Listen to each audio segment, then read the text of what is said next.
Welcome to Simplilearn's Content Marketing Full Course. Hey there, in today's fast-paced digital world, content marketing is the key to connecting with audiences and driving businesses' growth. Imagine creating content that not only grabs attention but also keeps customers coming back for more. Sound exciting, right?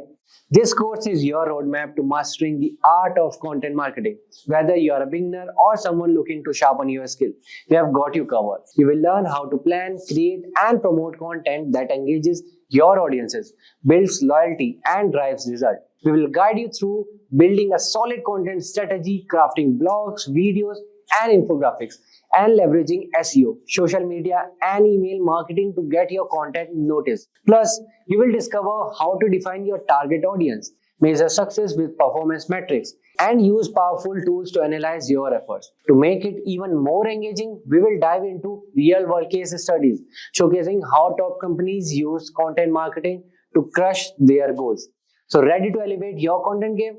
Let's get started. Before that, if you're interested to start a career in digital marketing, then check out Simplilearn's postgraduate program in digital marketing in partnership with Purdue University. This course provides a robust industry-relevant curriculum to help you become a certified digital marketing expert. The program covers essential digital marketing components like website creation, SEO, SEM, social media marketing, mobile marketing, content strategy, and advanced topics like leveraging Chatgpt and other generative AI tools. You will gain hands-on experience through live interactive learning, stuck-in digital marketing, simulations, case studies, and many more. So don't forget to check out the course link from the description box below and the pinned comment. So without any further ado, let's get started. Now, before we get into the tips and tricks, let's take a refresher on what exactly is content marketing. Content marketing is a form of marketing that involves the creation and sharing of online content to help generate audience interest in a brand's product or services. This means providing information that the audience considers valuable and relevant in a consistent manner so that it drives some sort of profitable customer action. So let's talk about the content that falls under content marketing. There's options like blogs, videos, infographics, case studies, white papers, and ebooks. So why is content marketing so important?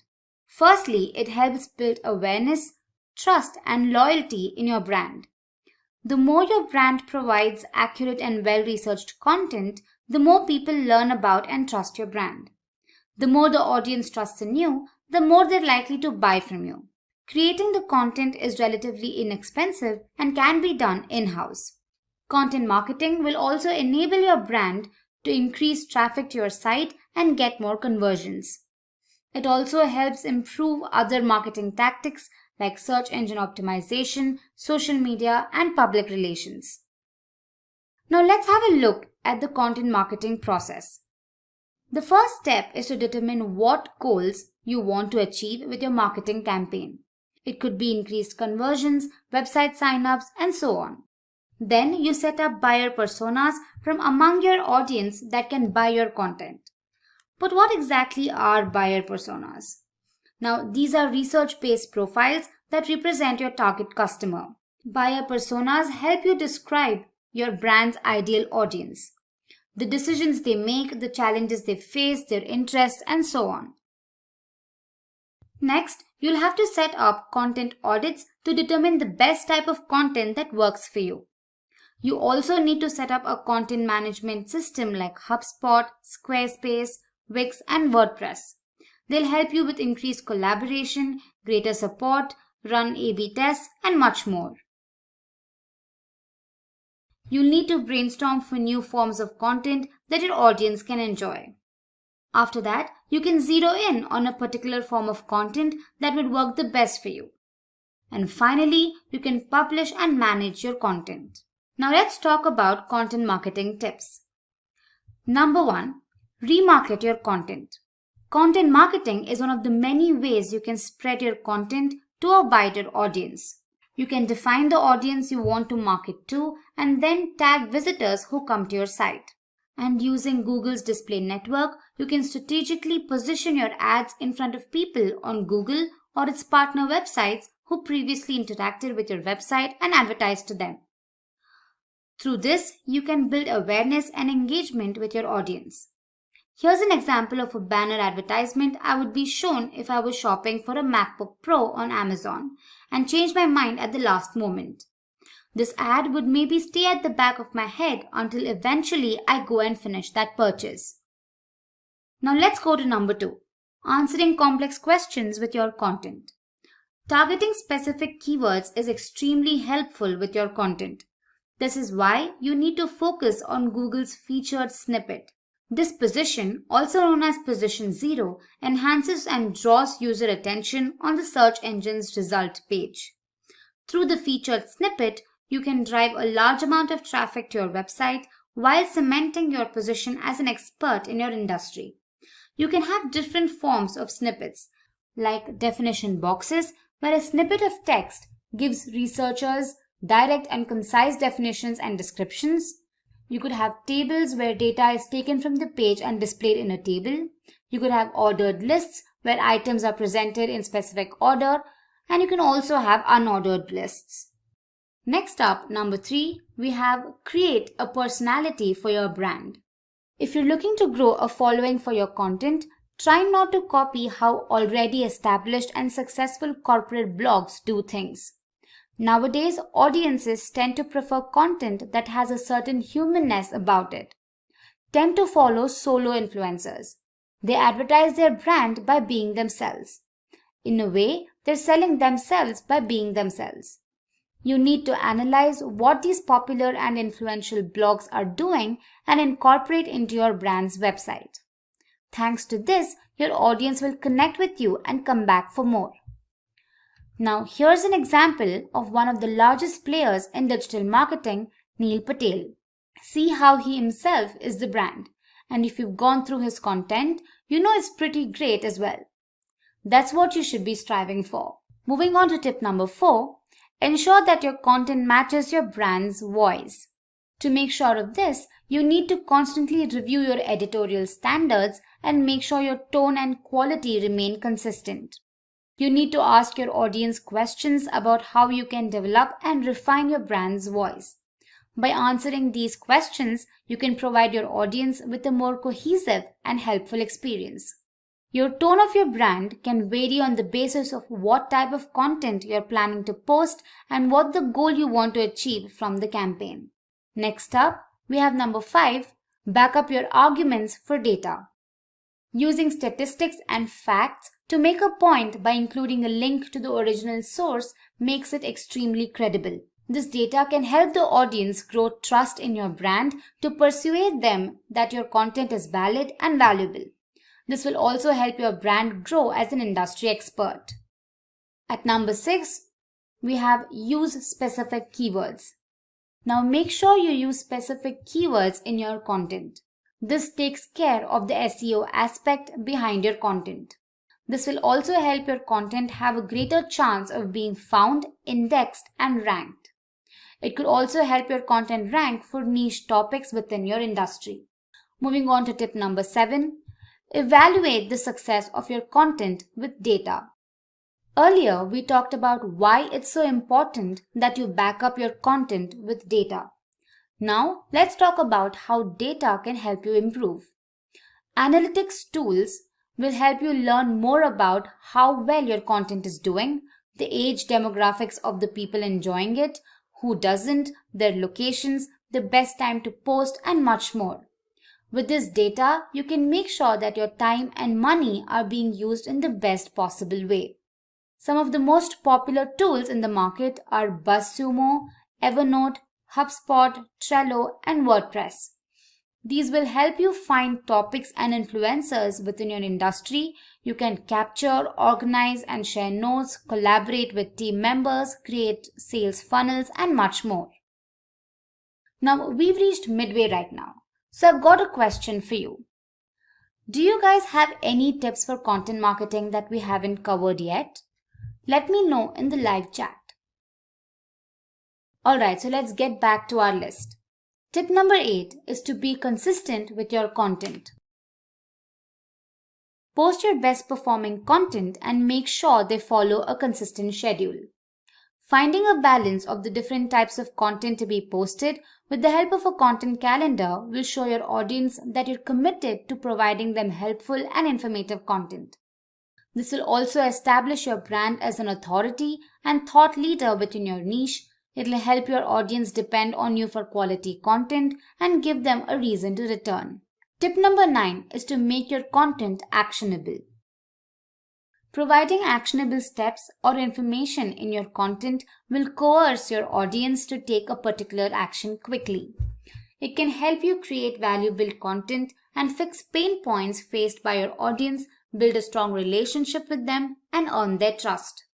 It also leads to increased engagement and a positive brand experience. It provides users with real value and solutions, leading them to take action. Here we have an example from Trello where we see a pop-up with a call to action asking interested users to input their email IDs to sign up and use the application. Now let's have a look at the next step. Tip number 10 is to include videos and pictures. Did you know that in a recent survey by Social Media Today involving more than 200 marketers, more than 49% of them felt content marketing was really important to their digital marketing campaigns, and more than 25% of their budgets are used for visual advertising? Content like images, infographics, videos, and other forms of rich media will help you enhance the message of your brand and reach a wider audience. Here's an example of advertising by Coca-Cola. Although there's not a lot of text in the ads, you can immediately recognize the unmistakable branding and the message they're trying to send. Moving on to tip number 11, create trending and evergreen content. Creating content that's evergreen and trending with your own unique angle, statistics, and research will be a huge advantage since you'll have to update it every now and then. You'll get a great deal out of the work without having to do a lot of work. Here's an example of one such evergreen article. People are never going to stop wanting to learn how to do SEO. So with a little tweaking every few months to reflect new changes that Google may have done, you'll have an article that you can get considerable mileage out of. Next up, tip number 12 is to understand content that works for you. You need to analyze what content works on different social media platforms.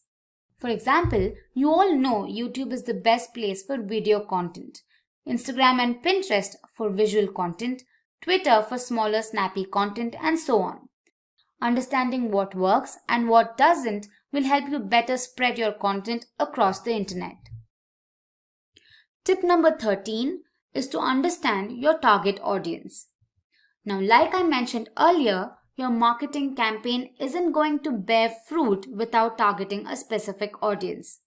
Understanding who your audience is one of the most important steps for this. You can find this out by asking questions like who you're engaging with online, their age, location, language, etc. By using social listening to find out what audiences are talking about your brand, using tools to research what social channels your audience is using, and so on. After understanding them, you can set up buyer personas for your audience. Tip number 14 is to perform A/B testing. Now, A/B testing will help you understand what your audience likes or doesn't, what content works for you, and much more. You can do A/B testing on headlines and title tags, call to actions, content formats, image types, content length, and much more. It can also help you make better decisions in the future. And finally, our tip number 15 is to reach out to people sharing similar content. One of the best ways to build your audience is to get people or influencers who already share content within your niche to share your content. Now, since these people already have a trusting audience, they would be a lot more likely to enjoy your content. Imagine you have a bakery. Now, instead of relying on people walking by your shop, you can use the internet to showcase your baked goods to anyone searching for delicious treats. With digital marketing, you can show off your yummy treats to people all over, not just those nearby. For example, if someone searches for tasty pastries, your bakery could pop up at the top of the list. And how will you do that? With the help of digital marketing. With the help of it, you can promote your content online by advertising on social media. Social media is a big part of digital marketing. Lots of people use it, about 4.9 billion in 2023, and that number is growing every year by 5.1%. Platforms like Facebook and Instagram lets you connect with customers, share cool stuff, and even advertise your bakery to specific groups. Glossier, a well-known beauty brand, started in 2014 as an Instagram account run by Emily Weiss, a beauty industry influencer. They didn't have a physical store or even many products initially. The results? Glossier achieved a cult-like following and multi-million-dollar valuation within a few years, all thanks to a strategic and well-executed digital marketing approach. They didn't have a traditional marketing budget, but by strategically using social media, influencer marketing, and content creation, they were able to build a loyal customer base and become a major player in the beauty industry. Glossier wonderfully used the power of digital marketing to grow their business.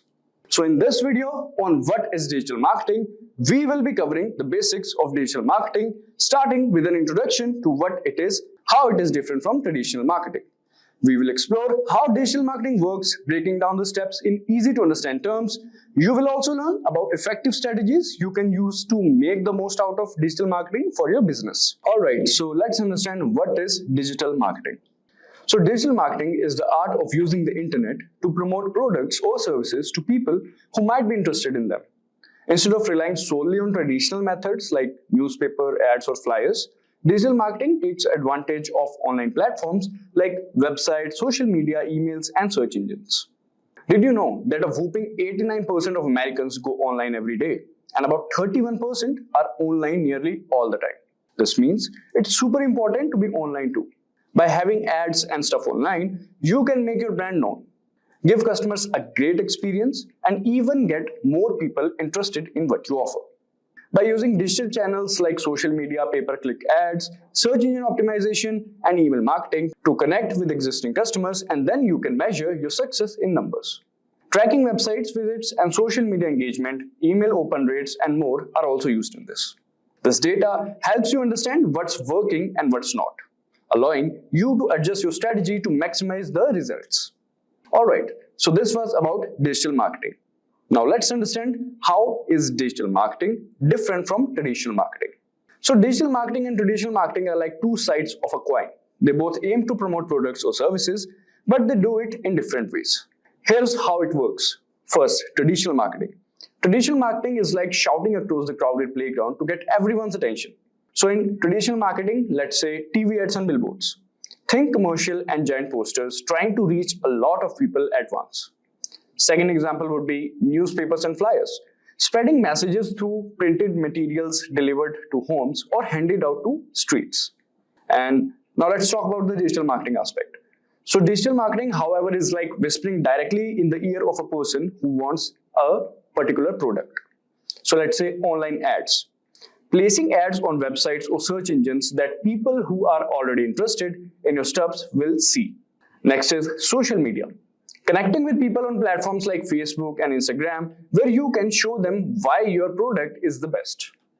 Then another example would be targeted emails. Sending messages directly to people who might be interested, like offering a discount on their first product purchase, is another benefit of digital marketing. So basically, digital marketing is kind of more specific and targeted marketing. Alright, now let's understand how it actually works. So how digital marketing works? Digital marketing works by leveraging the power of the internet and technology to connect with the potential customers. This involves using online tools to reach and engage with your audience where they spend most of their time. That is the internet. So let's have a look at some. First on the list is SEO. So this helps your website show up in higher search engine results, making it more likely for people to find you when they search for something you offer. For example, when someone in your area searches for a freshly baked pastries, SEO ensures that your bakery's website appears at the top of the search results. This increases the chance of local customer finding your bakery online when they are looking for baked goods. Alright, so this was about the SEO. Now coming to the next one, which is content marketing. So this involves creating useful and interesting content like blogs, videos, and social media posts can attract and retain customers. For example, you could create engaging content such as blog posts about the history of pastries, tutorial videos on cake decoration, or photos of your latest creations on social media. This content not only showcases your expertise, but also keeps your audience engaged and interested in what you offer. Next on the list is social media marketing. So this social media marketing involves using platforms like Facebook, Instagram, and Twitter to connect with your audience and share content that encourages them to interact with your brand. For example, you can use delicious images of your bakery goods, interact with customers by responding to comments and messages, and even run contests or promotions to attract more people to your store, that is the bakery. Alright, coming to the next one, which is email marketing. So email marketing is like having a personal connection with your customers. It involves using email to connect with potential and existing customers. It's essentially sending commercial messages, but with a permission-based approach. People who sign up for your email list are essentially giving you the green light to send them information. For example, you can collect email address from your customers who visits the bakery, and you can send them regular updates about new pastry flavors, special promotions, or upcoming events at your bakery. This personalized communication keeps your brand top of mind and encourages to repeat the business. Next is pay-per-click, that is PPC advertising. So pay-per-click or PPC advertising is an online advertising model where advertisers pay a fee each time their ad is clicked. So it's a way of buying visits to your website rather than attempting to earn those visits organically. PPC ads typically appear alongside search engine results or on social media platforms, and advertisers bid on keyword to display their ads to the relevant audiences. So example for this, you could create ads that appear when people search for terms like best bakery in your town, or target social media users based on their interest in baking or desserts.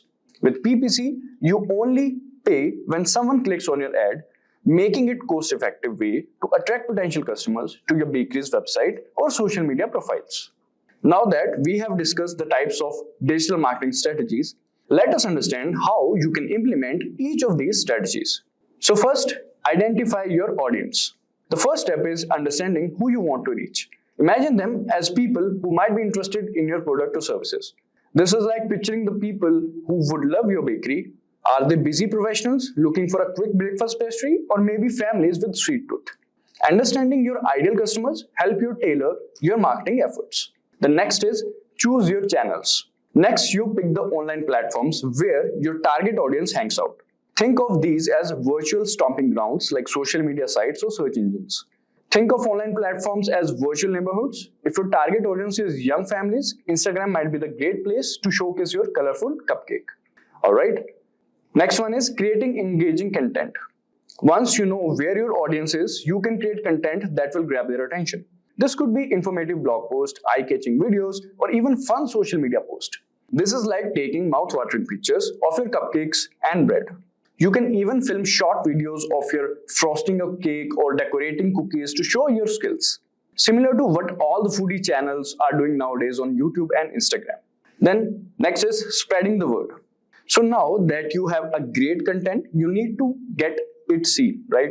You can use various strategies like online advertising, social media promotion, or even influencer marketing. That is partnering with people your audience trusts. For example, you can put a post like mention someone who will give you a pastry treat, and you can even run a contest or giveaways like this post and tag a friend who loves cake for a chance to win a free slice. And you can also do collaboration with some foodie channels that are famous.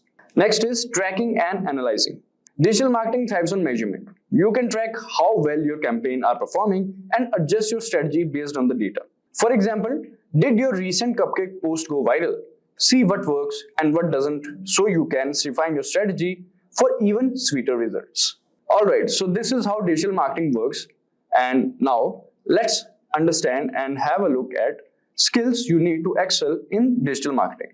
So there are valuable skills for excelling in digital marketing, and they cover different aspects of the field. Here's a breakdown of why each is important. First, mastering social media. Today's consumers are heavily influenced by social media. Understanding how different platforms works, what kind of content resonates, and how to engage with audiences is crucial for brand awareness and promotion. Next is basics of HTML and WordPress. While you don't need to be a coding expert, basics HTML knowledge helps understand how websites function and optimize content for search engines. Familiarity with WordPress, a popular content management system, allows you to manage websites, content, and make edits without needing a programmer. Then the person should be good with design. So visuals are a powerful tool in digital marketing. An eye for a design helps create eye-catching graphics, social media posts, and even email campaigns that grab attention and effectively communicate your message. Then data analytics and Google Analytics is another skill. So the ability to analyze data is essential for measuring the success of your digital marketing efforts. Tools like Google Analytics track website traffic, user behavior, and campaign performance. By understanding this data, you can refine your strategies and optimize campaigns for better results. So these skills are sufficient if you want to become a digital marketer.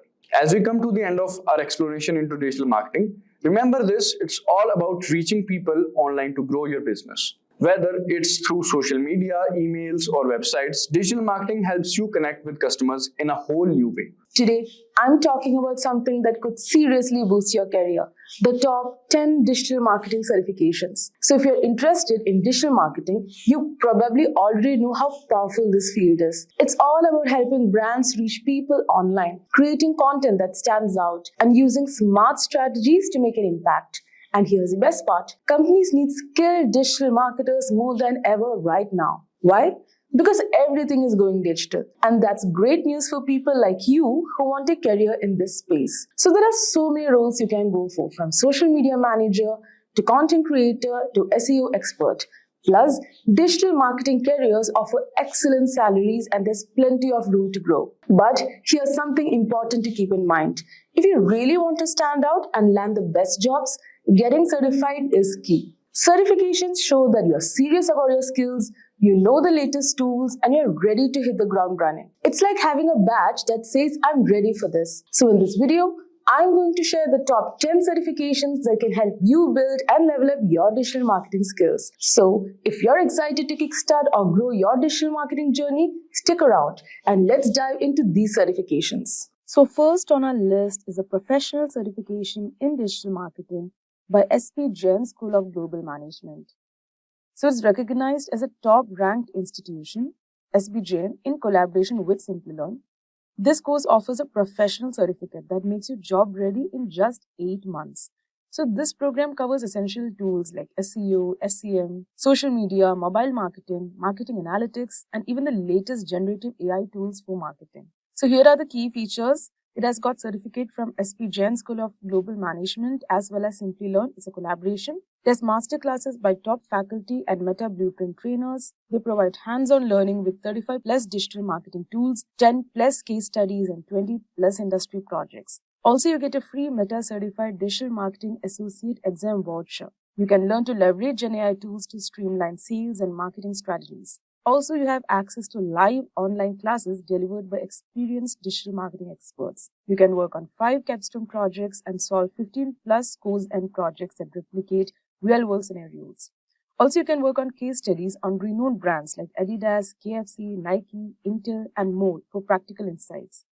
Also, you have a comprehensive coverage of 20 plus essential skills, including web creation, campaign management, SEO, content strategy, automation, and mobile optimization. Also, Simplilearn's Job Assess program for personalized career guidance and networking opportunities with top employers. So this program isn't just about learning theory, it's about real-world application. Now, next up is a Google Digital Marketing and E-commerce Professional Certificate from Coursera. So this program puts you on the fast track to a successful career with training directly from Google experts. You'll gain skills in digital marketing fundamentals, customer engagement through search and email, and measuring performance through analytics. And the best part is designed for beginners, so no degree or prior experience is needed. Now, the key features of this course is that it has professional level training from Google experts. Also, you can learn at your own pace with flexible scheduling and self-paced modules. You can earn a certificate recognized by top employers worldwide. You can master essential topics such as building e-commerce stores, analyzing performance metrics, and growing customer loyalty. You also get hands-on practice by working on portfolio-ready projects to showcase your skills. You'll be having access to tools and resources that teach you how to attract and engage customers effectively. Also, by doing this certification, you can qualify for roles such as marketing coordinator, e-commerce associate, paid search specialist, and more. So this is a great option for those new to digital marketing and wanting a well-rounded foundation with the credibility of Google behind them. So the projects you complete during this program will be valuable additions to your professional portfolio.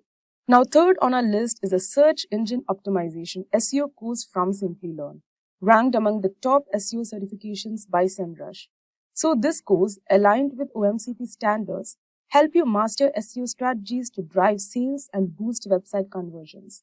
So you will attend live interactive sessions led by experienced SEO experts and gain hands-on experience with industry tools like SEMrush, Ahrefs, Moz, and more.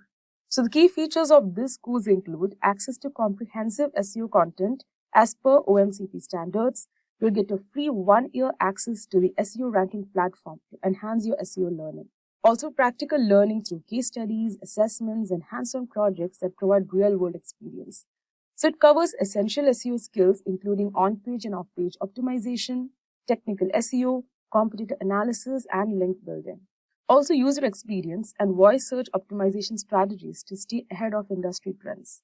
It also teaches conversion rate optimization to ensure your SEO efforts translate to tangible business results. You can also master tools like SEMrush, Ahrefs, Moz, and Google Keyword Planner for data-driven SEO. So if you are mainly aiming to become an SEO expert or boost your skills in optimizing websites, this course offers everything you need, from technical SEO to voice search optimization and conversion strategies. So the combination of expert-led training and practical projects will equip you with the needed skills to excel in this digital space. Now next is the Digital Marketing Certification course by HubSpot Academy. So this free course is perfect for small business owners, marketing managers, and anyone looking to break into the digital marketing space. So the course focuses on a human-centered, inbound-first approach to create a solid digital marketing strategy and compelling content that engages users and ranks well on search engines. So this course is completely free and provides unlimited access once you create a HubSpot Academy account. It also gives you personalized training recommendations tailored to your learning goals. It covers key digital marketing aspects like SEO, social media, and email marketing. It also has a globally recognized certification, which is available in 5 languages. Also learn to optimize your website and build advertising strategies that expand your audience reach. So this course not only helps you build skills, but also provides a globally recognized certification that sets you apart in the job market. Now, fifth on our list is a technical SEO course by Bastian Grimm on SEMrush Academy. So this free course is tailored for those new to technical SEO or professionals looking to deepen their knowledge. So whether you're an SEO consultant or working agency side, Bastian Grimm's in-depth modules will help you grasp complex technical SEO concepts, including crawling, indexation, and HTTP response codes. So the best features are that it's developed by industry experts at SEMrush. It covers essential topics such as international SEO and potential issues to avoid. It is engaging, up-to-date content that aligns with the ever-changing SEO landscape, and also it has practical applications that strengthen your understanding and implementation. So this course equips you with the technical know-how to tackle complex SEO challenges and ensures your skills remain sharp in this evolving field. Now next, we have the Digital Marketing Specialist course by Simplilearn. So this comprehensive program covers 35 plus digital marketing tools and includes over 20 projects and 10 case studies, providing you with a practical experience to master domains like SEO, SEM, social media, and email marketing. So some of the key features of this course is, it is industry recognized digital marketing specialist certificate. It has classes led by digital marketing experts. You can learn to use generative AI tools for marketing efficiency. We also get free Meta certified digital marketing associate exam voucher worth $99. Also, you'll be doing 5 capstone problem statements and 15 plus quizzing projects. You'll also be working on real-world case studies from brands like Adidas, KFC, Nike, and Intel. Also, we have Simplilearn's Job Assist program for career support. So with a combination of advanced training and practical exposure, this program is perfect for those looking to become experts in the digital marketing field. So 7th on our list is a postgraduate program in digital marketing by Purdue University in partnership with Simplilearn. So rated the #1 digital marketing course by Search Engine Journal, this program is designed to make you a certified digital marketer with applied learning through DM simulation, 35 plus tools, Harvard case studies, and capstone projects. So this program is designed to take you from beginner to advanced digital marketer with a mix of live interactive classes and hands-on projects. So you don't just learn concepts, you actually create and promote your own website through the course, which is a rare opportunity to gain real-world experience. Now, one of the biggest highlights of this course is its focus on applied learning. We'll work with tools like Stuken's digital marketing simulation, Harvard business case studies, and more than 35 industry standard digital marketing tools. And by the end of this course, you'll have completed 10 plus brand case studies, capstone projects, and 20 plus other assignments, covering everything from SEO and content marketing to social media and analytics. And here's another major plus. This program is an official partner of Meta. So you'll have master sessions with Meta Blueprint trainers and receive a $99 Meta exam voucher. You'll even get hands-on practice with Meta's business code chatbot. Plus, if you're interested in AI, the course offers training on tools like Chatgpt, Stable Diffusion, and Blue Willow to bring generative AI power into your digital marketing. So if you're serious about building a strong foundation in digital marketing and want a program that includes both traditional strategies and the latest in Gen AI, then the postgraduate program in digital marketing from Purdue University is definitely worth a closer look. Now, 8th on our list is the lead generation course by Alex Hormozi. So this course is ideal for those looking to master lead generation and scaling strategies from a proven expert in this field. So the program covers everything from the basics of lead magnet creation to advanced content methods and cold outreach techniques. So some of the key features of this program includes comprehensive framework for attracting and converting leads, modules on creating the first 5 client frameworks in effective cold outreach, a detailed strategies for paid advertising. They have got playbooks for leveraging referrals, affiliates, and agencies, and they have got hands-on exercises that guide you through building successful lead gen strategies. So if you're an entrepreneur, marketer, or business owner, this course offers essential tools to boost your lead generation efforts and scale your business effectively. Now, 9th on our list is the Meta Social Media Marketing Professional Certificate. Designed by Meta experts, this program is perfect for those looking to build job-ready skills in social media marketing. So in under 5 months, you'll gain the expertise needed to establish an online presence, create engaging social media posts, and launch ad campaigns on Facebook and Instagram. So some of the key features of this courses are, it provides professional training from Meta and Apple, 6 course series covering major platforms like Facebook, Instagram, LinkedIn, and YouTube. And they've got portfolio-ready projects such as creating social media pages and content calendars. You also gain hands-on experience in building ad campaigns with Meta Ads Manager. Also, they have got optional learning on generative AI tools for advanced social media strategies. So by completing this course, you will earn a Meta Professional Certificate and the Digital Marketing Association Certificate, showing your skills to potential employers. Now, rounding out our list is the Complete Digital Marketing course by Udemy. 12 comprehensive courses in one, covering everything from social media marketing and SEO to email marketing and analytics. So they provide 22.5 hours of on-demand video content, 35 articles, and 8 downloadable resources for continued learning, tips, strategies, and more. Also, they have got flexibility to learn on mobile and TV. And also, at the end, you'll get a certificate of completion to showcase your expertise. So this course is ideal for those who want an all-in-one solution to learning digital marketing, whether you are starting from scratch or enhancing existing skills. And that's a wrap of our list of the top 10 digital marketing certifications to boost your career. From foundational courses to specialized certifications, each of these programs can help you stay competitive and current in the fast evolving digital landscape. So remember, investing in the right training can open doors to incredible opportunities. And it's all about finding the program that best fits your goals and career path. Content marketing strategy.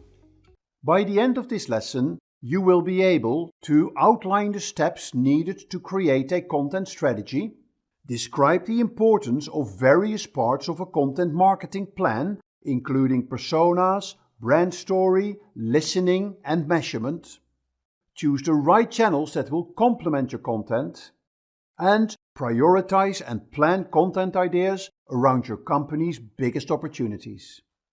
Content strategy versus content marketing strategy.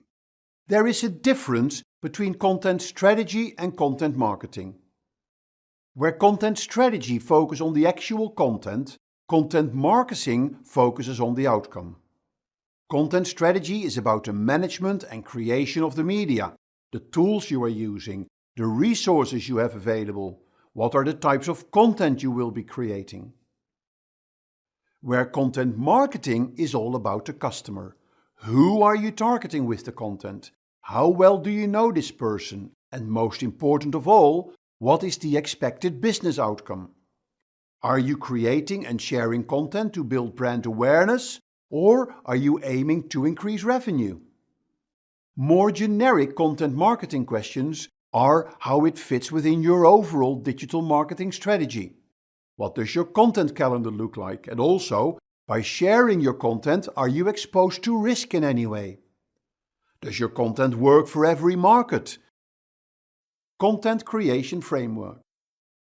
A good way to start putting together your content marketing strategy is by creating your content marketing framework. It enables you to map out the required content along the customer buying journey, while considering the impact it has on your online presence, your social media, your website, and your sales. Between these two areas, the customer journey and your overall digital marketing approach, you have the three types of content you need to focus on: link content, conversion content, and authority content. Link content is content that drives traffic from the internet and from your social media to your website. This is content that is created with the goal of attracting quality backlinks for SEO purposes. Conversion content is content that drives web visitors to the next stage in the buying cycle through call to actions or CTAs. This is the content that is created with the goal to convince prospects that they should buy from you. Authority content drives web visitors to sales through call to actions and drives repeat traffic to your website. This is content that is created to build a community of people that trust you and see you as the expert in your field. This is a useful structure to organize your content, and it keeps your focus on the customer needs and the impact on your overall digital marketing objectives. Each type of content has different requirements. Link content needs to be high quality and often based on research, so other websites can refer to it. It's all geared towards generating high quality backlinks to your website, which Google sees as very important for your search ranking. Make this content fail-proof, repurpose it, and promote it like crazy. Conversion content is based on helping the customer to go through the buying cycle. This will only work if you understand what they need and that your content clearly articulates that you can help them solve their problem. But on top of that, it is vital in this stage that your content gives them the option to move to the next stage through very clear and compelling call to actions. And authority content is a logical follow-up from your link content. It is content that confirms you are an expert in your field. It helps you to build trust, as long as you are truthful, transparent, and show integrity. And done continuously and consistently, it helps you to deepen the relationship with your prospects and your clients. Content marketing strategy. There are various steps in developing your content marketing strategy. The obvious thing, of course, is to start with setting your objectives. But additionally, you need to do a number of things. Create customer personas, create listening outposts, write your brand story, develop your channel strategy, create your content marketing playbook, measure your content marketing, and establish your content marketing ROI. Let's look at these elements of your content marketing strategy in a bit more detail. Customer personas. A vital step in your content marketing strategy is creating customer personas. This is a concept that comes from the user interface and design world. In a customer persona, you look at things like demographic characteristics like age and gender. But it is important to add to this what their pain points are. What is their affinity with technology? Where do they hang out online? And what are their interests and their hobbies? Once you completed your customer personas, print them out and put them on the wall in your office. And make sure you add them to your briefing document when you ask your agency to create a new campaign. HubSpot has a great free tool to create customer personas. By asking a set of questions, it will put it in a format for you that you can share and print. And you can tailor it to your own requirements and add your own sections. It includes things like education, social networks they use, preferred method of communication, tools they need to do their job, goals and objectives, challenges, and how they gain knowledge. Establish listening post. An important part of your content marketing strategy is to listen to what people are talking about online. You can find out what they think about your brand, the topics they talk about, and if there are any issues. It is also great to listen online to find good content you could share. You don't have to share just your own content. There's nothing wrong with sharing relevant content from others. Obviously, when I say listening online, I mean this in the widest sense. Watching videos, reading articles or blogs, looking at photos or infographics, or literally listening to podcasts. Here are a few tools you can use to listen. Feedly is a reader app on which you can listen to live RSS feeds. Google Alerts and TalkWalker are tools that will send you a notification for certain terms that you have set. You can use Google Trends to find out search trends for keywords. Your brand's story. The next thing you need to work out for your content marketing strategy is your brand story. What is your mission, your vision, your values? What is the story of your company, your CEO? Remember, people want to listen and share stories. When I search for IKEA on Google, you get an understanding of what I mean.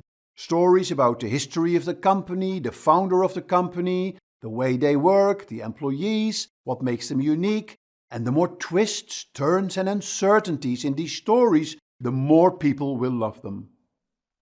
And it gets even better if you can show them how you overcame obstacles and bumps in the road. This will increase your credibility.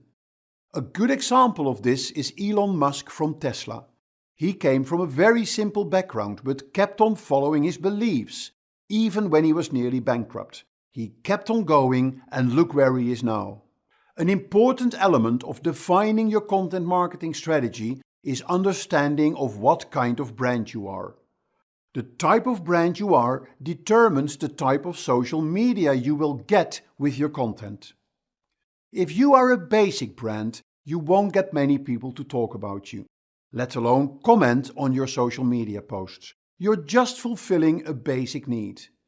The only way these brands can get engagement on social media is to turn themselves into a funny brand, like Blendtec Blenders, who launched the Will It Blend campaign. If you are a functional brand, you will have customers who ask questions about how to use your product. You need to respond to that by offering content in which you answer their questions. Exciting brands don't have a problem to get social media engagement with their content. They have thousands of fans who love to talk about the brand. Harley-Davidson is a classic example. These brands need to keep on posting amazing content that become almost like collector items for their fans. Finally, vital brands are for the greater benefit of mankind. Greenpeace, World Wildlife Fund, UNICEF, they have no problem in getting engagement and discussions.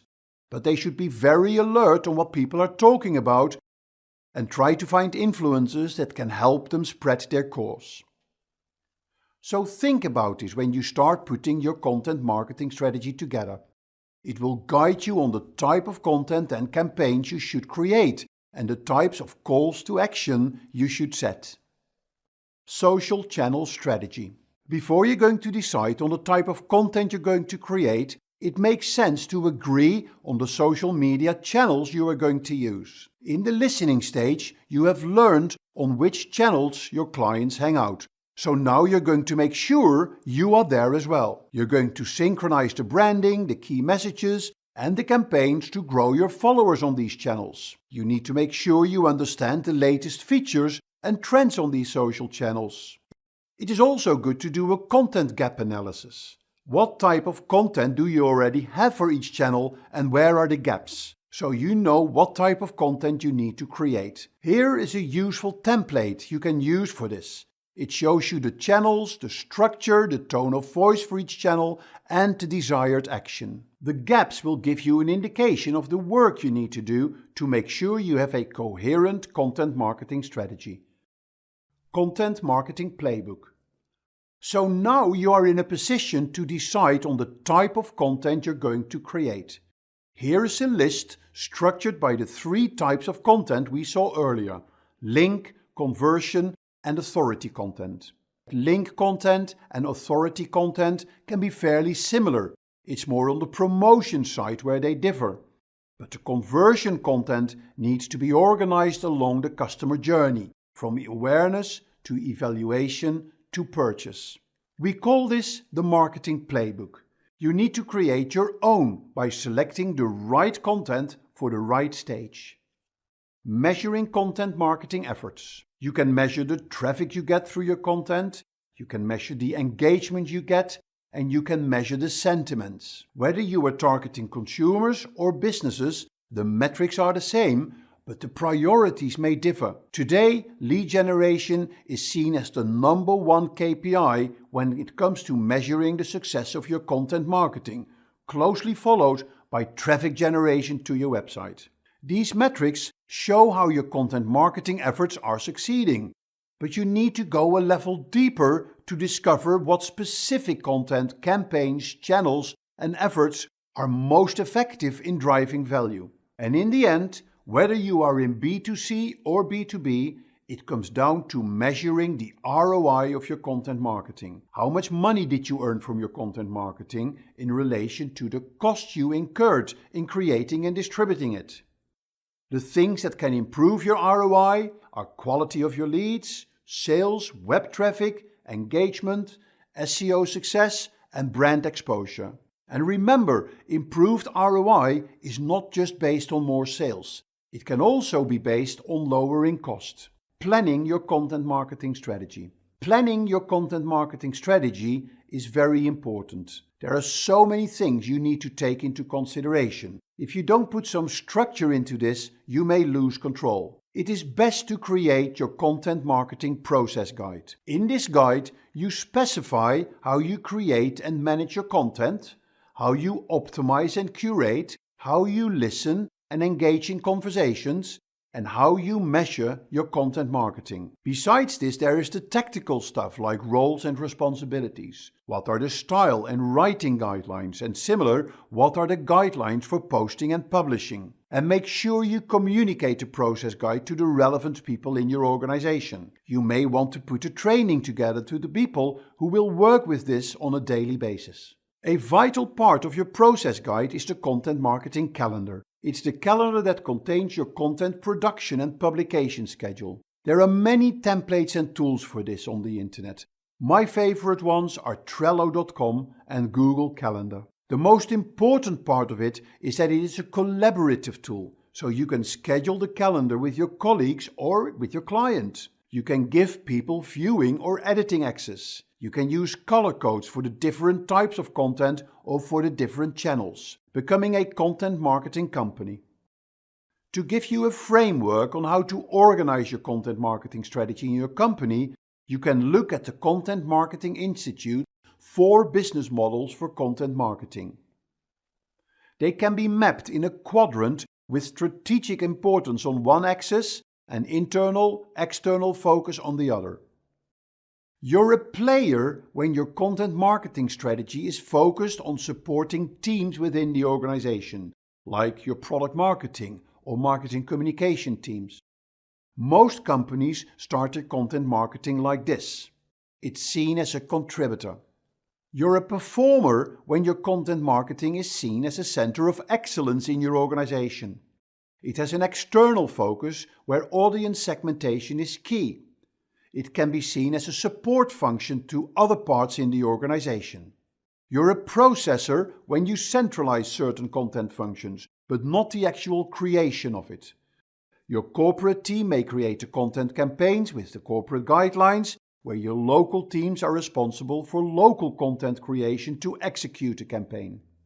And you're a platform when you approach your content marketing as a strategic business within your business. Often this is done on a corporate level, and this is separate from local content marketing initiatives. So you need to understand where you are today and have a vision of where you want to go. So here are the key takeaways from this lesson. Content strategy is the management of any tangible media, written, visual or audible, that you create and own. Content marketing is about creating and distributing valuable, relevant, and consistent content to generate website traffic and new leads. The content creation framework consists of linked content, conversion content, and authority content. It puts your content in the context of the customer journey.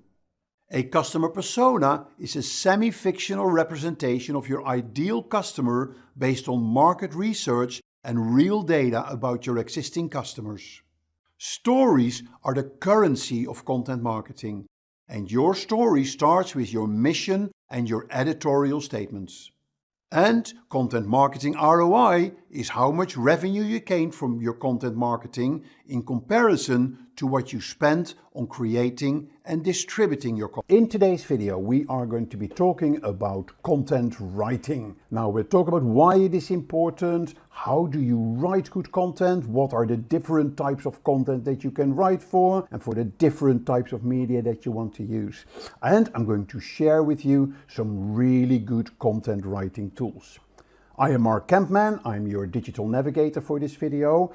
But before we start, if you like this video, click the like button, and if you want to join our subscribers, click the subscribe button and click on the notifications button as well, so you will get automatic notifications when we come up with new videos. So, you're ready? Let's get started. Let me give you some interesting statistics about content and about content marketing, of which content writing is an important part. Did you know that the content marketing industry is worth more than $400 billion, which is going to grow to close to $900 billion in the next 5 years? 46% of businesses plan to increase their spend in content creation. Content marketing costs 62% less than traditional outbound marketing methods, and it generates 3 times more leads. So quite impressive numbers, yeah? Among buyers of B2B products and services, more than 90% consider content to be worthwhile when they evaluate any business. So we spend on average 7 hours per day consuming digital content. And a lot of this content is being consumed on blogs. Did you know that there are over 500 million blogs on the internet? And on Wordpress, about 70 million blog posts are published each month. So these are incredible numbers, and we're going to be talking about that. Yeah, in this section, in this module, we're going to be talking about a very important part of content marketing, which is the actual creation of content, particularly when it comes to writing. Right? So let's get started. What are we going to be talking about? In this video, we are going to be talking about many things in the content marketing industry. Did you know that content writing is one of the fastest changing areas of content marketing? Now, you may wonder what. Let me give you the answer to this. That is mainly because of developments in artificial intelligence. If you use AI or artificial intelligence tools, you actually no longer have to write the content. You let those tools write the content for you. And the only thing you will have to do is to edit the output of the AI tool. Later, I'm going to share some AI tools with you that you can be using for content writing. But to understand these new tools, it is important that you understand the basics of content writing. So in this video, we will look at what is content writing, why proper content writing is important. We'll look at the different types of content that you can write for. We'll look at how to write proper content, and that is a skill in itself. And I'm going to close with giving you some content writing tips. And in the process of going through these topics, I will be sharing with you some interesting content writing tools as well. So let's start at the beginning. What is content writing? Many people, when they think about content writing, they think about writing an article. However, writing content isn't just for a blog. Yeah, it is for many topics, many other areas that you can write for. You can write for many different areas. You can write a script for your video. You can write for your email newsletter. You can write for the pages of your website.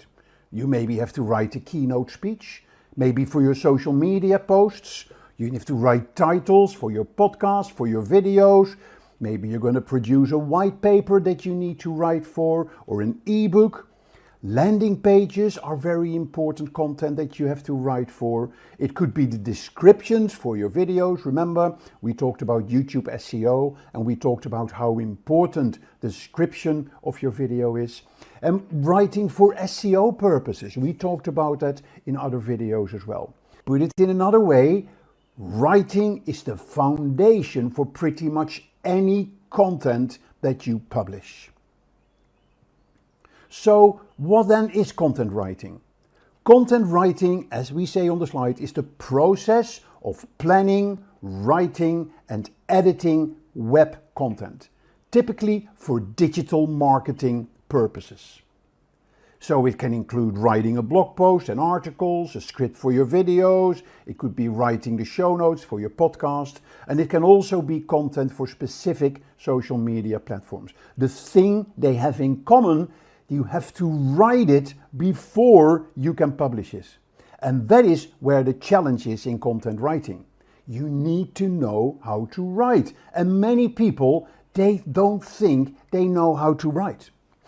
Well, for those people who are afraid of writing content, rest assured, after this video, you will be a lot less anxious to get your pen or keyboard and put your creative ideas on paper or on the screen. Yes, so that is what the basic essence of content writing is. Now, remember, content writing is not just for a blog post, as I mentioned earlier.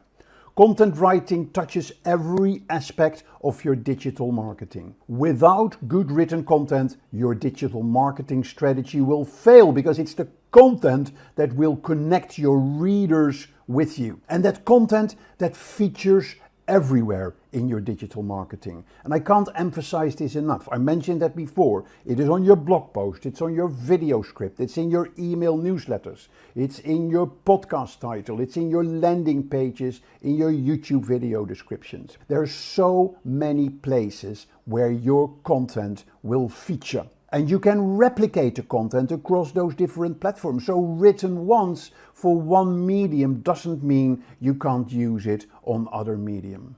So what is the goal then of content marketing? The goal of good writing, of content writing, is to connect your readers with your business. And in such a way that you communicate your message effectively and efficiently. And the better you're able to do this, the more likely the reader will engage with you. So it's that engagement that turns into trust and into loyalty. So let me give you an example. You know the Michelin tires. In the early 1900s, the Michelin brothers, they started supplying pneumatic tires to automobiles in France. Now, automobiles were mainly used in Paris. And of course, the Michelin brothers, they wanted to sell their tires to more automobile users, to more car users across the country. Cars weren't that popular yet, but they wanted to give it a push so people would take their cars to the countryside.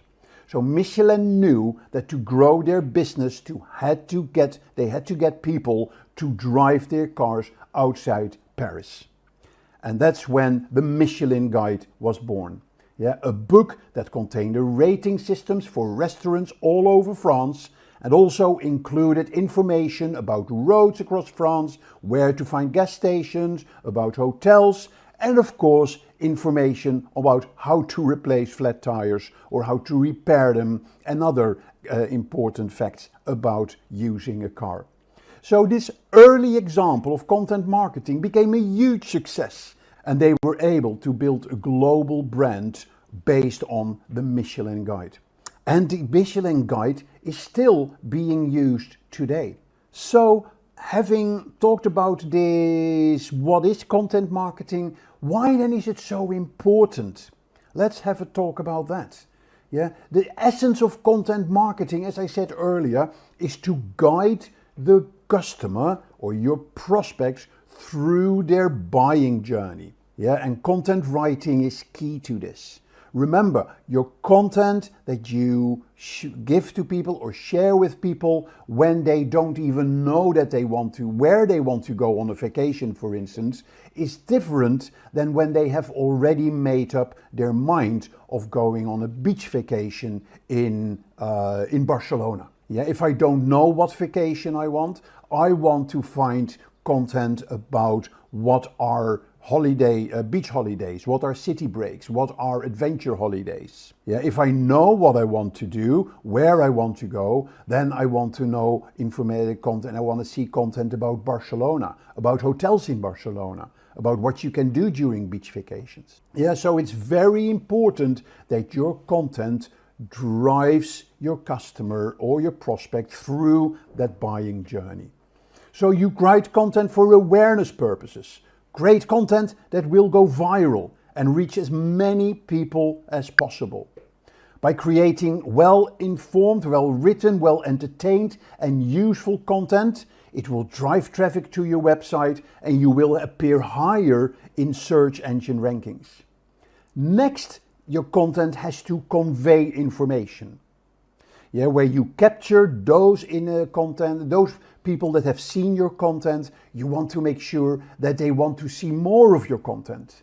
Yeah, so you need to give them information that will persuade them to take a certain action. I want to download an ebook, or I want to know more information about something, or I want to sign up for a newsletter, or sign up for a webinar, or simply buy your product or service. In doing that, you use your content to turn awareness into interest, which will lead to more sales and will lead to referrals. It's a very simple and effective process.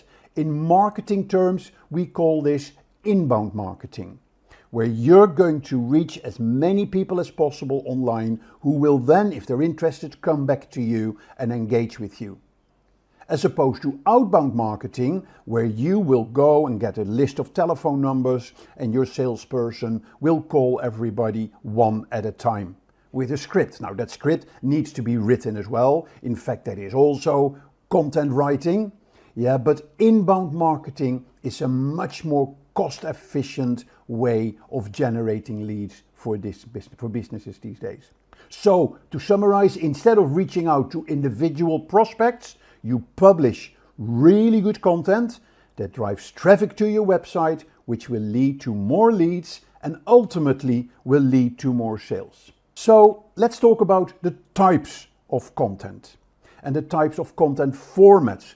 Now, when people think about digital content, they mostly think about content for your website, which is the text they see on the web pages. Now, that's very important, but there's a lot more to that.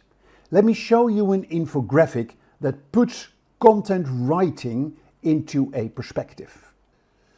Yep, so that is different types of content. So we'll share the link to this in the description, but here you see the different types of content that can be written for. You have technical writing, you have press release writing, report writing and research writing, SEO content writing, marketing and communication writing, instructional design writing, CSR writing for social causes, editorial and publication writing, feature writing, ghostwriting is a form of content writing as well, where you write for somebody else, business writing, copywriting. That is an interesting form of writing, yeah, where you look at really competitive creativity that you need to get to have very strong headlines, for instance. So a lot of different types of content that you can be writing for. So let's focus on the different types that we can use, particularly for marketing. Yeah, let me go back to the slides. Yeah, so here is a summary of the different types when it comes to e-marketing. We're looking at articles. Yeah, these are pieces that can be published in a newspaper, in a magazine, or in an online publication. Yep, and that is a very common type of content that can be written for and that you will use for your marketing purposes. There can be the traditional content like brochure or product descriptions. Yes, so a brochure is like an advertising piece that includes a template, a booklet, or a leaflet. And they have information about your products, about your services, of course, as your differentiators and how people can reach out to you. So that is an important part of content as well. Then a very important part of content is content for your website. Yeah, the pages on your website, the content in your website needs to be written. Each page needs to be written. Yeah, there needs to be written what you see, but also kind of needs to be written what you don't see, but what the search engine spiders will see. And that's, of course, when we talk about search engine optimization, very important. You write content for emails, like email newsletters. Yeah, or it could be just email campaigns. Very important part. You have your headers or your titles of your emails. You have the description, the summary of your emails. Press releases has been a long sort of a very important part of content that we've been written for many, many years. Yeah, where in the early pre-internet days, press releases were one of the most important documents to reach out to journalists. Now press releases are just another type of content that you can share with your audience. And then finally, ebooks is a very important type of content. Ebooks were also, we call those lead magnets. Yeah, they are fantastic for adding to your website where people, when they're interested, can download them. So that's where the magnet comes in. People are interested, they click on download the ebook, but before they download, they have to enter their email address and or their telephone number. So very important, different types of content that you can be focusing on. So here is the big question. Can everybody write good content? Yeah, so a lot of people think, oh no, I'm not good in writing, so I need to get a copywriter in. Now, before I can answer the question, if everybody is good in content writing, let's discuss the difference between copywriting and content writing. Often they will overlap. Yeah, and many writers, they act as both a copywriter and a content writer. But then there is a difference. It's a very subtle difference. Copywriters usually focus on persuading readers in selling a brand. It's often short form. It appears on ads, on products, on taglines, and similar types of marketing copy. So it's short, it's punchy, it's capturing the essence in a couple of statements.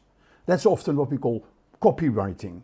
Content writing is usually for longer form content, focusing on informing, educating, or entertaining the readers. It's content, as we said earlier, that takes the reader through their buying journey. So, while it's true that anyone can write, it's not enough to just put the words on a page. Content writers and copywriters must craft something compelling, something original, something engaging, and ultimately something well written. And when you're able to do that, of course, when you're able to do that, producing high quality content, the benefits are huge. Yeah, it gives you something to use across all your marketing channels. Yeah, so you can turn a blog post into an Instagram post, into a Facebook post, into a tweet, into a blog post on LinkedIn. Yeah, so lots of different things that you can do with a good piece of content. Good content really helps you with search engine optimization. Google will reward you for having new, fresh content on your website by giving you a higher search ranking. Good content helps you establish your authority in your niche or in your industry. Thereby, it helps you in establishing your brand. And also, good content will go viral. It will go wide, it will reach many people, and that means it will reach potentially new customers. So very important to think about these benefits that you will get from good, proper content writing. And as I said, everybody can write content, but your challenge is to make sure your copy that you write is compelling, original, engaging, and ultimately well written.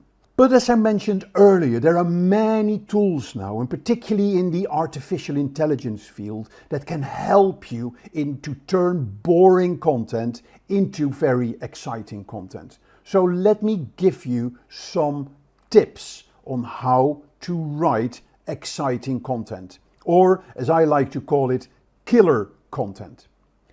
The first thing you need to do is to define your target audience. Who are you writing for? Do you understand their needs? Do you understand their interests? Do you understand their pains? An ebook for a marketing director will be different than an ebook for a finance director. So you need to know who you're writing for.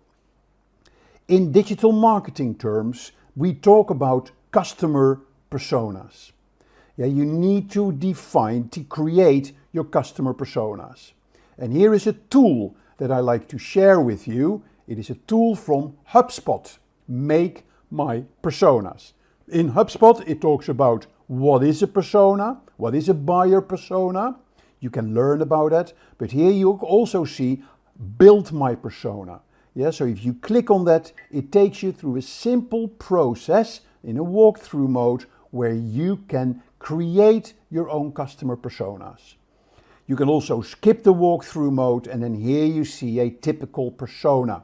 The name, job title, age, their level of education, what social networks are they using, what is their preferred method of communication, what are their responsibilities, what are their goals and objectives, what are their pain points, their challenges. You do this for your most important customers. So if you're selling to marketing directors, this could be Marketing Jill. Or finance directors, it could be Finance Joe or Finance Mark. Or if you're talking to women with children who buy shoes, then it could be Family Jane. So very important to create customer personas. Once you've created those customer personas, you're going to look at your next step. It's where you're going to choose a topic. When you choose a topic, you find a topic that you're going to write about that is relevant for your audience, and it aligns with your business and your organization goals. A really good tool that you can use here to write proper content is a tool called Google Trends. Google Trends, it helps you explore what the world is searching for. So let's say I'm going to write an article about remote working. Then here I see the trends. I want the trends worldwide. And here I can see, give me the trends for the past, let's say, 2004 till present. And here I can see the trends in the term remote working from 2004 to 2023. Now, these are the volumes of people searching for the term remote working. And interesting that you can see here as well how it develops. And here you see, take for instance this spike. Where did this spike come from? Guess what? This was the start of COVID. So there was a surge in people that had to start working remotely, and you see that it gives findings. You see that in the results on Google Trends as well. If this trend would go down, so take for instance a term like video recorder. And we're going back to global, worldwide, and we're going to do from 2004 till present. Yeah, so you see clearly very popular in the 2010s, but you don't want to write about video recorders today because it is a dead topic. Okay, so that is the power of Google Search, a very good tool to check the topics that you want to write for. Are they popular? Are they gaining in popularity, or are they going down in popularity? Once you've decided on your topic, you're going to do the next thing and you're going to research the topic. Yeah, so you're going to gather information about your topic from reliable sources. Yeah, you're going to check if there is other people writing about the topic. Can you learn from that? Can you get some ideas from that so you can form your own opinion before you start writing the content? A really good tool that you can use for this is a tool called BuzzSumo. In BuzzSumo, you can just analyze content that has been published on the internet. Yeah, so let's look at working or remote working. Yeah, when I'm going to search for that, then BuzzSumo is going to give me an analysis of the most popular articles on the internet at this moment about the topic remote working. Yeah, you see how much engagement the topic gets, how many shares on Facebook, how much engagement on Reddit, number of links, and here you see the total engagement of that article. Yes, so very good to research articles, because if this is a very popular article, then you may want to read the article and get ideas from that article. Okay, so that is how you analyze content. The next thing you're going to do, once you've analyzed the content, and conducted the research, you're going to create an outline.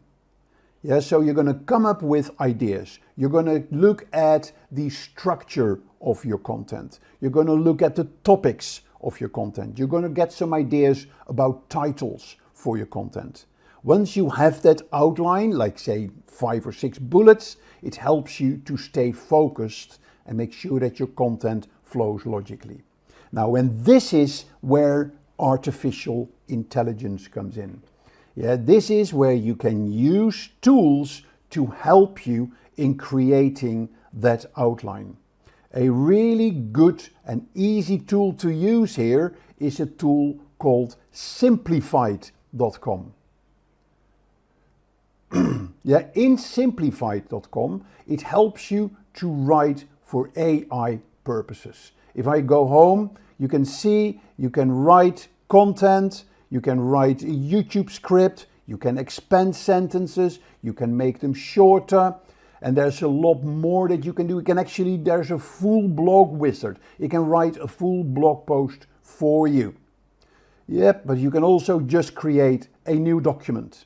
Let me show you. I'm not going to demo the whole product, but here you can see the flow that you will go through. So the first thing, you want blog titles and ideas.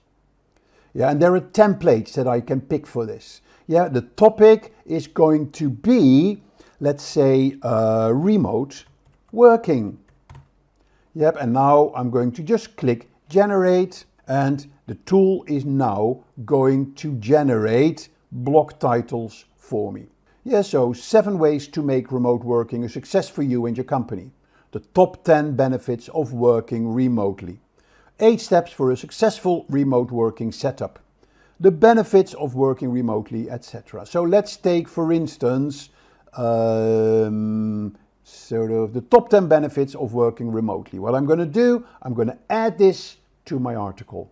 There we have it, number 1. Yeah, and if you look at the topics here, it can also create your blog introduction, the section completer, a conclusion paragraph. It can even put it into the customer buying journey framework. So it is unbelievable what these type of AI tools can do for you. Another very powerful and very simple product that I often use is a tool called Quillbot. If I go to Quillbot, it's a paraphrasing tool. Yeah, and this is free. You can use standard and fluency for free. You just type in or paste the piece of text that you want to rewrite, and then you click paraphrase. Yeah, you can increase the number of synonyms, you can make it fluent, formal, simple, creative, expand and shorten the text. A very simple but powerful tool to paraphrase content. So watch this space. Yeah, the artificial intelligence is taking the digital marketing world by storm. Okay, once you've got your outline written, you're then going to write a very compelling headline. Writing the compelling headline is probably one of the most important parts of your copywriting that people will remember. Yeah, so and that headline must summarize what the content is all about, but also it should grab people's attention. Now, there are many tools that you can use to check your title. Yeah, and just search for tool to check title. Yeah, and then you will come up with a whole selection of tools that you can use for this. Also, think about the paragraphs and the bullet points. It's very important to break your content into short paragraphs and to use bullet points to make it easier for people to read and to scan your article. There's another reason why short paragraphs and bullet points are so important. Google likes them. And particularly when it comes to mobile search, where Google needs to place short content as answers to queries that people have, they prefer to have bulleted content to actually use for answering queries that people have. So finally, there are a few more tips. We have subheadings. Subheadings are very important, and formatting is important. Yeah, headings are the first level of your writing masterpiece. Yeah, so headings is sort of the title of your document. They introduce the topic, they introduce the paragraph. So the heading let the reader know where they are in the document or the blog post. They can also include keywords, yeah, that relate to the topic. And again, that's good for your search optimization. The heading is an essential part of the content that you're writing because it tells the reader what to expect from that piece of text. Subheadings are the second level of a document. They introduce a topic or a paragraph. Their function is to break up longer sections into smaller, more manageable pieces. Think of it as a bullet point under your heading. So headings and subheadings are the signposts of your content. They indicate the summary of a section written under a heading or subheading. So it helps people to quickly understand the section that is following. And then of course the formatting is important to let pieces of content come out as well, like bold, italics, underlining, using different colors that can make your content more visually appealing. Right, so now that we looked at how you can write proper content, yeah, the final piece is of course to edit and proofread and edit. Yeah, so constant editing is very important. You may want to have multiple people contributing to your document. Yeah, so very useful to ask your colleagues to have a look at the document and maybe add their comments, add their ideas to the content as well. And then when your final piece is ready, make sure that before you publish it, you proofread it for spelling and grammar errors. Yeah, and that's where word processors these days, of course, they all have spelling checkers. So that's the minimum you should do, is to have a spelling checker go through your document. Now, typos are very easy to miss when you check it on your screen. So my advice is to print your document, yep, and then read it on paper. That will give you a different view of your document, and you will see that you often take out typos. If it is a shorter document, a very powerful way to proofread is to read it backwards. Yeah, because when you're reading it backwards, you're not thinking ahead of what the sentence actually will be, but you're just analyzing each word by itself. Good, so that is all about writing proper content. Let me close today's session with some particular content writing tips. First of all, know your purpose. We talked about that. Make sure that you know what you're writing, you know who you're writing it for. Do you want your content to inform? Do you want it to convince? Do you want it to entertain? Yeah, so what is your content going to be about and who is it going to be for? So know your purpose. I always use a very simple acronym, KISS. Keep it simple. Sometimes I use KISS with 2 S's. Keep it simple and stupid. Use clear, concise language.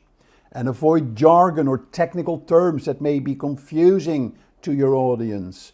Ask your mum to read it, because if she doesn't understand it, then maybe some of your customers may not understand it. Very important to keep it simple. And since you're so involved in your product and services, for you the technical terms are day-to-day language. For your readers, they are probably not day-to-day language. Use active voice. Yes, so writing active voice makes your content more engaging. Yes, so you're not talking about that day the people of our company decided, but you say that day we decided. Yes, so use terms like we, like us in your document. So use the active voice. That makes it much easier to engage with.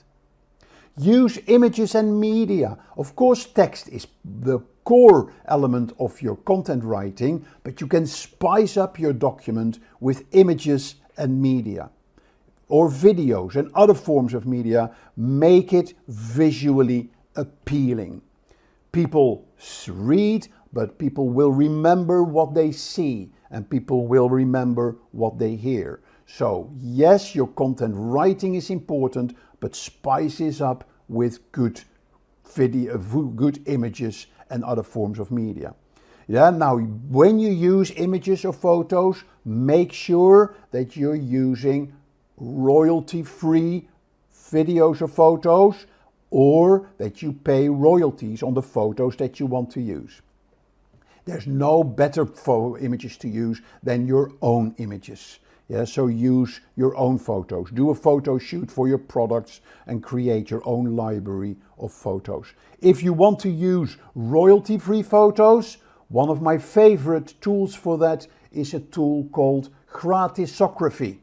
In Gratisography, there's truly unique, usually whimsy photos.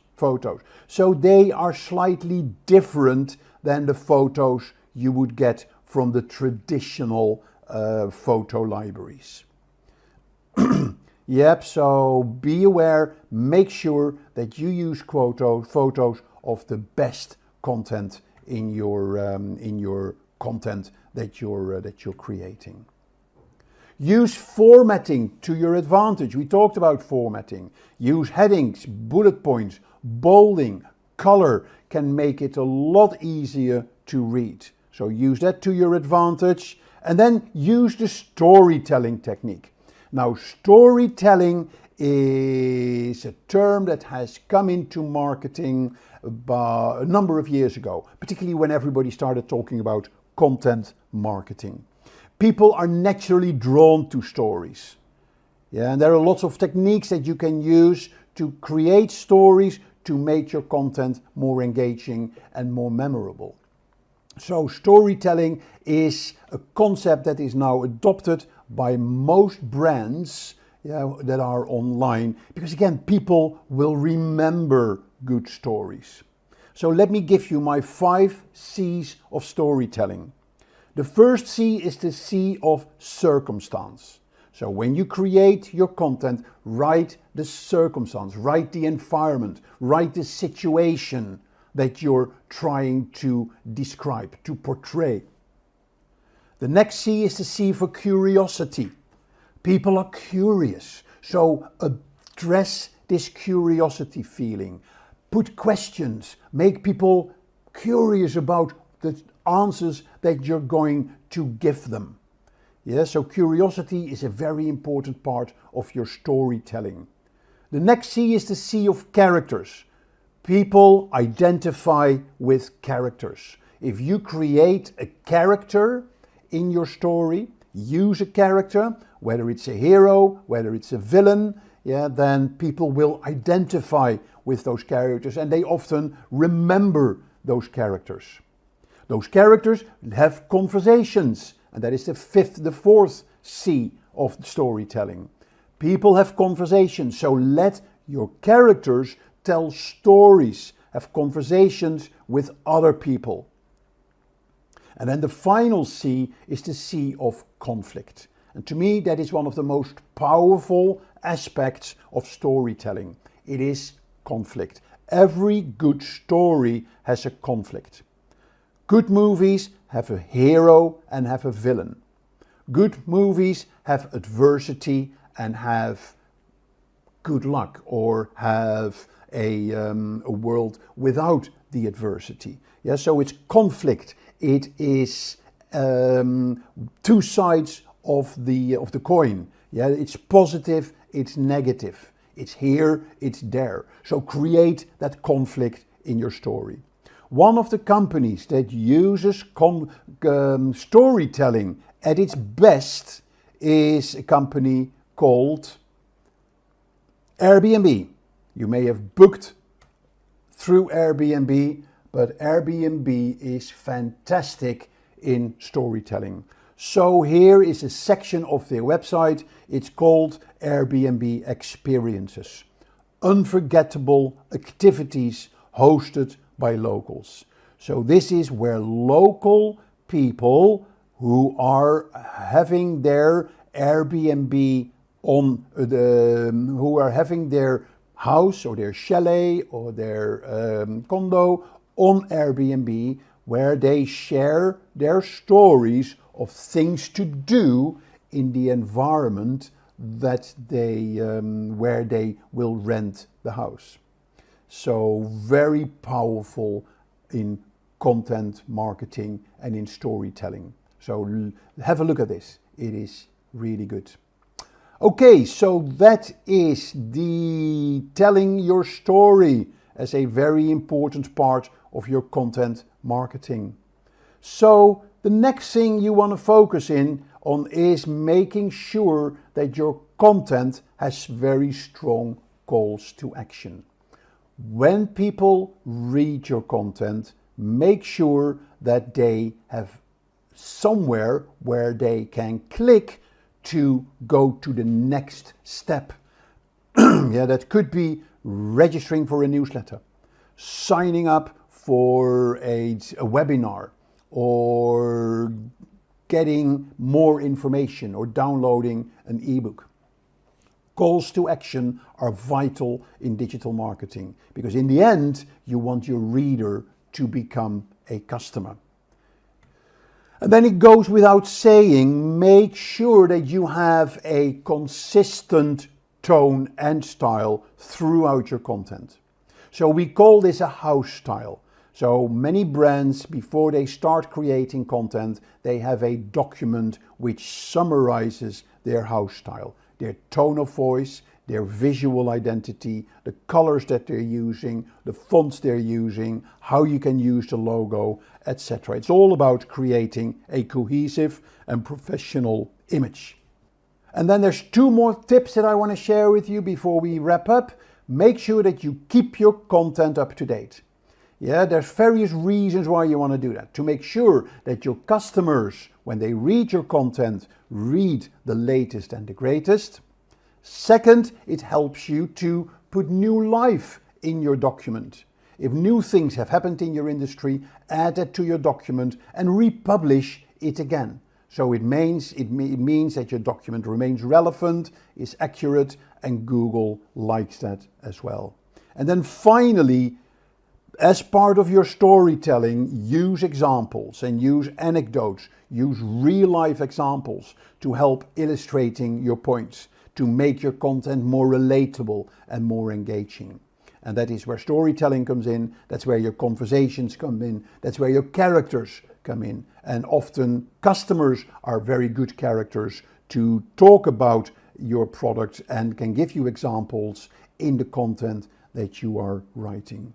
Now let me tell you about Simplilearn's postgraduate program in digital marketing created in collaboration with Purdue University and Meta Blueprint. With this program, you will learn everything from the fundamentals of digital marketing to the latest trends and techniques used by top marketers worldwide. You will explore SEO, SEM, content marketing, social media marketing, email marketing, and more. This program is led by industry experts who bring their real-world experience to the classroom, giving you an insider's perspective on what it takes to succeed in the digital marketing world. If you're looking to jumpstart your career in digital marketing or take your skills to the next level, then Simplilearn's professional certificate program in digital marketing is the perfect place to start. To learn more about the course, you can click the link in the description box below.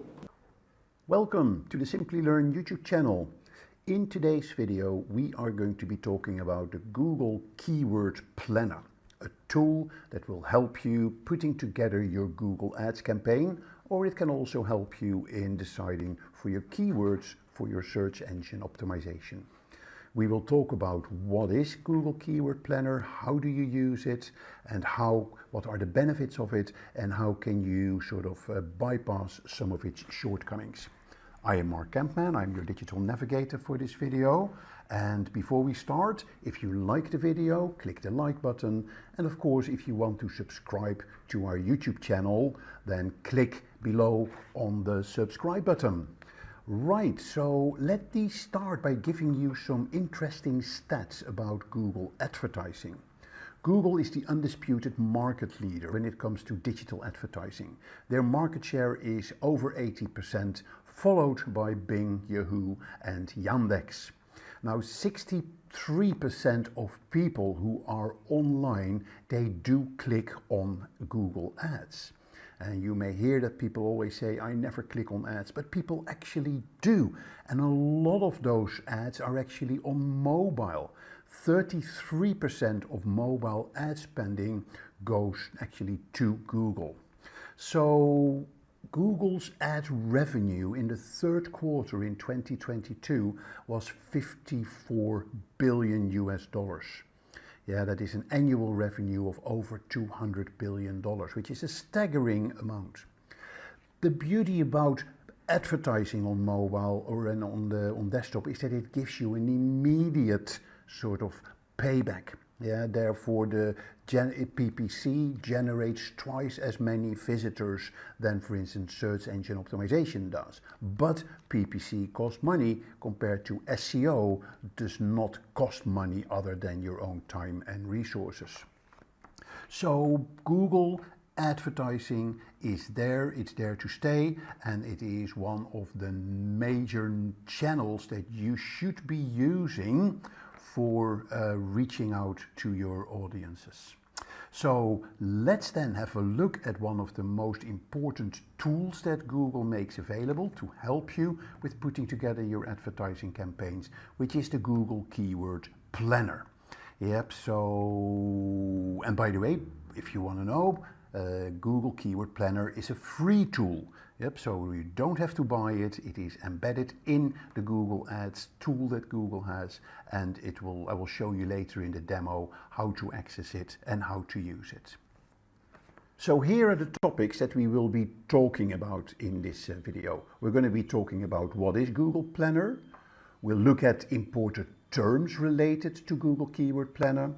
We'll look at some of the features of Google Keyword Planner, and then I will be giving you a demo of how to use Google Keyword Planner, what are the best parts of Google Keyword Planner, and how can you bypass some of its shortcomings. And then I will close the presentation with some tips and tricks on Google Keyword Planner. So before we go into Google Keyword Planner, let's talk about keywords. Yeah, keywords, we use them everywhere and they serve as the foundation of nearly every marketing campaign that we launch online. Whether you're deploying Google Ads, cleaning up content for SEO, helping your products to be found on Amazon. Keywords are at the heart of how you connect with your customers or your ideal prospects. So they are used for pay-per-click and for SEO purposes. In the context of an SEO campaign, a keyword is a phrase, a query that the searcher types into the browser to get a list of results. Examples of SEO keywords could include words like accounting software, QuickBooks for self-employed workers, or online bookkeeping solutions. Now, PPC keywords are used for your advertising like Google Ads. You add the keywords to your Google Ads setup to help determine when and where your ad should appear. Yep, so somebody types in a query, Google matches that query with ads that contain that query. Yep, and then with various calculations, it will show the ads that best answers the query. So a great keyword list can help improve the performance of your ads and help you to avoid a high price to pay for your ads. Poor keywords can ultimately cause you to have higher price to pay for your ad and lower ad positions. So at the beginning of any SEO or PPC campaign, you should plan to invest time to do your keyword research. Much of this process can be automated, and Google Keyword Planner is a fantastic tool that can help you with that. But remember, in the end, it's still humans who need to look over the list to properly determine the keyword relevance. So let's have a look at some of the features of Google Keyword Planner and what Google Keyword Planner actually is. So Google Keyword Planner is a tool that helps advertisers find the right keywords to target for their Google ad campaigns. Yeah, it helps you research the keywords for your search campaigns, and you can also discover new keywords related to your business. You could identify your competitors' keywords and get ideas around the keywords that your competitors are using. Additionally, Google Keyword Planner will give you volumes, estimates of the searches that those keywords receive and the cost you would potentially pay when you use those keywords in your advertising campaign. Yes, so Google Keyword Planner allows you to see how often certain keywords are searched for on Google, and it provides data of the cost of running the ads for those keywords. So you get also suggestions for related keywords. It's great if you don't really know where to start as far as finding keywords for your ads. So very important to know that Google also provides the average cost for your ads to show on searches for a keyword. So it's easier to pick and choose which keywords best suit your strategy and your budget. So Google Keyword Planner is a useful tool for identifying the most effective keywords to use in your ad campaign. And, as I said before, as well for estimating the potential cost and reach of a campaign. So knowing how frequently keywords in your industry are searched for is extremely important for your campaign, because you wouldn't want to target keywords that no one is using, but you also want to target keywords that have a ridiculously high search volume because they tend to be more competitive. And when they're more competitive, you will have to pay a higher price to target those keywords. So to summarize, Google Keyword Planner helps you discover new search keywords. It shows you average monthly search numbers for those keywords. It helps you to determine the cost, and it helps you to create new search ad campaigns. So all in all, a very powerful tool that you can use for your Google ad campaigns, which is also completely integrated with Google Ads. So the keyword list that you create in Google Keyword Planner, you can then bring directly into your Google ad campaign setup. So here are some important terms related to Google Keyword Planner.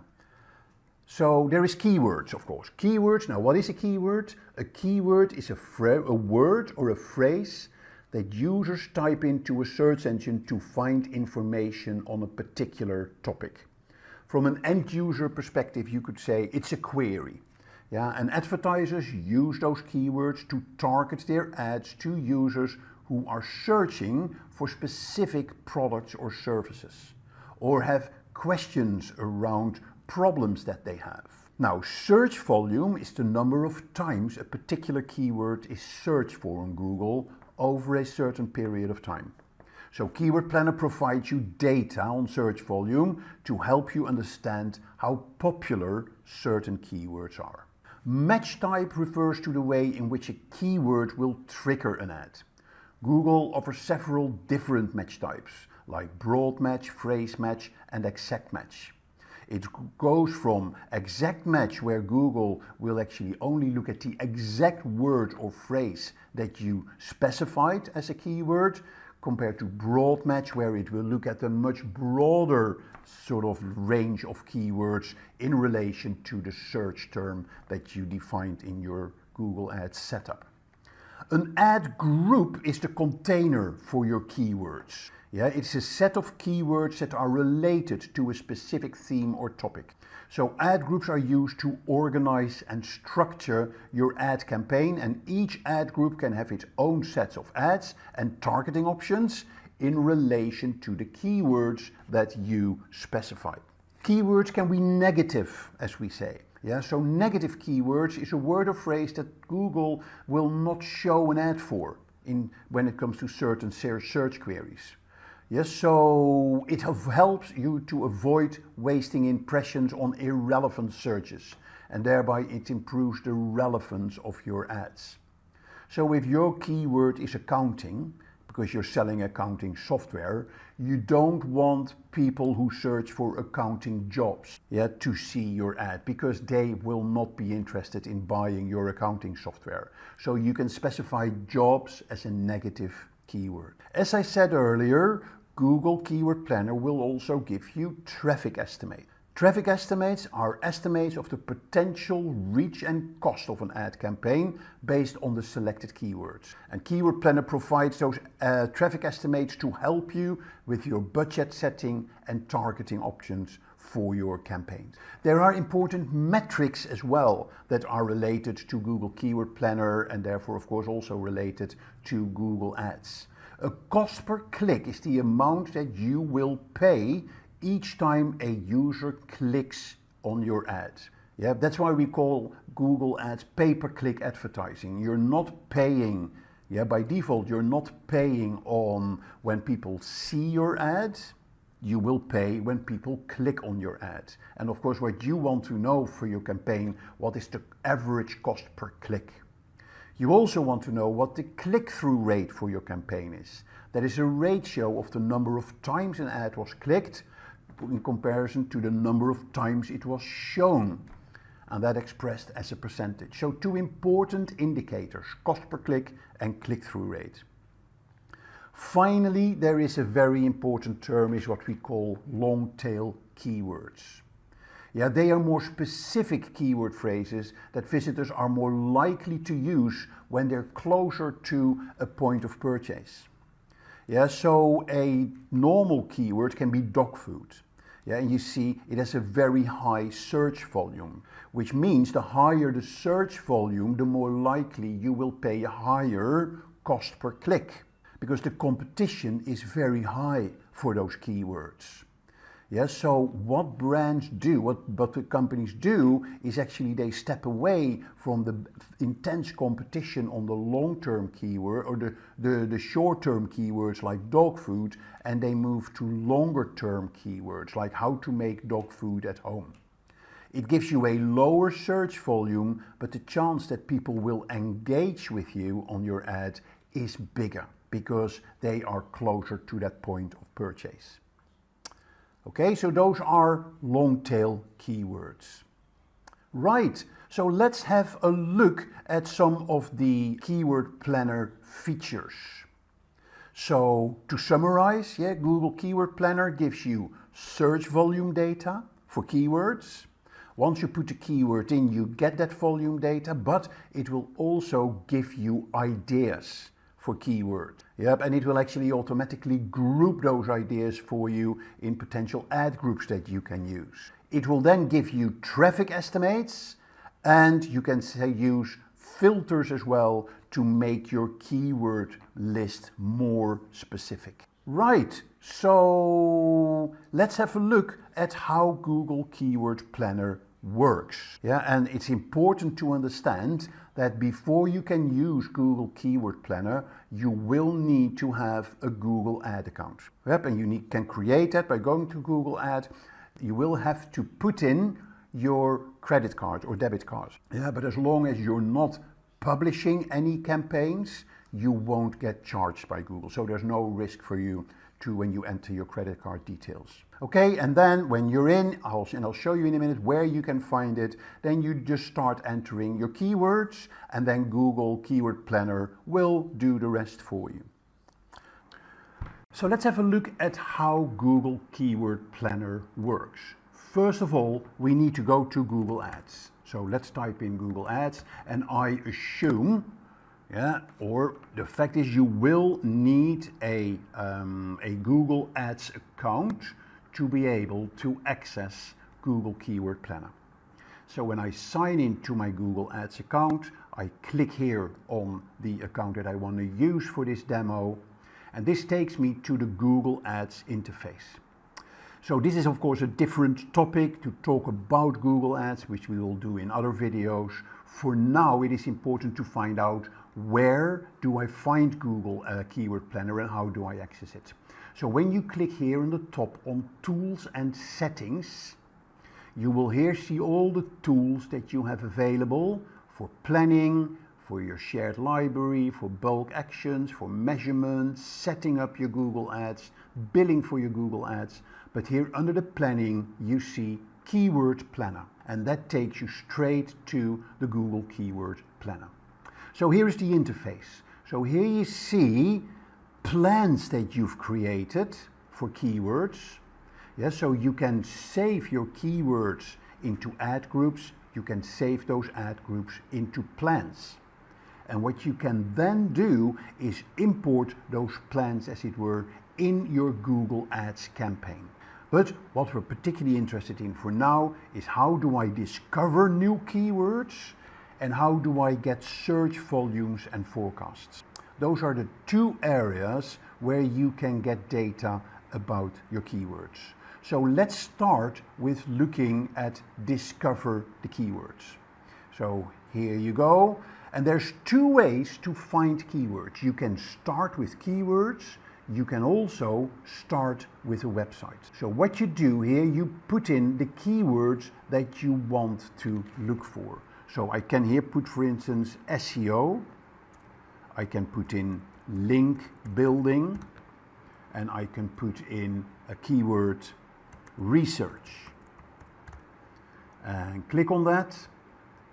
Yep, so I can unfiltered, unrelated keywords, I can put that in and entering a site, so I can make it as specific as possible, but let's go for these three keywords. Get the results.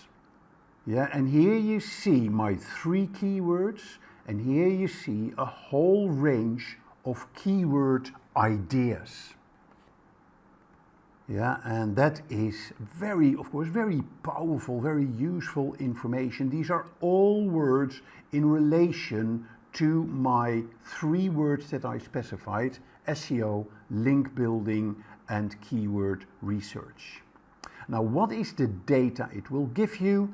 The average monthly searches, you see that here in bands from 10K to 100K, from 1K to 10K. It will give you the competition level for the keywords. Now bear in mind, this is competition level for Google pay-per-click advertising. It is not a competition level for the actual keywords. So, yep, and then here you see the top of page bid, the low range, and here you see the top of bid high range. Yes, so that is kind of the interface. Here you have your keyword view, you can specify your columns, you can exclude ideas, so in this case adult suggestions, and here you can add filters, and here you can refine your keywords, and we're going to have a look at that in a minute. Yep, here you can specify the country. Yep, so we've got United Kingdom, you can say where do you want to search for, and here you put in the period, and that is in this case January to December 2022. So that is sort of the high level interface when it comes to getting ideas for keywords. So let's go back and do a bit more details on this. Yeah, so let me take a word like t-shirt, and what are the ideas that I'm getting, and I click here, get results. So here now I'm getting a whole range of ideas, yeah, on keywords. So now there may be keywords that I don't want in here. Yeah, so this is where I can specify and refine my keywords. So here I can say do brands or non-branded. So I don't want any keywords in relation to specific brands. So I can take those out. Yeah, so your Nike keywords are gone. Yeah, so your Adidas keywords are gone. So it is a lot more specific now. Yeah, so you can also say, for instance, I don't want t-shirts with, no, I don't want Playboy t-shirt. Yeah, so what I can do, I can go to filters, I can add a filter, and here I can say exclude, in this case, keyword text does not contain white, for instance. Yep, so that will mean it will take all the t-shirts out where the word white comes in. Yep, so that is how you can get your more specific with your keywords and filter them to be more specific and more relevant for you. All right, so what you can then do, you can actually select a few of the keywords that you say, hey, these are relevant for me. And you can say, okay, I am going to put them in a plan. I can put them in an existing plan, or I can put them in a new plan. I can put them into an ad group. Yep, or I can also look at the match type for those keywords. Yeah, so I can put them as broad match, phrase match, and exact match. And then I can add the keywords to create my plan. Okay, I can copy the keywords. There's more that I can do. I can add them as negative keywords. Yeah, so those are kind of the functionalities that you have when you search for your keywords. So let's have a look now at do a bit more on your keywords when it comes to competition and when it comes to long tail. So let's close this. Let's do a search on keywords for the term e-bike. Yep, so I'm going to get my results. And what I want to do, I want to look for the keywords with a low competition. Yeah, so here you see the high competition and the low competition. I can sort them going up and going down. Yes, I'm going to sort so low. And now remember, this competition is for ads. Yeah, so this is not competition for your search engine optimization. Yeah, so here when you look at low competition keyword, look at this one. Yeah, stealth bomber e-bike.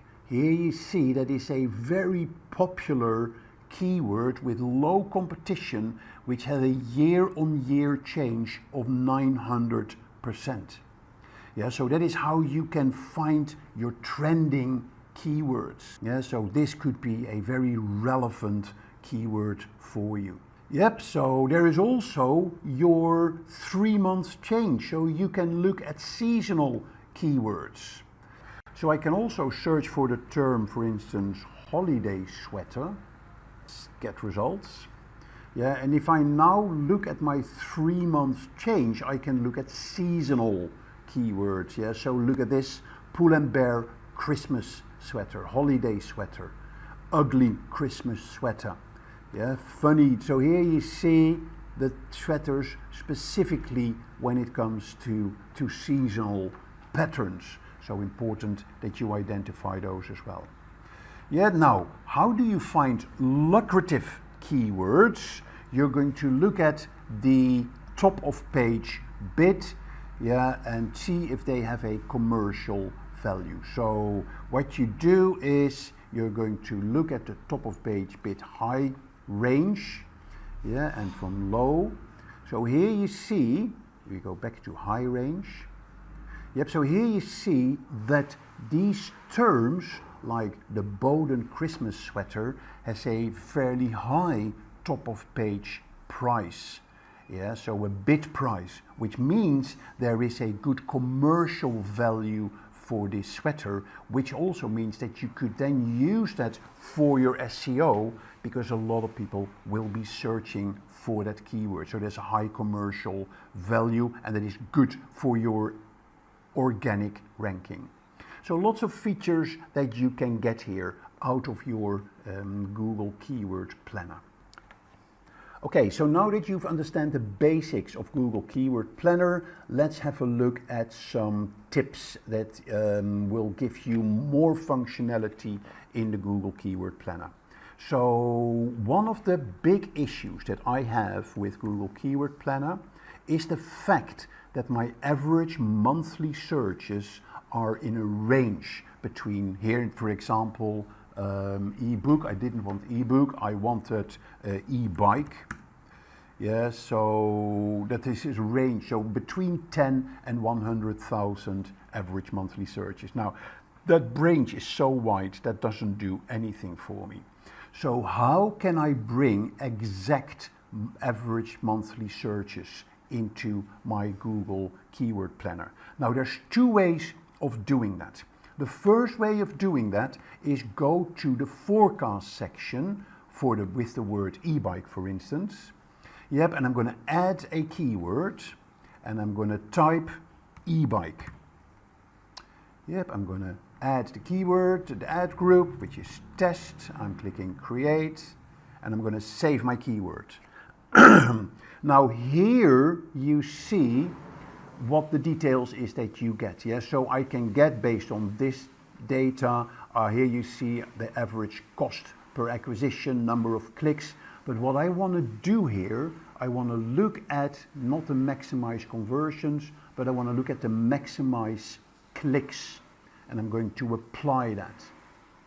Yeah, I'm going to put it into a slightly bigger, let's have a look here. Yeah, so here I have the data. So here you see I can get 2 conversions for £140 with a £5 average daily budget.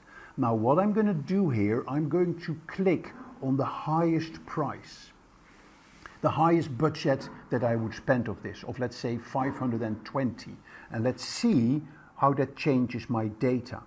So then here you see that with this highest price for the term e-bike, yeah, I can get about 30,000 impressions.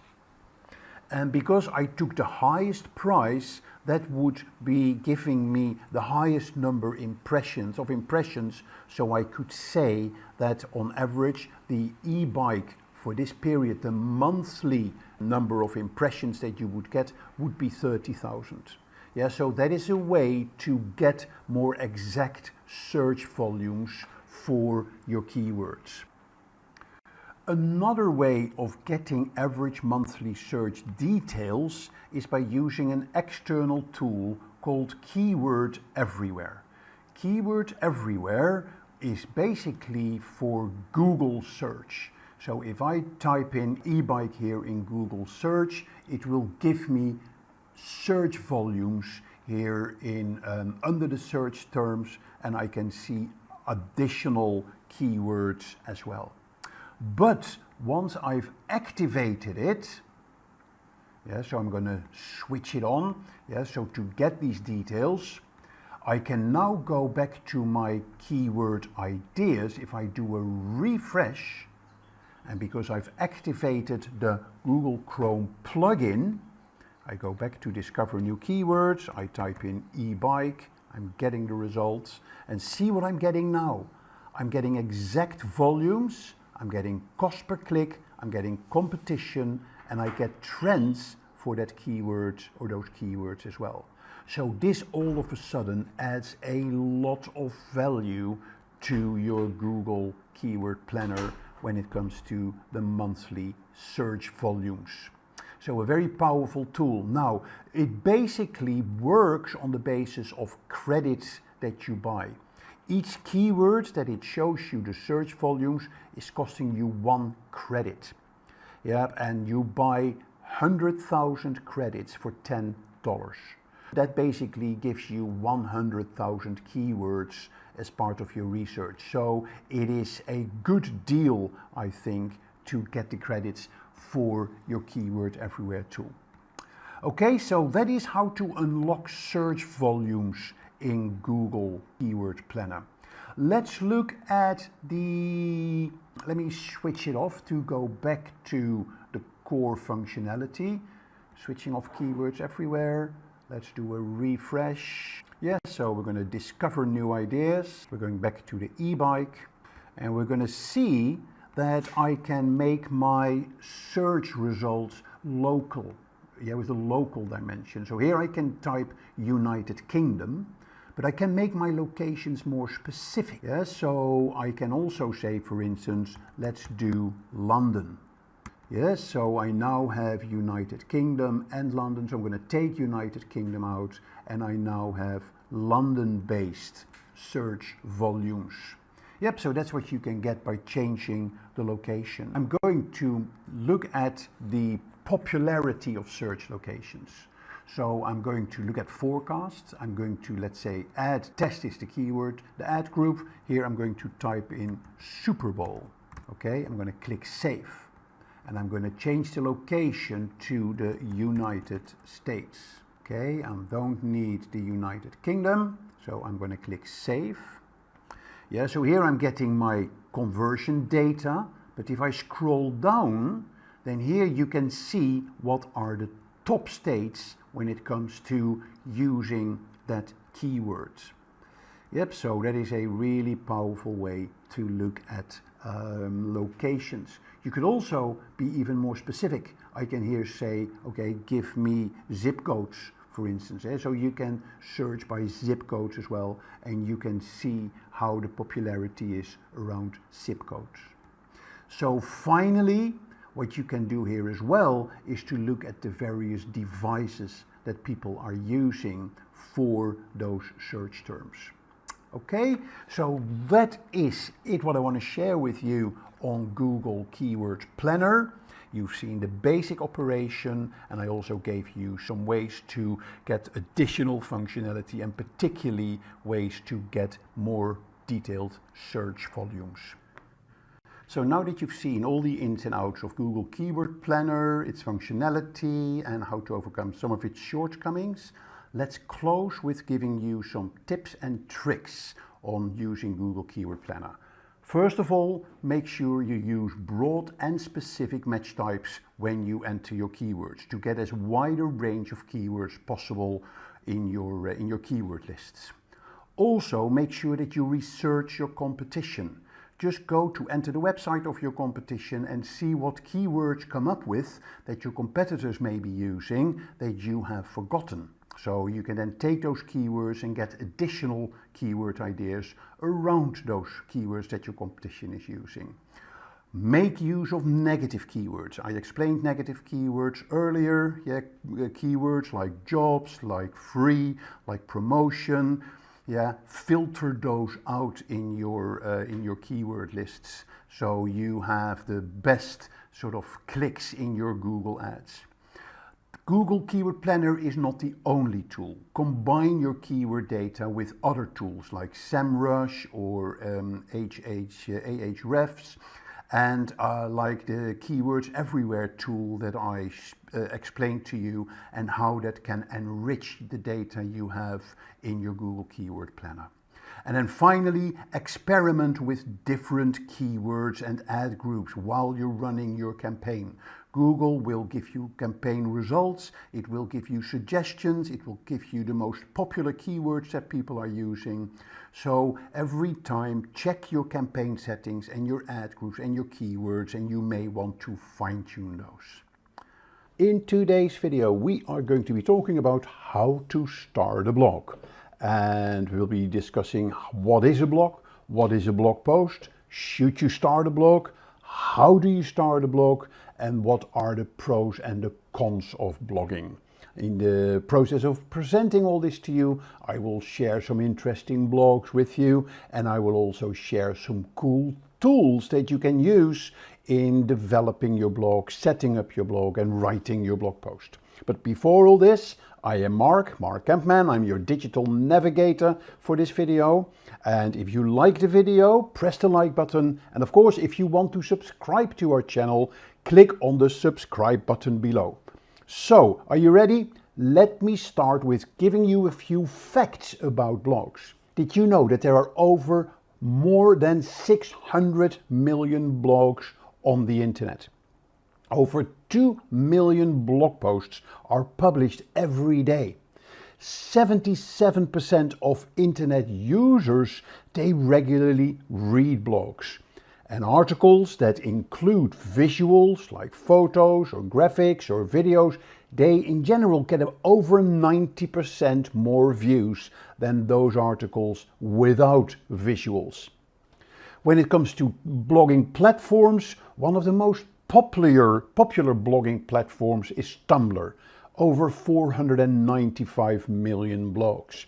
But for businesses, it is not used that much. There are the more popular platforms for businesses, and WordPress is one of them. There are 60 million blogs powered by WordPress. And blogs are the second most common form of media used in content marketing. Yeah, so some really exciting facts about blogging and about the number of blogs on the internet. But let's dive right into it, and let's go into what are we going to be talking about. First of all, what does a blog stand for? Yeah, so let's discuss that in the context of the timeline of the history of blogs.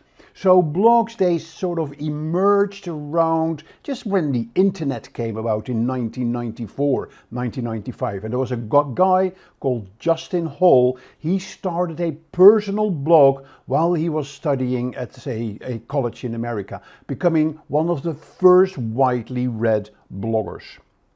In the late 90s, when the internet was a bit more accepted, the first blogs are created primarily serving as personal journals for a small group of friends or for your family.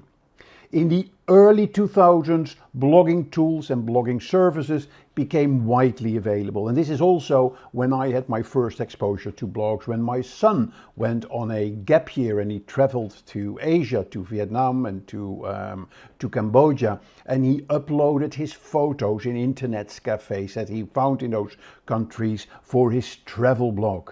So it made it very easy in those early days for people to create and maintain their own blog. In 2002, the term blog was coined and became widely used to describe a website that serves as an online journal or diary. And that's where the term blog came from. Like it was a weblog, it was a big log, it was a big web, it helps you to read the web. Yeah, so different angles, but the overall term blog becomes used to describe a website that serves as an online journal or a diary. So a weblog is kind of the closest to what a blog really stands for. So it then started to become very popular in the sort of the 2005-2010 era, when it started to be picked up by businesses as well. The wide range of topics and styles, from personal journals to photography blogs to recipe blogs, and people really started to see the power of blogging And in 2010 and onwards, it became a mainstream form of communication and self-expression, with millions of blogs covering every possible subject and serving every possible audience. And businesses really jumped on this. And today, it is one of the most significant roles being played by blogs in the rise of social media. And it has a profound impact on the way people communicate and consume information online. Yeah, so that is a short introduction of blogging. Let's have a quick look at what we're going to be talking about. First, I'm going to be digging into a blog. What is a blog? And then what is a blog post? And what are the characteristics of blog posts? Because clearly a blog and a blog post is different than a default or a standard web page. Next question is that we're going to answer, should you start a blog? Yeah, some people, they are excited about blogging and they go straight into it, where other people, they're not quite sure. Yeah, so let me give you some tips and guidelines if you want to start a blog, and when you want to start it, how do you start a blog? So that's what we'll be looking at as well. And then we'll close today's session with a look at the pros and cons of starting a blog. And in the meantime, in the process of presenting all this, I will share with you lots of tools, lots of suggestions, and lots of ideas on starting your own blog. So let's talk about the features of a blog. What is a blog? Now, a blog is a type of website serving as an online journal or a diary. And a blog consists of a number of posts on a particular topic or a theme. Okay, so it's a blog post is kind of the container for a range of articles around a particular theme. Now, it can be created by individuals, it can be created by companies, by businesses, organizations, serving various purposes. It could be for personal expression of ideas, it could be for marketing, it could be for journalism, or even for activism. The beauty about a blog is that it is so easily created and managed using blogging software or blogging services. And all that software and all those services are available online. Some are for free, some are premium, but it is very easy to get started with your blog. And those blogging software platforms, they include features such as commenting systems, so that allows you to get your engagement with your readers. So it is based as a standalone website or on social media networks or content management systems. Yep, so there's different ways that you can set up your blog, but it plays a significant rise in the growth of social media and has a profound impact on the way people communicate and the way people consume information. So then, what is a blog post? A blog post is any article, any news piece or guide that is published in the blog section of a website. Okay, so it typically covers a specific topic or a query and is educational in nature. And it ranges from 600 to 2,000, 2,500 words. The typical blog includes the title. Title is very important. The title conveys the topic of the post.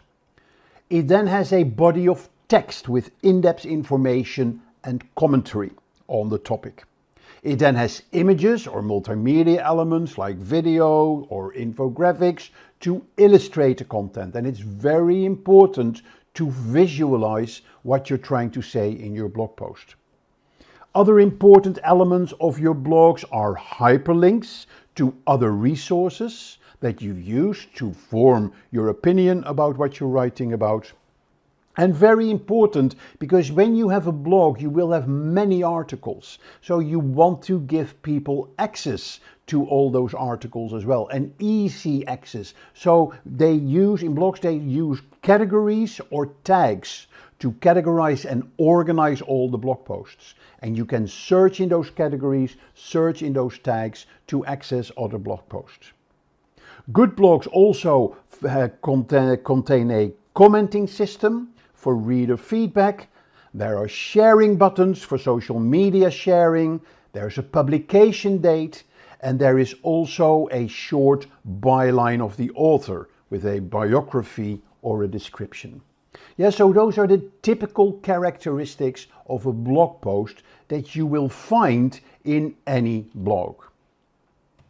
So, as I said earlier, a blog post incorporates visual elements like photos, videos, infographics, even interactive charts to make the topic that is being written about come to life, to explain a topic or answer a question.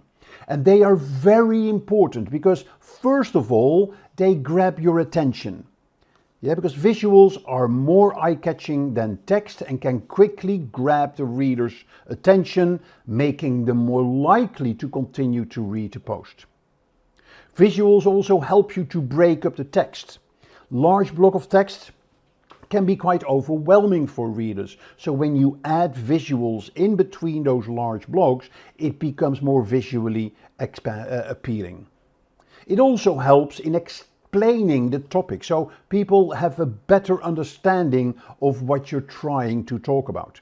Visuals can help you illustrate complex concepts and ideas, so it's easier to understand, but also easier to retain. Another important aspect of visuals is that you can evoke emotions, particularly when you are using video in your blog post as well. So it makes the reading experience more engaging, more memorable. Google likes it as well when you have visuals or videos in your blog post. It really helps you with your search engine optimization. Yes, so it's easier for readers to find the post then in search engines like Google or Bing or Yahoo. And then finally, visuals, they play a crucial role in enhancing the reader's experience and make the blog post more effective in presenting and explaining and conveying the information and ideas. A really good blog that uses visuals in a very good way is socialmediaexaminer.com. Yeah, I really like Social Media Examiner. It's a typical blog. It is almost like not recognizable as a blog website, but it is based on a huge collection of articles covering all topics around social media. And to access their library of visual posts, you go to the About Us, and here you have the range of articles on Web3, on Instagram marketing, Facebook marketing, YouTube marketing. So let's go to Instagram marketing, and immediately you see all the content around Instagram. Yep, and if I go to one of their blog posts, how to use Instagram for business, then here you see immediately there is a visual that explains the overall blog post and what it is all about. Yep, and then it uses visuals as well in the blog post to make it very clear and explain exactly how things work and how you should use specific functionality, with links to other tools and tools resources.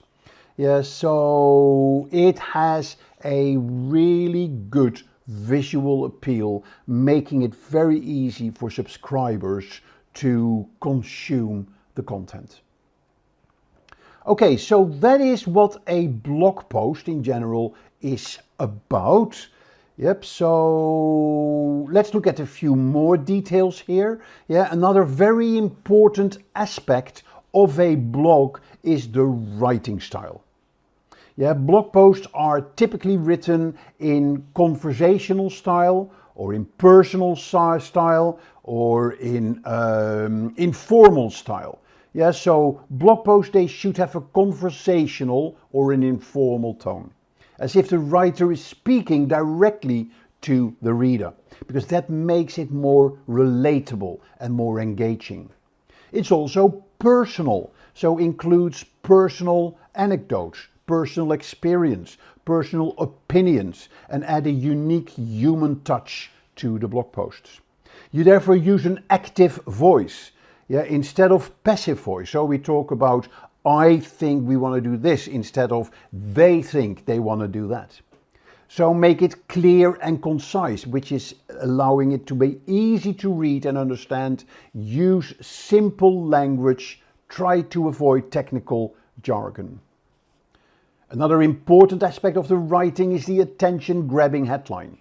It's a headline that is attention-grabbing, clearly articulates what the content of the post is all about, and it encourages people to read the blog post. People love headings of blog posts or titles of blog posts with numbers. 5 things you should do to achieve this, or 4 things you may have missed.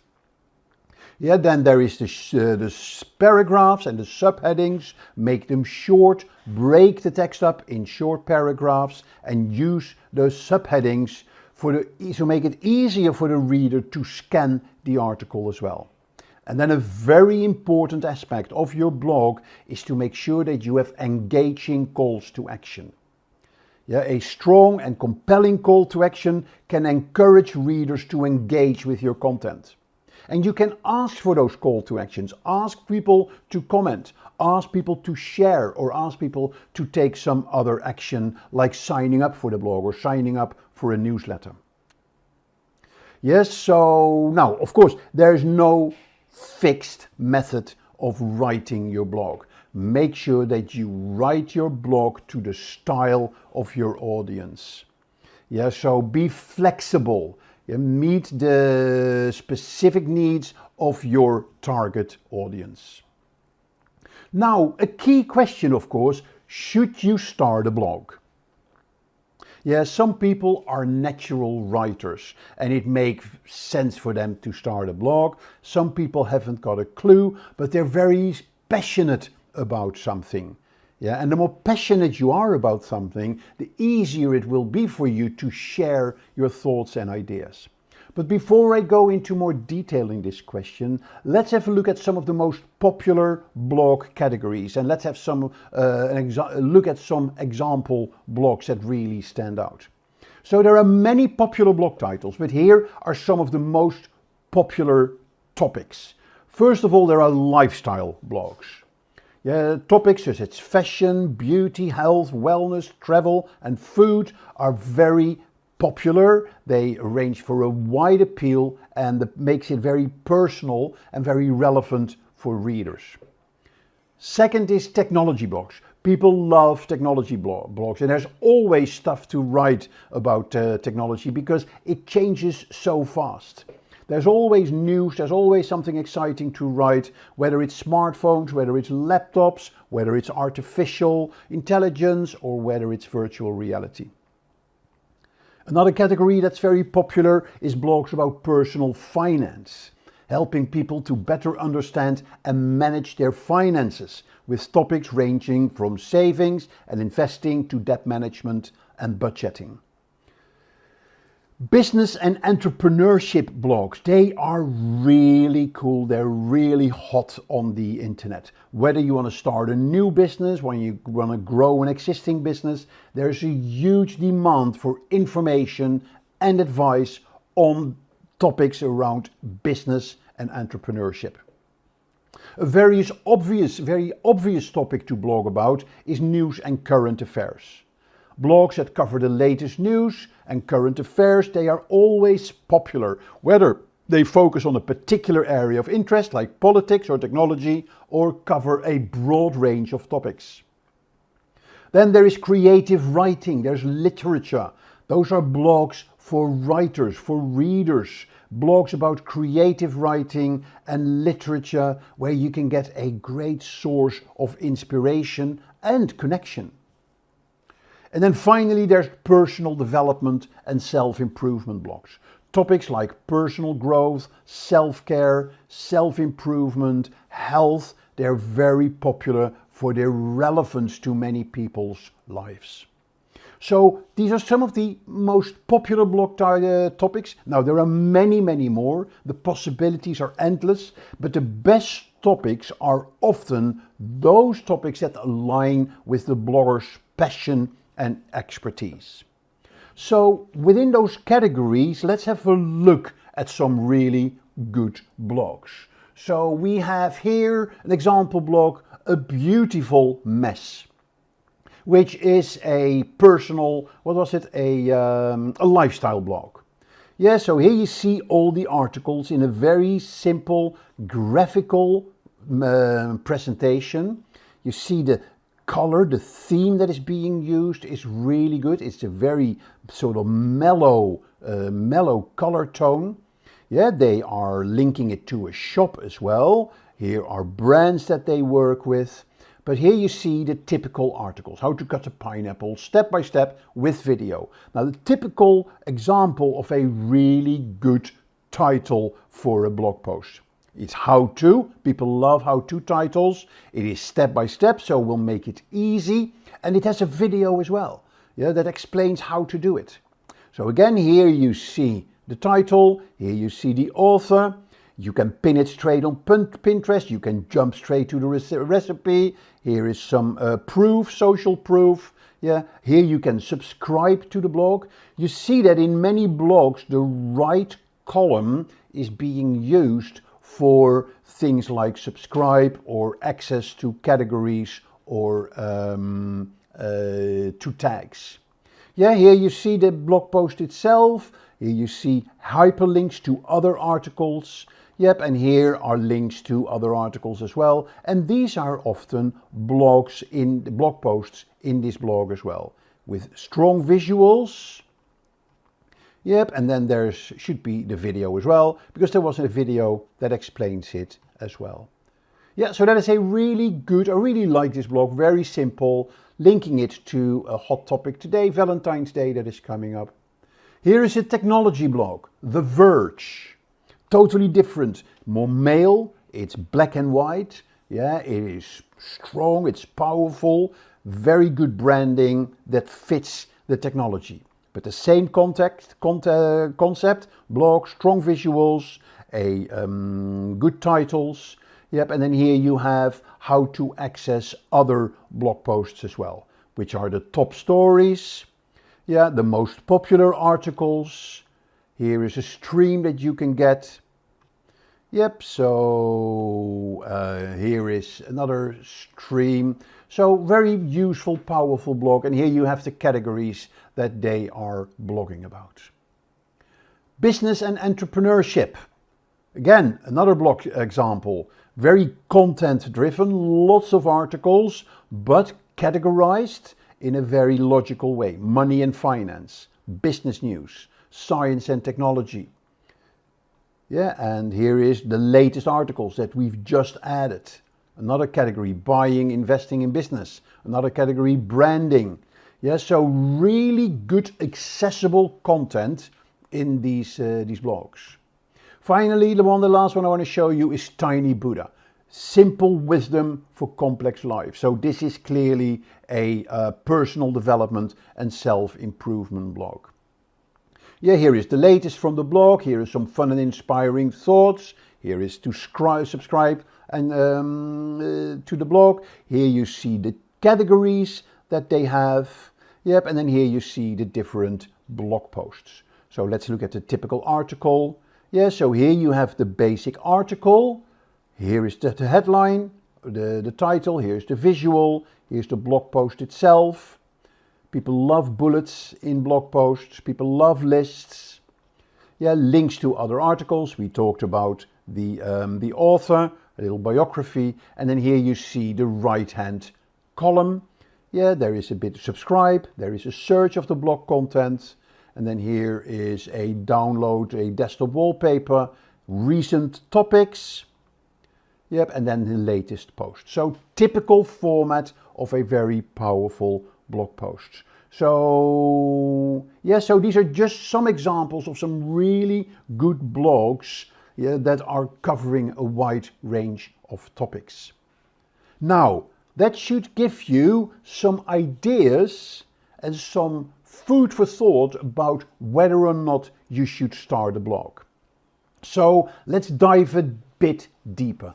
First of all, you should have a passion for writing and sharing on a particular topic. Yeah, so you should have a passion about a topic. It should be your hobby, or you should just want to learn everything about a particular topic.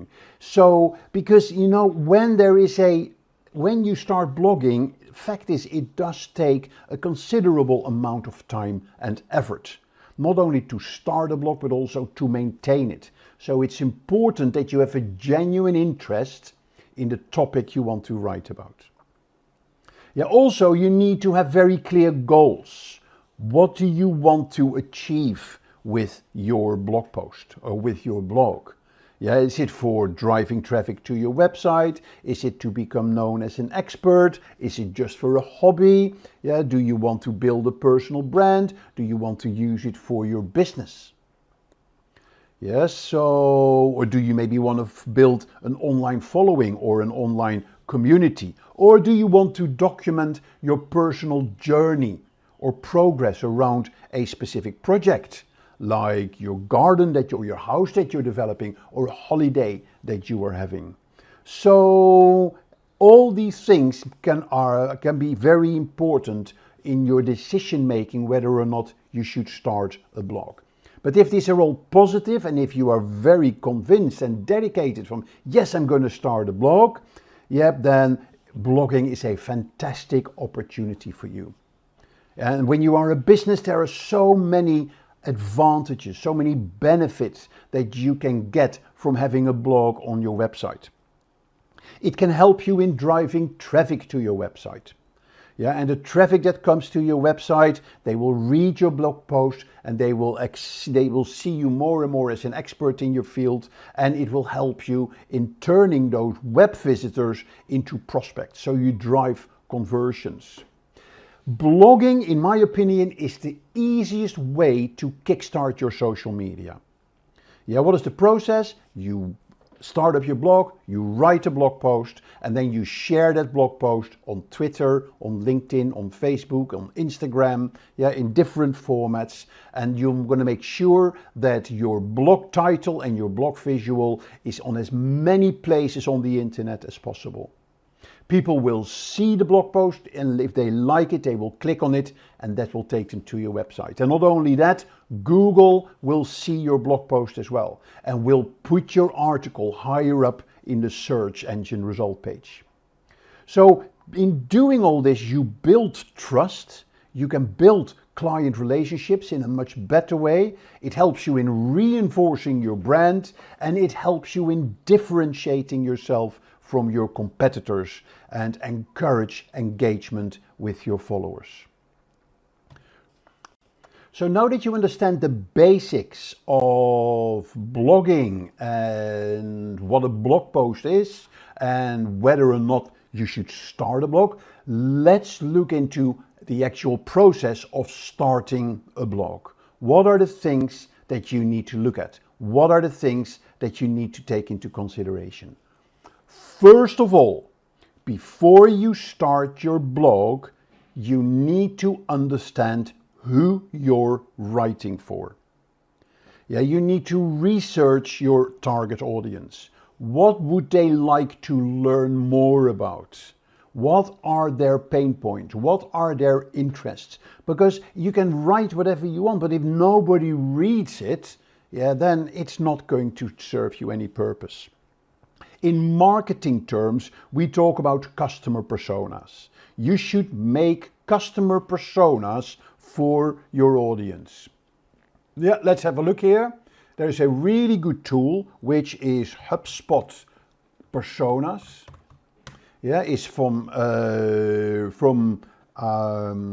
HubSpot, a Make My Persona tool.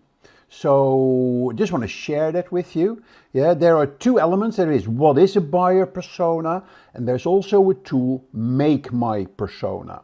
So let's talk about what is a buyer persona. A buyer persona is a semi-fictional representation of your ideal customer, based on market research, looking on the internet, talking to your colleagues or to salespeople, or talking to your customers themselves, and real data that you can find about your customers. And in your case, you can actually change customer with reader.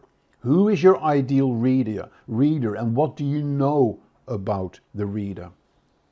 You're then going to look at, why do I need this? Yeah, they provide structure, a persona. They provide structure and context for you as the blogger, making it easier for you to map out the content. Yeah, and align your topics with the requirements, the reading needs of your audience. Yeah, and how do you use them? Yeah, so by learning about your ideal customer or your ideal reader, their challenges, their goals, their demographic traits, it helps you set up a content strategy. Yeah, which will increase the chance that people will read your blog. So how do you create a persona? There's lots of tools on the internet. You can download a guide here. Yeah, you can also go back to the tool here, Make My Persona, and that is on HubSpot. There is actually a tool where they can help you build a persona. Yeah, it will ask you a set of questions. Yeah, so create an avatar, name your persona, and then it looks at some demographic characteristics. It looks at some characterizations. It looks at what are their challenges, how do they consume information. You can do that in a walkthrough mode, or you can also skip the walkthrough mode, and then you go actually into the final version of the persona that you can fill in here as well. Yep, so they want to know the name, the title, the age, level of education, the social networks that they're using or reading, what is their preferred method of communication, what are their responsibilities, what are their goals and objectives, what is their biggest challenge. And you can tailor this completely to your own sort of reader profile. Very useful tool on creating customer personas. A very important part on starting your blog. Once you've started and created your persona, you're then going to check out your competition. What are your competitors posting about? Yeah, how do they approach their target audience? What are the typical topics that they are looking for? Yeah, so now there's different ways of finding blogs from your competitors. Yeah, the traditional way, I would go to Google. Yep, and I would just search. For instance, if I'm in CRM, yeah, I would just search on the top 10 blogs on CRM. Yep, and then here you get lists in Google of the top CRM blogs.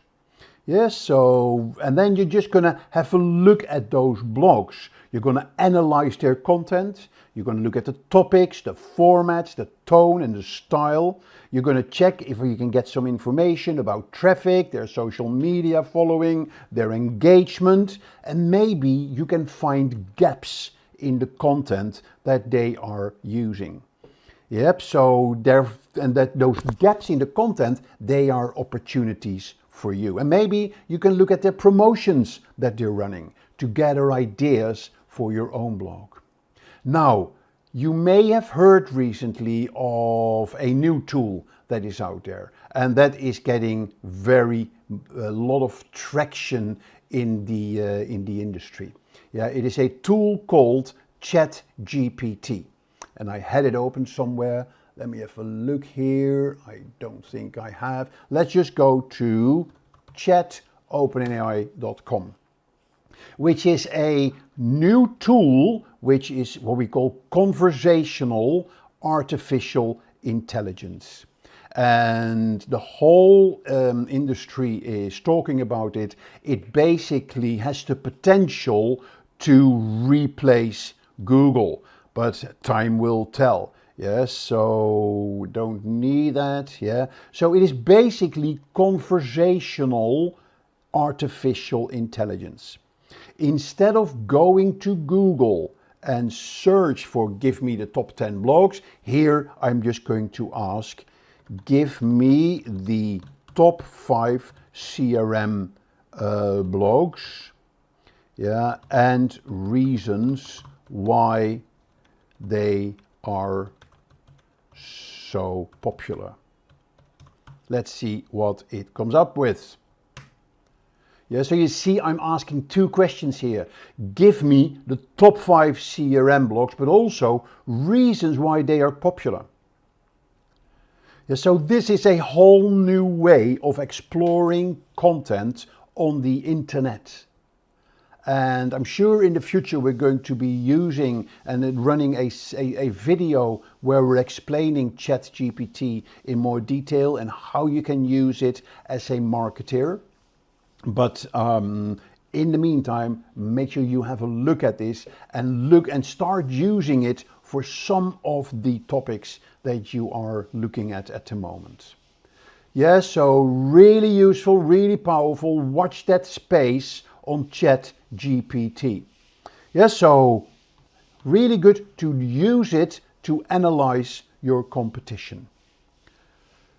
So once you've got your competition analyzed, you're then going to decide what are the topics that you're going to cover. You're going to look at the focus area of your blog. It's very important if you want to be successful with your blog. So here are some steps that you can go through. First of all, you identify your passion. You're identifying your interests. Yeah, so that's where you can sort of initially start at looking at the topics that you want to cover. You're then going to look at, okay, who is my audience? Yeah, and you're going to create your personas. And then you've looked at your competition as well. But then very important, once you've looked and identified a topic, you then need to check is it popular? Is it trending? Because yeah, you can write a topic about a fantastic subject, but if nobody is reading about it, if nobody is talking about it, yeah, then hey, what's it going to do for you? So a really good tool to look at what is trending in the world at the moment is a tool called Google Trends. So you just saw Chatgpt, which is conversational AI. So let's have a look at, is conversational AI a hot topic on the internet? Google Trends is a tool that will give you trends about how many people are searching for those terms. And the more people are searching for it, of course, the more people are interested about it, the more exciting it is. And if I look at this term from 2004 till today, yeah, then you see immediately how hot conversational artificial intelligence is becoming. And then particularly here in the last couple of months, this was the November 2022 was when Chatgpt launched its product. And here you see the stellar growth on the topic. Yes, so use Google Trends to find out if your topic is hot, if your topic is trending. Good. So once you've looked at the trending of your topic, is it popular? You're then going to find your angle. Yeah, so that is a key factor because there are so many ways you can write about conversational AI. But what are the topics? What are the subtopics? What is the angle that you're going to take? So basically, to find out about the angles on your topics, then you of course need to understand your niche. You need to have a good understanding of your niche and the topics within your niche. Again, you're looking at your competitors. Yeah, so if there is a certain sub-niche, yeah, or a subtopic, but everybody has been writing about this, then that is not going to help you. So you want to find those areas within your niche that have not been explored yet. Again, look at your readers. What do they want to hear about? You can then adapt your writing to your readers' requirements and do simple things. Use your own experiences and perspectives in analyzing what you're going to write about. That can really help you in finding a unique angle that sets you apart from your competitors. And challenge yourself. Challenge the status quo. Ask yourself questions that other bloggers may not be asking. Be critical, but make sure that you found that unique angle that you want to go for. Right, so now that we know the topic, now that we know the angle, we're going to start the blog. So the first thing we need to do is to come up with a name for the blog. Yeah, when you start thinking about naming your blog, you make sure that it is descriptive. So make sure that the name of your blog accurately describes the focus content of your blog, because that makes it easier for the reader to understand what your blog is all about. Keep it simple. Don't use underscores or hyphens. Keep the name simple. Avoid overly complicated names that are difficult to spell or remember. Try to make your name unique. Yeah, so make sure that your name sets you apart from others in your niche. Think about SEO. If there's keywords that you can put in your name of your blog, yeah, that can really help. Also very important to check if there is if the URL is available for the name of your blog, because it's a fantastic name, but if there's no URL available, and I'll come back to that in a minute. And then of course ask people, ask friends, ask customers, what do you think about the name of this blog? And use tools. There's lots of naming tools for your blogs, yeah, for websites. But again, if I go to Chatgpt and I'll just say, give me 10 names for my new CRM blog, Chatgpt is going to give you fantastic answers. Yeah, it just gives you ideas. So guys, this Chatgpt is going to revolutionize the marketing profession in the next few years. And there's so much more to come in this space. Okay, so that's where you go and have your name for your blog, and then check the URL for the blog as well. Yeah, so once you've created your blog name, you need to create your blog domain. And the first thing you're going to do is the name available? Yes, so here is a simple tool, Name Checker, and you can just type in the name. So go here to the name that we had. Yes, so let's say CRM Frontier. And then we're going to go to Name Checker. Here we're typing CRM Frontier. Yep, and we're just going to check, is it available as a .com? Is it available on Facebook? No. Is it available on Twitter, on Tumblr? Here you see all the social channels and the .com, if it is available. Yeah, and once it is available, you know that you're then going to a URL sort of place where you can buy URLs, and then you can go to your check if the name is available there, and you can go and buy it. So, but we'll come back to that in a minute. So this is choose your name, yeah, and make sure that your name is available. So then you're going to your domain registrar. So let's go to, for instance, GoDaddy.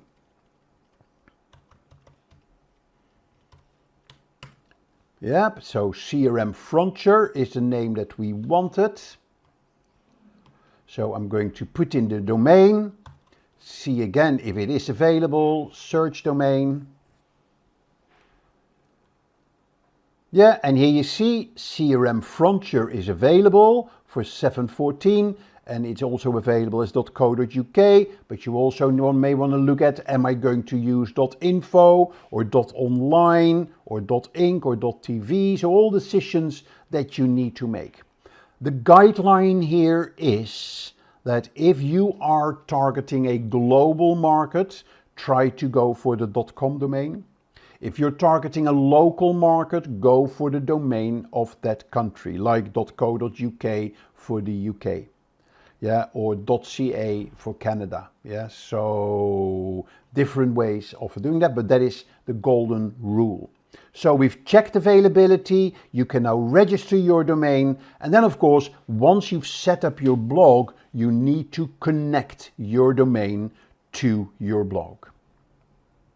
Good. So that is the domain and the domain registration.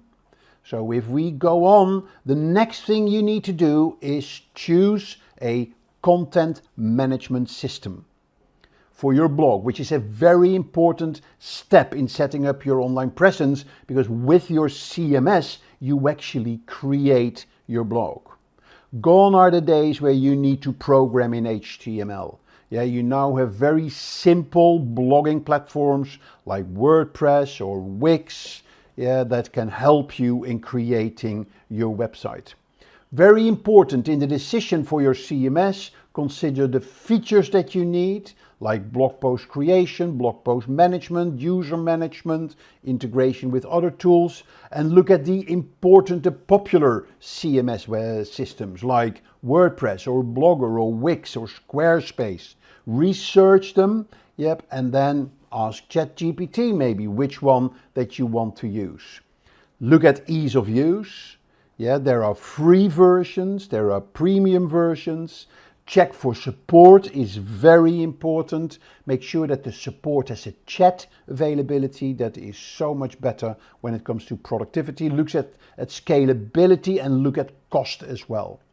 A lot of web CMS systems, they may offer you a free version to start with, but then it will have some basic advertising or you can't use your own URL. So very important that you choose a CMS that works for you.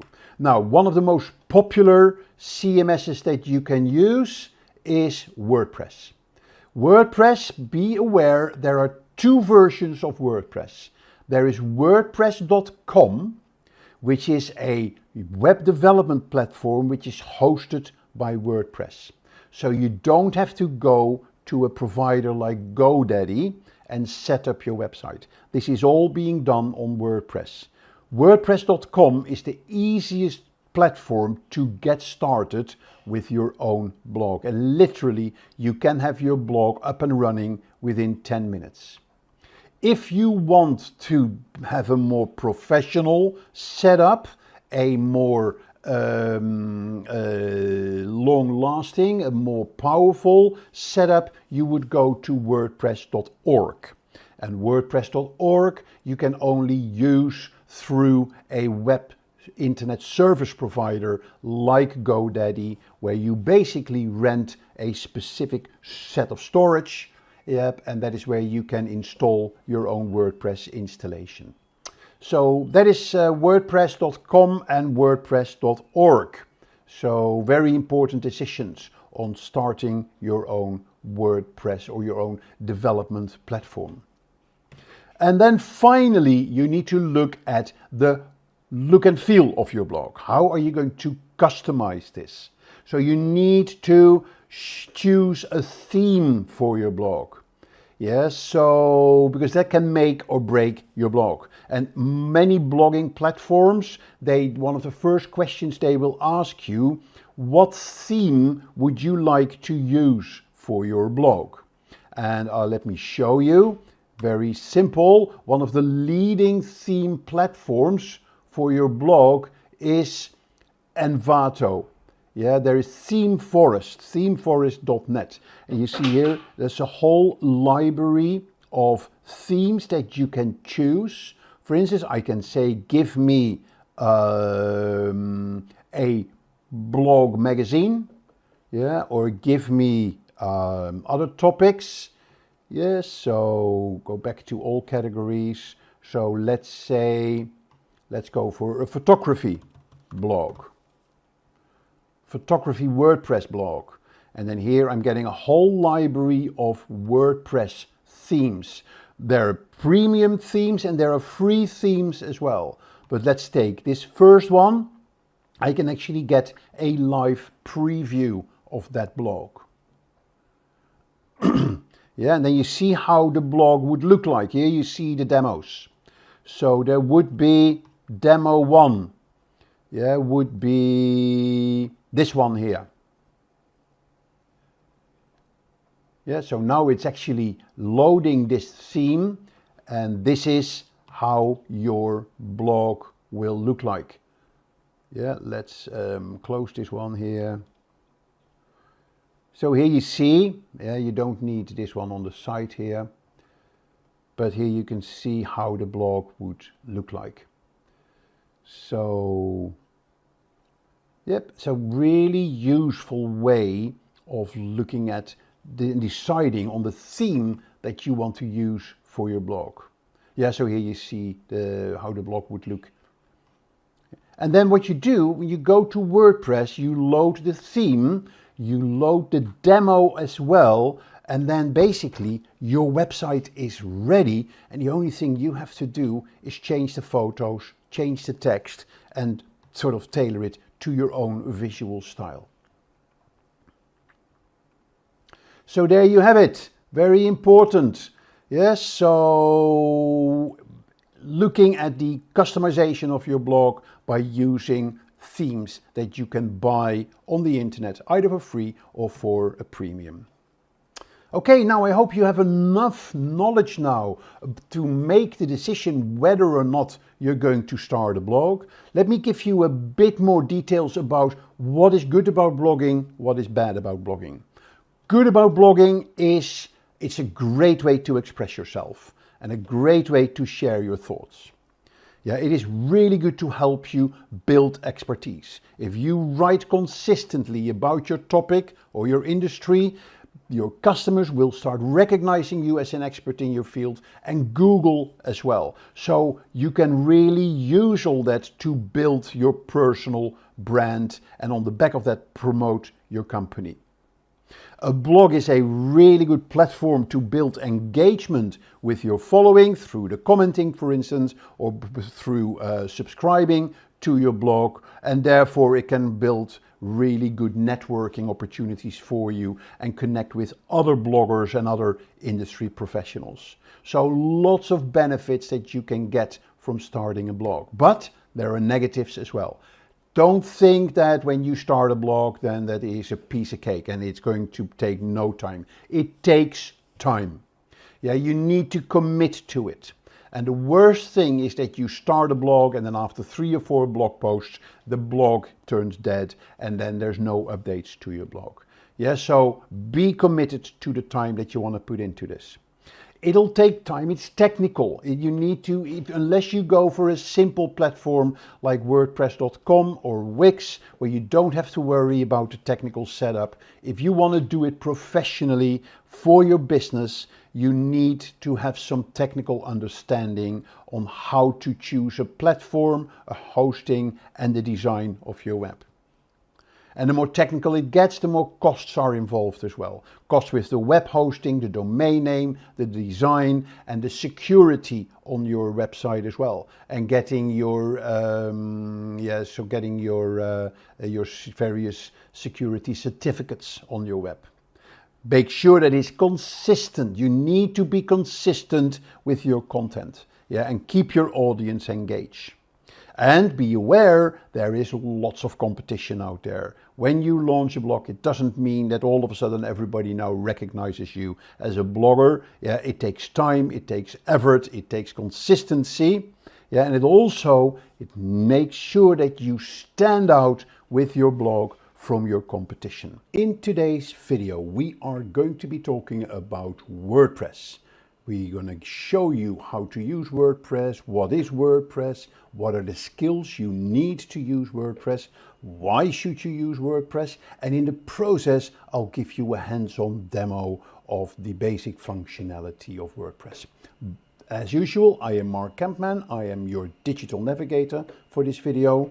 And if you like the video, click the like button. If you want to subscribe to our channel, don't forget to click the subscribe button and join our fantastic community of interactive learners on the Simplilearn YouTube channel. So what we're going to be talking about is, first, we're going to talk about content management systems. WordPress is a content management system to develop a website, but to understand this, how to use this, it is important that you understand the essence of a content management system. We'll then go into what is WordPress. We'll look at the 2 versions of WordPress that are out there. We're going to look at WordPress features, and I'll give you a brief demo of the WordPress functionality. We're going to look at one competitor in specific who is trying very hard to sort of bite into WordPress market leadership, and that's a competitor called Wix. So we're going to do a short comparison between Wix and WordPress. I'm going to then show you how to install WordPress, and then once you've got it installed, how are you going to create your website. And then we're going to close off today's session with having a look at some advantages and disadvantages. Right, but let me give you some facts of WordPress first. WordPress was released in 2003 as a blogging platform by a guy, Matt Mullenweg, and his friend Mike Little. It was a fork-off of an older blogging platform called B2 Cafelog. And it included basic functionalities like the ability to create a blog post, to manage comments and upload images. Yeah, it grew in popularity and features were added like plugins and custom post pipes, with lots of different updates across the years in 2008 and to 2010, the 15th, 2018, and then new features came like a redesigned admin interface, a theme customizer, and a block editor, which made it a lot easier to develop your websites. Now, where is WordPress today? It is the most popular CMS or content management system in the world. Over 40% of all websites on the internet, they use WordPress, and it continues to be one of the largest community of contributors to any CMS platform. Here are some other WordPress stats. WordPress powers 40% of the internet and is available in over 200 languages. WordPress users, they publish around 70 million new blog posts and 77 million new comments each month. And Yoast SEO, which is a plugin for search engine optimization for your website on WordPress, has been downloaded over 372 million times as of today. Makes it basically makes it the most popular WordPress plugin that you can use. The WordPress community consists of over 78 million active users and over 1.5 billion monthly unique visitors. They visit the WordPress websites without knowing that, of course. WordPress.com, which is a separate version of WordPress, and I'll come back to that in a minute. They host over 5.5 million active websites. And Automatic, which is the company behind WordPress.com, is valued at over $3 billion and has over 1,500 remote employees across the world. Yeah, so some pretty staggering numbers, and it clearly makes WordPress the market leader when it comes to a CMS or a content management system for your website. Now, what is a content management system? Before we dive into that, CMSs, they started in the 1990s, but they were not widely used until the early 2000s. So the early CMS systems were often proprietary, expensive, and very difficult to use. PHP Nuke was like the first open source content management system in 2000, later followed by Drupal. And Drupal became, in those days, one of the leading development platforms for your website.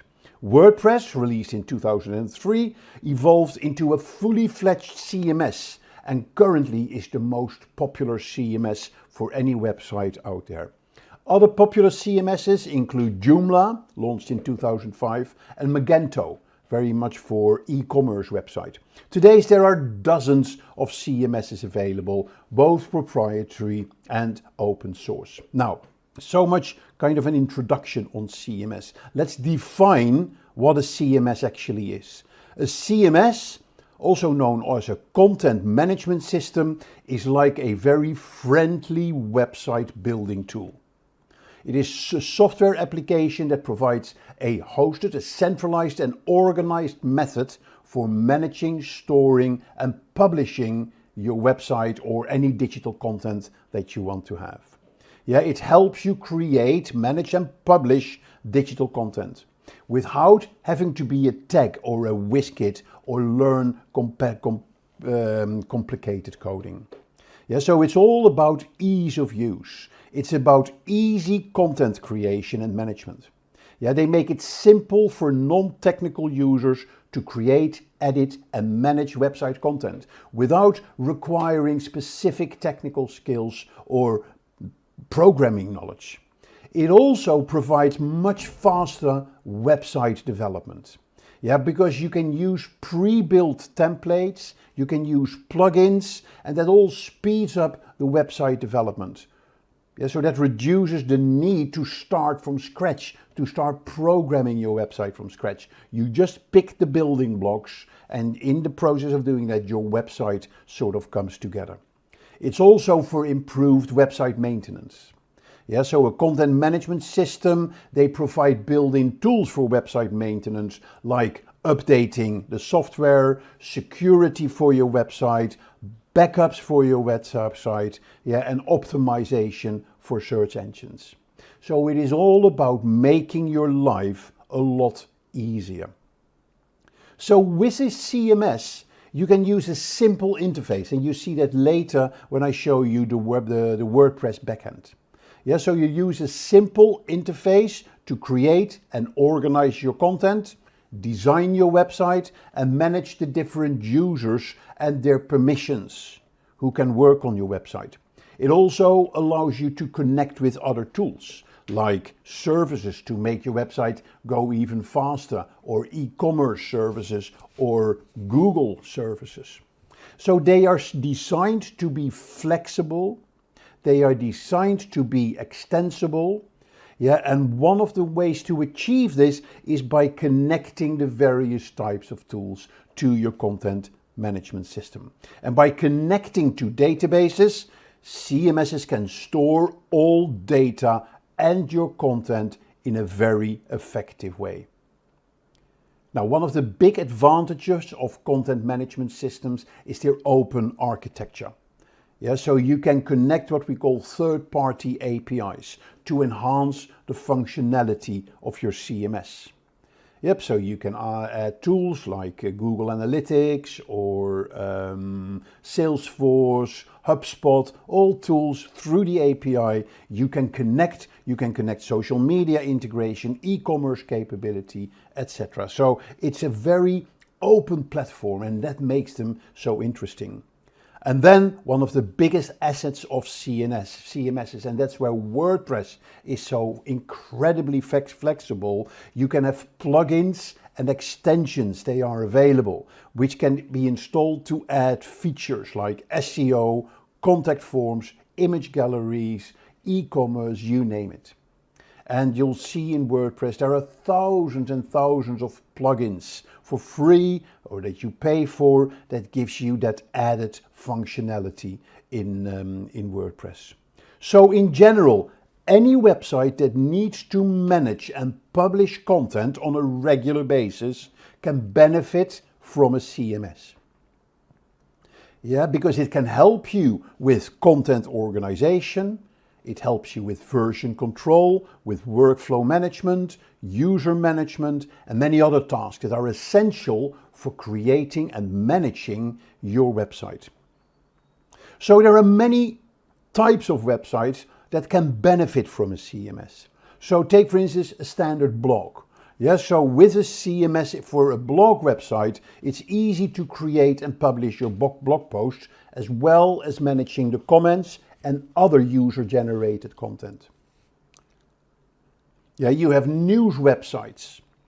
They sort of are a big aggregator of all the news out there. So for them, it's easy to create and manage blog posts, as well as they can help with the organization and the management of the content, because they've got a huge amount of news articles on their website, and by setting tags and by setting categories, you can give people easy access to that content. E-commerce websites, they can manage product listings.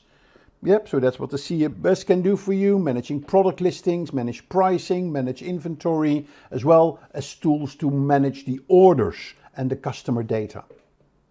And corporate websites, they can use a CMS as well. They can benefit from it. So it can include product and service information, news and events, career opportunities. So basically every website, every type of website can benefit from a CMS system. So as I said, WordPress is one of the leading CMS systems out there. So let's dive a bit deeper into WordPress. Now, bear in mind, there are two versions of WordPress. There is WordPress.com and there is WordPress.org. Yeah, WordPress.com is a hosted service provider, that provides a simplified version of the WordPress software. So you don't have to worry about hosting it. WordPress.com will host it for you. The only thing you do is to create an account, select a theme, put in your content, press publish, and your website is live. But it offers a limited set of features, themes, and plugins. So users have limited control over the technical aspects of their website. But it is really good for those people who want to create a website quickly without the hassle of any technical complications or technical knowledge. It is literally go to WordPress.com, create an account, select a theme, add your content, press publish, and your website is live. You don't need any knowledge for that. The basic version is free of WordPress.com. But as soon as you're going to add additional functionality, like your own URL or specific search engine optimization features, then you're going to pay a premium fee. But they're still not that expensive. WordPress.org is a CMS platform. It's an open source software that can be downloaded and installed on your own web hosting server.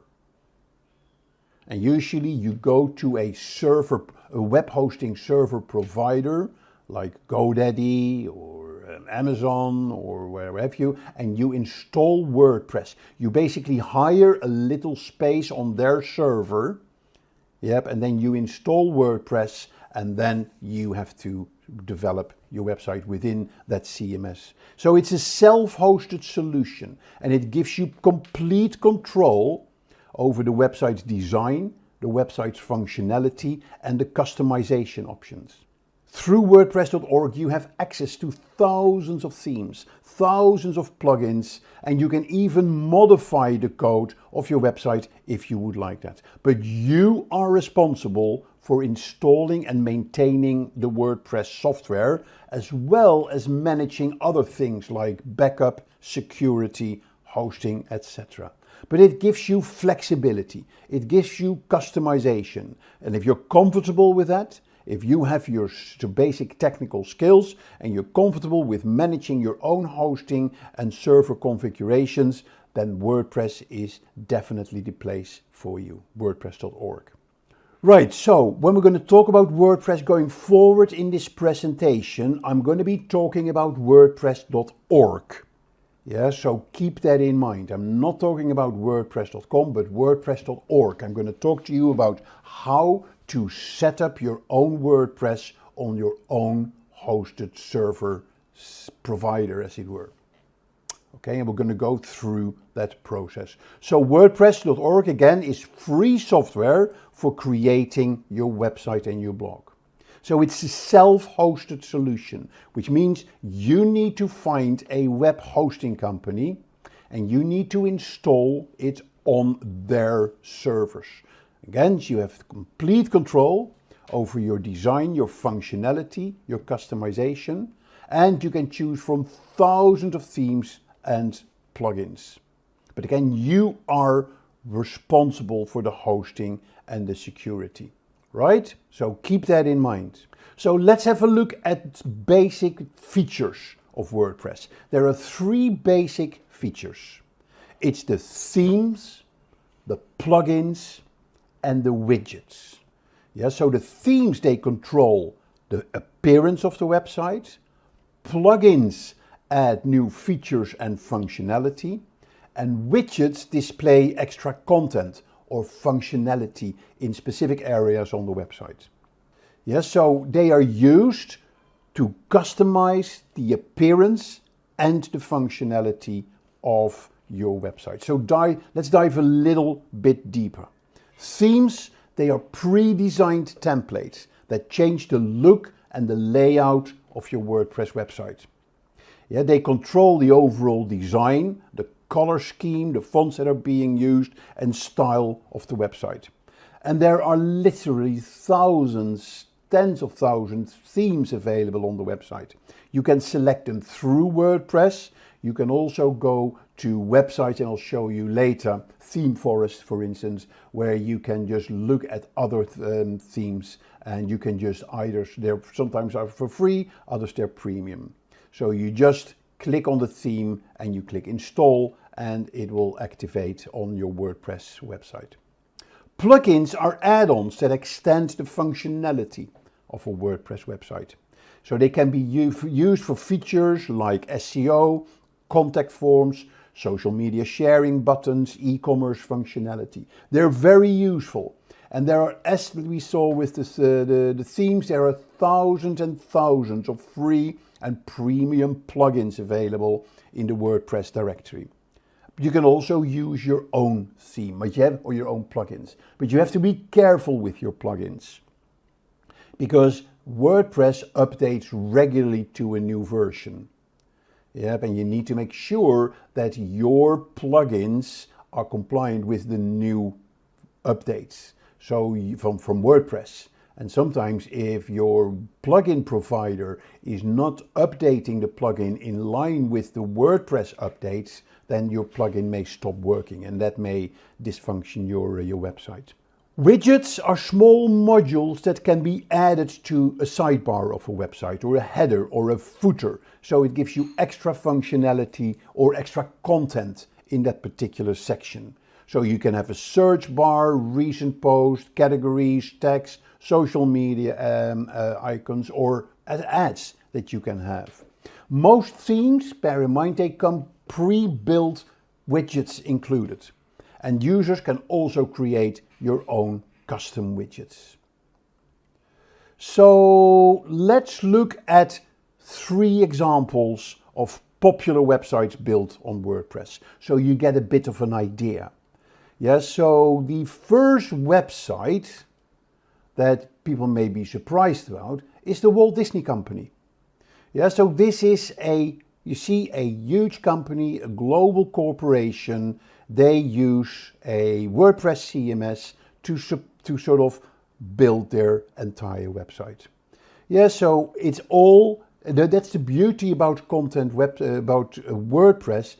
It's basically a container for the huge amount of content that you have on your website.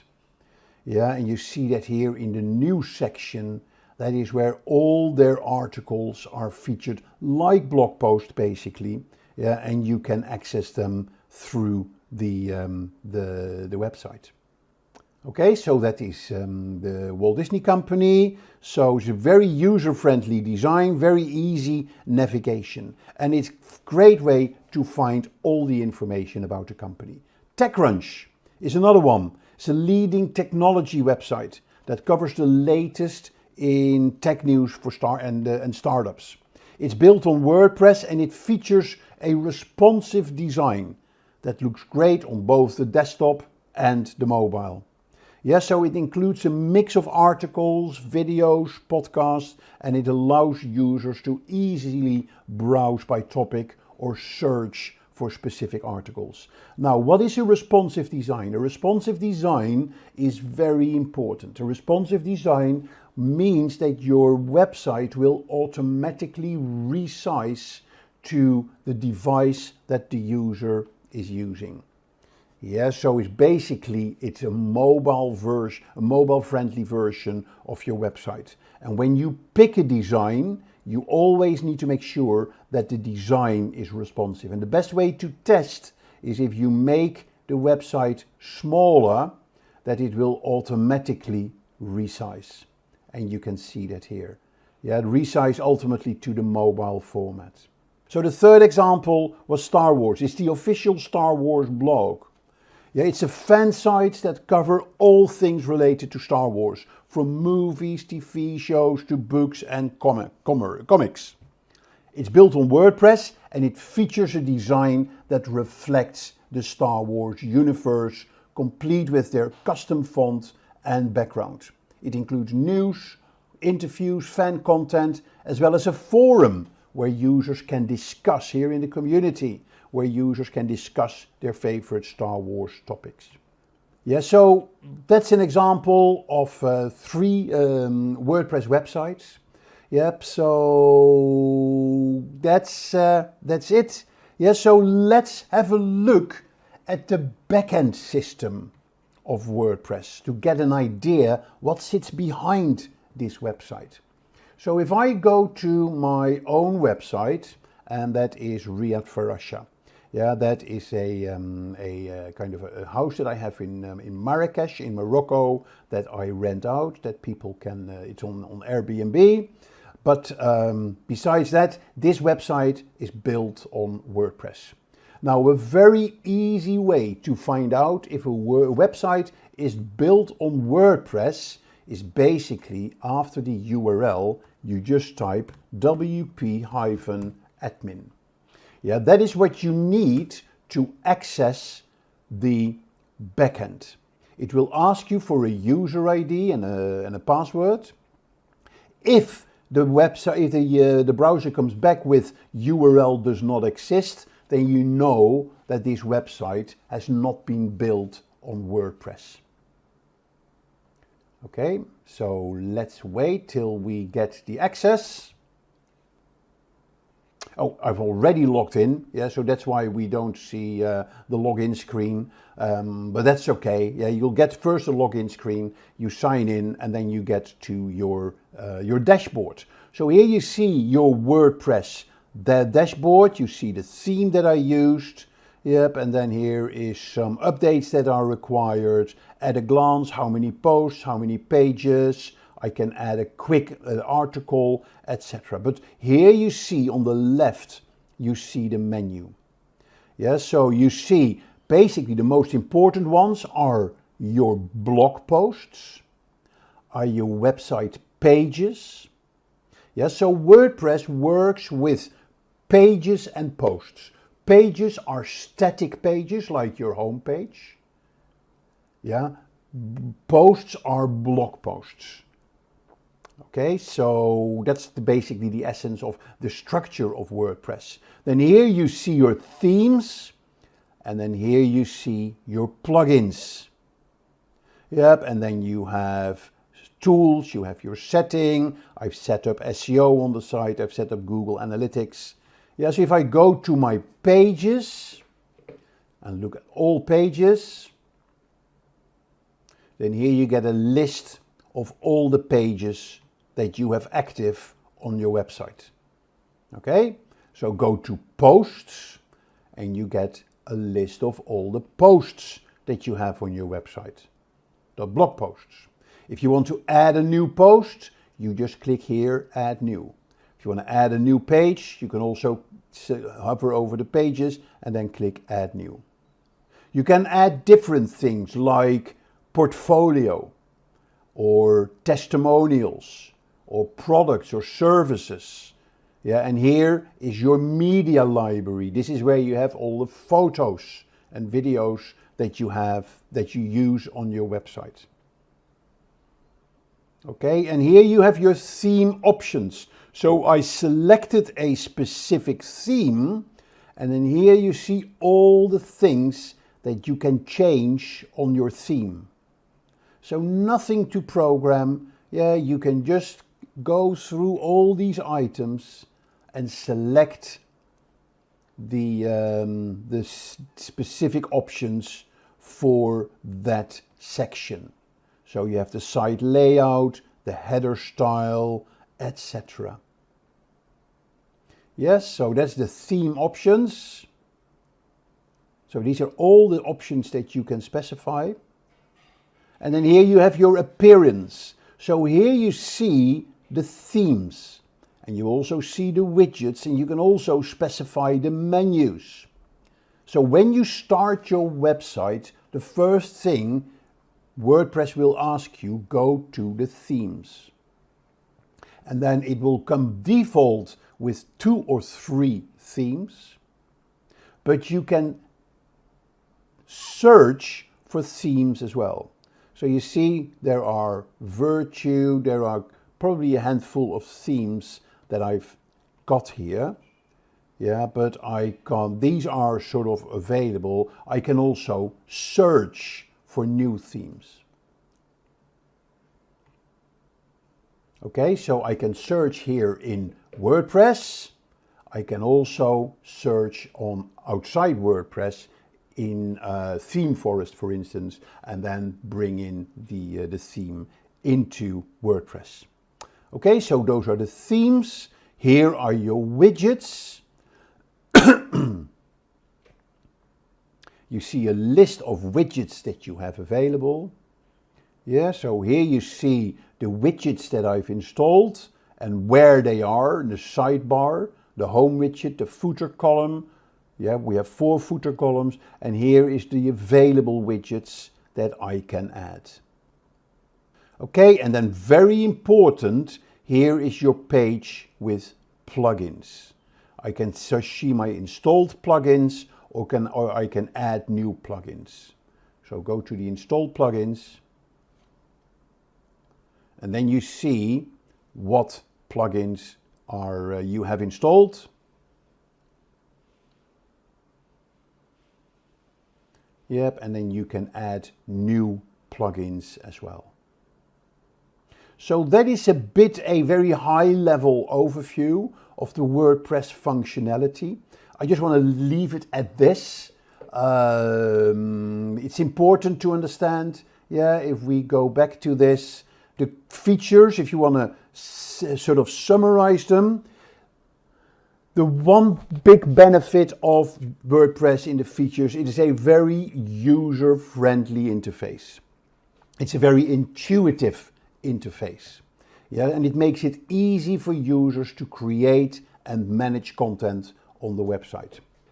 The second big advantage is the wide range of customizable themes and templates that you can select from. That's where WordPress is second to none, the availability of the themes. Now, there is a bit of a drawback here. I just want you to be aware of that. Yeah, if you are a WordPress expert, if you know WordPress quite well, you will see that a lot of the themes, they have kind of the same structure. Yeah, so I can kind of recognize if a website is built on WordPress or not. Yeah, because the themes are very sort of similar, but they differ by the look and feel of them. So keep that in mind.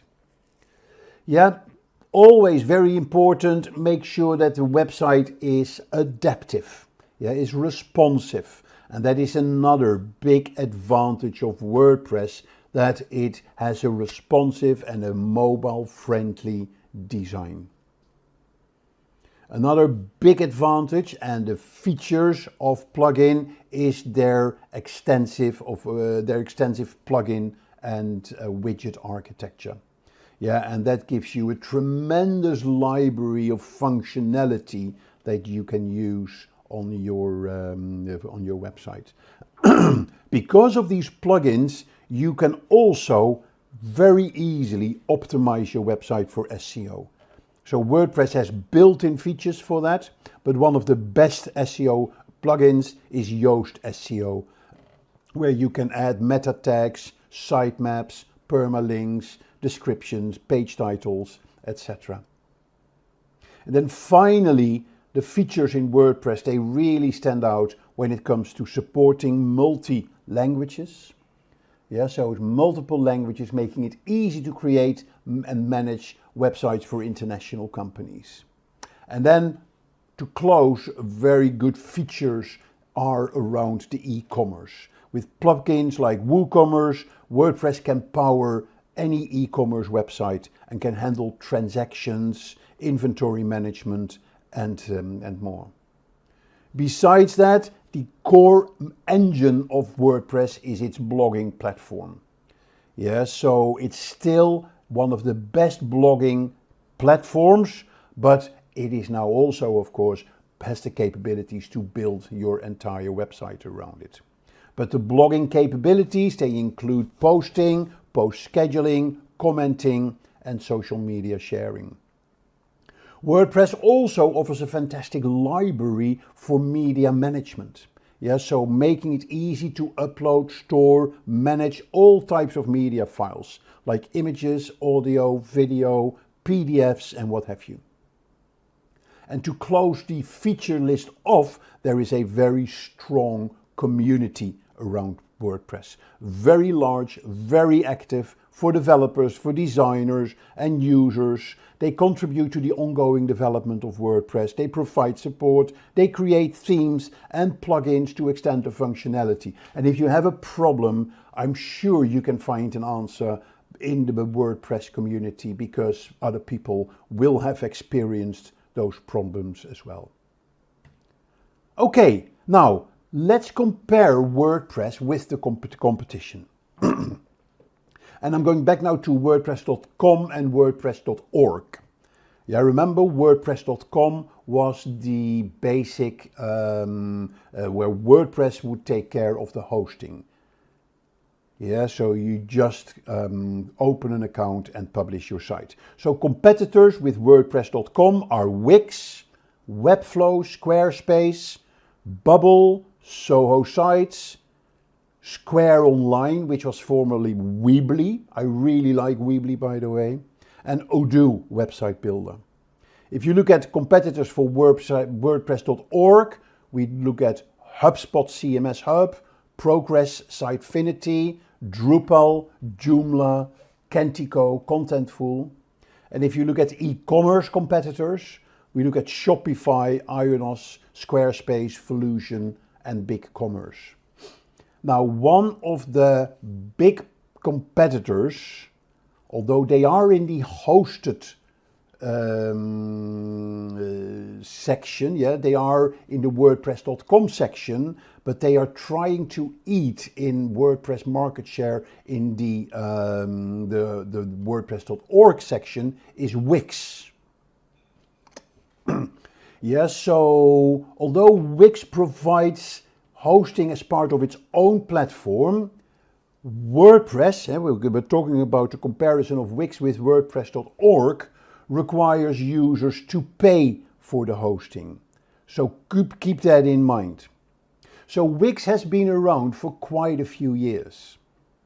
And it was initially, you just go to Wix, you like WordPress.com, you create an account and you select a theme, you add your content, click publish, and your website is live. Where Wix stood out, where they were truly unique, was on the quality of their designs, of their themes. Yeah, they were clearly a level higher, better quality than the WordPress themes.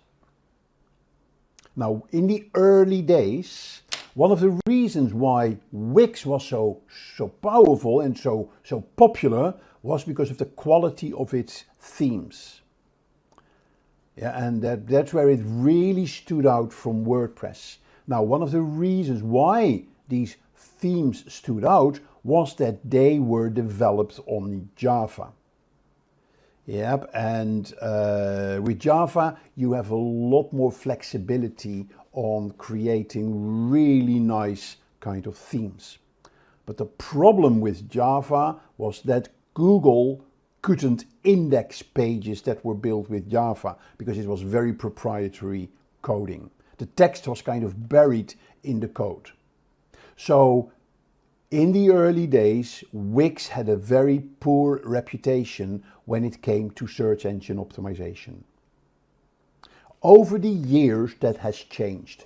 Wix is now no longer using Java because Java is gone, yeah, but still there is this sort of negative connotation with Wix is not good for search engine optimization. But those are, as you know, these things, they linger on. So Wix, because it is hosted, so Wix has a more limited set of templates and designs available because they are coming from Wix, as it were. Yeah, where WordPress is highly customizable with thousands of plugins and themes available. Yeah, so you got to understand that. So Wix is kind of closed where WordPress is open. Now that is another element here, which is kind of a negative on WordPress. Because WordPress is so open with plugins and themes coming from so many different sources, it is also slightly more vulnerable for spam and for attacks on your website. Yeah, where Wix is more protected. Now let's look at those themes. So if I go to Wix, so here you see Wix, create a website that means business, still very good themes.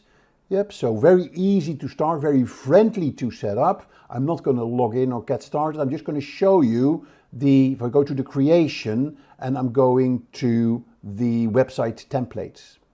Yeah, 800 plus designer made templates. And here you see a selection of the different templates that you can have a look at.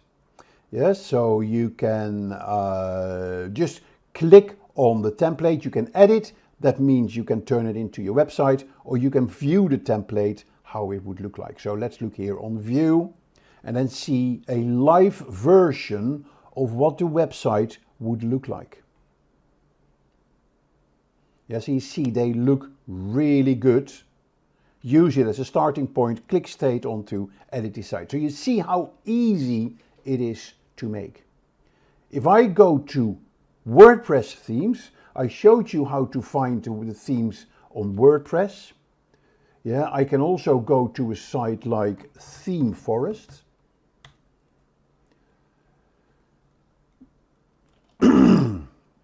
Yep, and then here you have a huge library of 50,000 WordPress plugins. Yeah, at various prices. You can get them for free, you can get them for premium. You just look at the theme. So take for instance Total WordPress Responsive. Yeah, so here you see, look at the live preview. And then here you can see the different demos that they have. Yeah, so you click here on the demo and then you see how the demo would look like. And then you can buy the demo and then install it on your WordPress installation.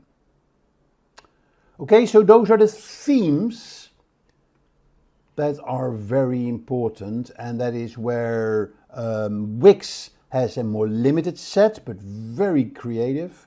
WordPress highly customizable with thousands of plugins and thousands of themes. So Wix is known for its ease of use.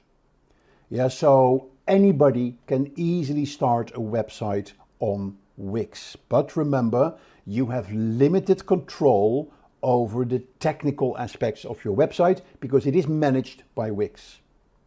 Where WordPress, WordPress.org, you have complete control. So although you need more technical skills, yeah, it gives you complete control over the design, adding functionality, even coding the website if you want to.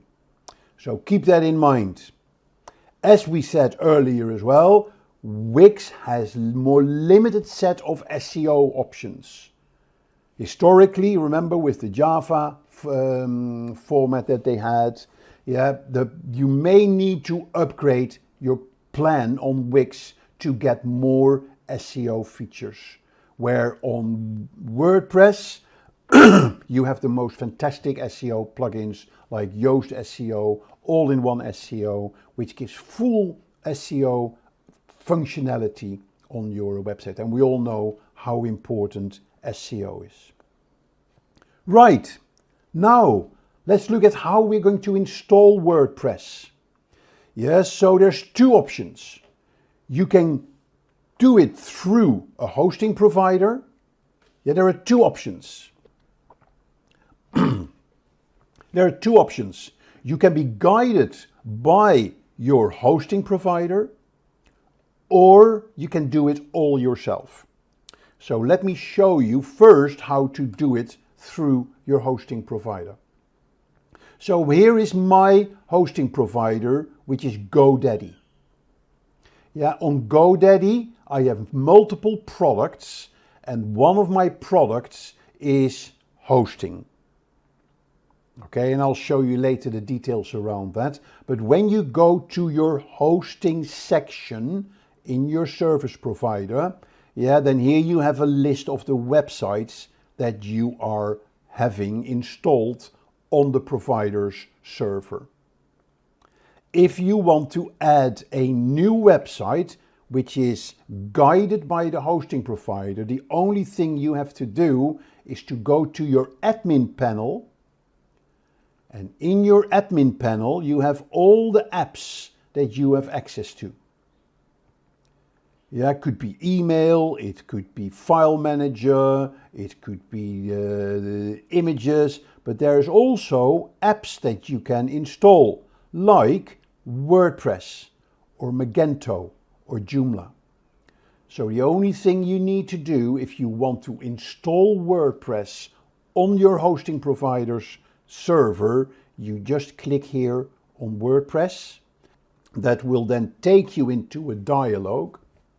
Yep, and then you will just fill in the details, the name of your website, the user ID, password, and then it will install it for you on your server. So that's one way of installing it. The second way of installing is do it yourself. Yeah, and that's a bit more complicated.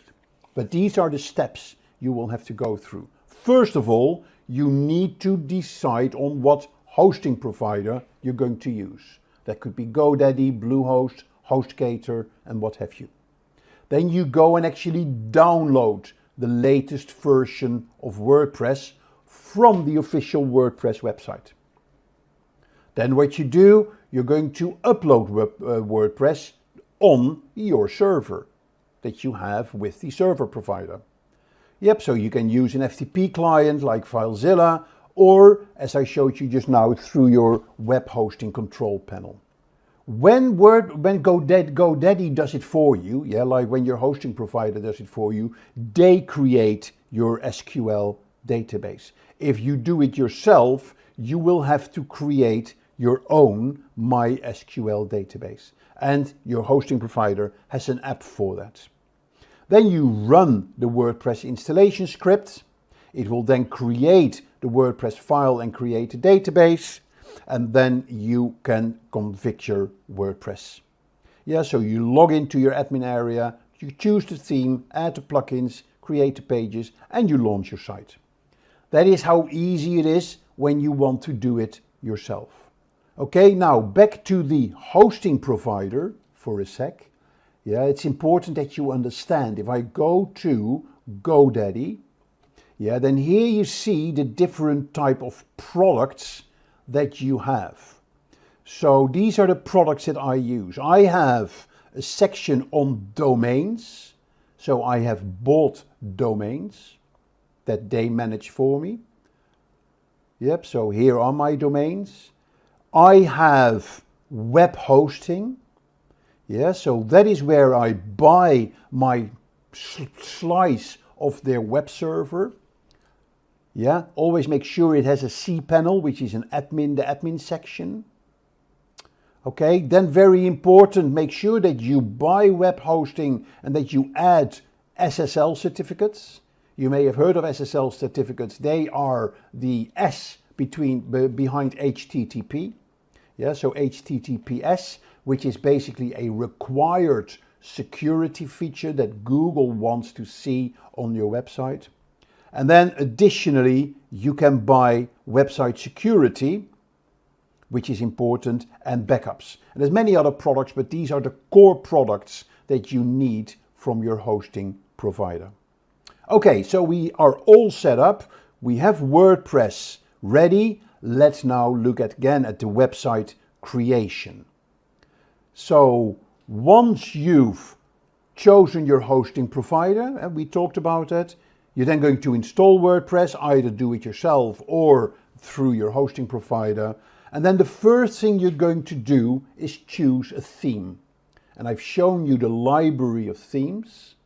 Yeah, so there are free themes, there are paid themes that you can choose from. And you can also install custom themes directly from a third-party developer website. And then you're going to customize your theme.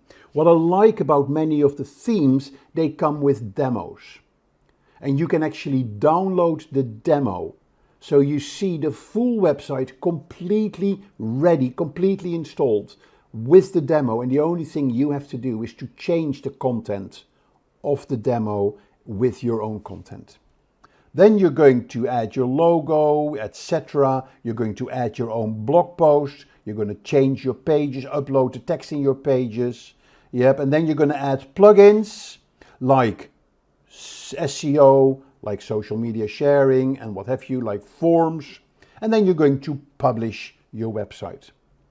Yes, so you can then publish it for the world to see and share it on social media and start promoting your website. Once your website is ready, what you basically do, you link your website to your URL. Yep, and that's the hosting provider can do that all for you. One important aspect on the hosting provider, make sure that you check the service options from your hosting provider. If you have a technical problem, how good are they at responding? And the minimum you should look for is that they have a chat capability. Because there's nothing worse than having to wait for a call. When you call them, wait for half an hour or an hour on the phone before you get an answer. I always prefer to do that through chat. Right, so what are the advantages and the disadvantages of WordPress? The big pros on WordPress are open source, customization, large community, very SEO friendly, and content management. Yeah, so it's the easiest CMS out there. And because it's open, there are literally tons of options to customize it. If you have problems, there is a huge WordPress community that can help you find the answers. If you want to do your SEO for your website, yeah, WordPress has fantastic plugins like Yoast SEO, all-in-one SEO, to actually make the SEO as easy and as smooth as possible for your website. So the large community is really helpful in WordPress if you have any problems with your website and with your WordPress installation. And of course, the content management is very important. As you can see, as you saw on the demo, is you can really access the blog posts, the pages, the media in a very friendly way. So there's lots of benefits in using WordPress, but there are some negatives as well. Yeah, and I think a big negative is its open source positive. Yeah, because it's open source, the security is slightly more at risk, as it were. Yeah, so you're more prone to attacks and to spam than on closed platforms. Yep, and as well, of course, you do need some technical skills. Yeah, maintenance is an issue as well. Yeah, so, and I mentioned that earlier. If you have an update on the WordPress, CMS, then your plugins need to be upgraded as well. And some plugin providers, they're later with upgrading, and it may happen that plugins stop working after a WordPress CMS upgrade. So you need to be very alert to those things.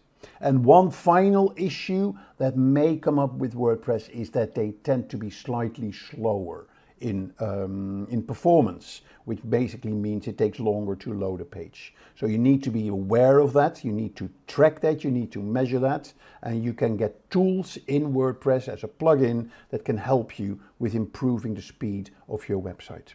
Now let me tell you about Simplilearn's postgraduate program in digital marketing created in collaboration with Purdue University and Meta Blueprint. With this program, you will learn everything from the fundamentals of digital marketing to the latest trends and techniques used by top marketers worldwide. You will explore SEO, SEM, content marketing, social media marketing, email marketing, and more. This program is led by industry experts who bring their real-world experience to the classroom, giving you an insider's perspective on what it takes to succeed in the digital marketing world. If you're looking to jumpstart your career in digital marketing or take your skills to the next level, then Simplilearn's professional certificate program in digital marketing is the perfect place to start. To learn more about the course, you can click the link in the description box below. ROMI. This may not be the term that is bandied about inside your organization. It's certainly not a term that is bandied about in the industry, but it's actually the one that you want to use. So let me explain. What is in it for you to measure this? This actually begins to position you not as the company's next CMO, it may position you as the company's next CEO. Because guess what? The CFO is not the top of the food chain. And the CFO has generally been asking for the wrong thing for years. This is the right thing to demonstrate. This is the calculation you want to do. This puts you in a powerful position. First of all, you shift the conversation. You basically put yourself in a position of convincing, generally it's the CFO, that you understand finance as well as he or she does. And, most CFOs aren't expecting that from somebody in marketing. They tend to look down on us. We're merely the expense, that they have to deduct somewhere along the way in their financial calculations. Okay, fine. But here's the deal. ROI is the wrong metric. The CFO may ask for it because the CFO is used to asking for it for other kinds of things, like capital expenditures. If you're going to do a capital expenditure, like building a new factory or a plant, or you're going to stock a lot of inventory someplace, that's a capital expenditure, or what is known as CapEx. And trust me, if you are a publicly traded company, some investor out there, some industry analyst is going to want to know about your CapEx. It's something you're going to have to report on a quarterly basis. So trust me, the CFO is focused on it. But that kind of money is tied up. When you make that kind of investment, it's generally a long-term one, and you may depreciate it, but you know what? That's why everyone's sort of focused on it. It turns out marketing is not a capital expenditure. Marketing is an expense. You generally expense it over the course of a quarter. We spent some money this month on, who knows, advertising, content marketing, you fill in the blank. And if it is an operational expenditure, then it is called OpEx. And if you want to measure the impact of what you're doing in marketing, you end up using a very different formula than your CFO has been asking for years. But here's the deal. When you look across the table and say, actually, you're asking for the wrong thing, what you really want is ROMI, not ROI. And yeah, I do know how to calculate that. A return on marketing investment is basically the incremental revenue that you can attribute to your marketing So, we've been measuring goals or micro goals, and you can measure those in revenue because you know what the lead is that you brought in and what it's worth, and you know what the sales you brought in and what they're worth, or you certainly know what percentage of those leads tend to convert to sales, and therefore you've got a figure that what your sales pipeline may be valued at. Guess what? You can calculate that. And then here's the magic. You go beyond revenue. A lot of people would stop there and say, wow, that's an impressive thing. I've never reported revenue before. Aren't I a hero now?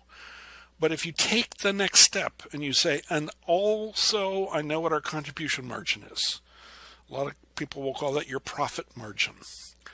In other words, when you raise revenue, there's still a cost of goods sold.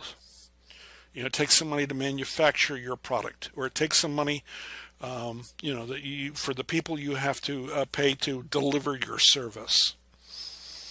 And when you're all done paying, the cost of goods sold, what's left is your profit. And that is a percentage of your revenue. And if you multiply the revenue that you brought in times the profit margin, so some percentage of that is going to turn into profit, and then you subtract what you spent on your content marketing campaign and divide by what you spent on your content marketing campaign, you come up with a number. It's your ROMI. And let me give you an example just to sort of bring this home. Let's say, for example, that you spent $100,000 on a content marketing program, and it delivered $500,000 in incremental revenue that you have been able to track and say, didn't come in from outer space. Here's the campaign we ran. We generated this. And oh, by the way, the contribution margin for that $500,000 in revenue was, let's say, 60%. In other words, it took about 40% to cover the cost of goods sold, but the profits on top of that were 60%. Where does that number come from? It's a mythical number, but it's going to vary in different organizations. So I'm just using it here to teach you the math. But I'm going to measure my results by taking that 500,000, multiplying by 60% because I want to get to the profit number. And then I'm going to subtract the 100,000 that I spent and divide by the 100,000, and I get the number 2. And you're going to say, I've never heard this number before. And the answer is neither has your CFO. But here's what it means. For every dollar that you spent on content marketing, you generated $2 in profit. Not revenue. You generated $5 in revenue. You generated $2 in profit. Now, do you want to do a little more content marketing next quarter? Let me tell you, anything that is a positive number is a good result. If you can get anything north of 1, you're breaking even. Imagine giving your website a boost with the power of AI, helping it climb higher in search results and attract more visitors. Exciting, right? That's exactly what an SEO audit does. It's like a health check for your site where AI tools can quickly find the little things that might be showing you down, from page speed to broken links, and suggest smart ways to fix them. By using AI to optimize your site, you not only improve how it looks to search engines like Google, but also give users a smooth, faster experience. It's a simple but powerful way to get more eyes on your content, stay ahead of the competition, and make sure your site is always in the tip-top shape. Regular SEO audits powered by AI are your secret weapon to keep growing and succeeding online. Now you must be wondering what an SEO audit is. Is it necessary? How to even perform it? No worries. In this video, I will let you know everything you need to know about SEO audit and how to perform it as a complete beginner. Without making any delay, let's understand what is an SEO. SEO, or search engine optimization, is the process of making a website easier to find on search engines. It involves using the right keywords, creating helpful content, and ensuring the site loads quickly and works well on mobile devices. SEO also includes improving individual pages and building links from other sites. The goal is to help the website rank higher in search results so more people can discover it. After we have a basic understanding of what SEO actually is, let us know what is an SEO audit. An SEO audit is a detailed check of a website to see how well it can be found on search engines. It looks at factors like how fast the site loads, if it works well on mobile devices, and if the content uses the right keywords or not. AI tool plays a crucial role in the process by analyzing data more efficiently, identifying keyword trends, and accessing user behavior to provide insights.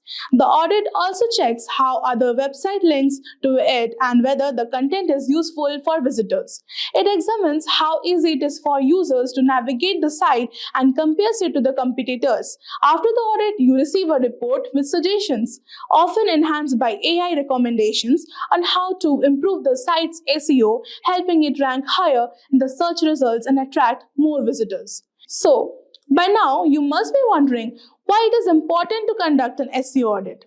So here's why. Conducting an SEO audit is crucial for improving a website's search engine rankings and overall performance.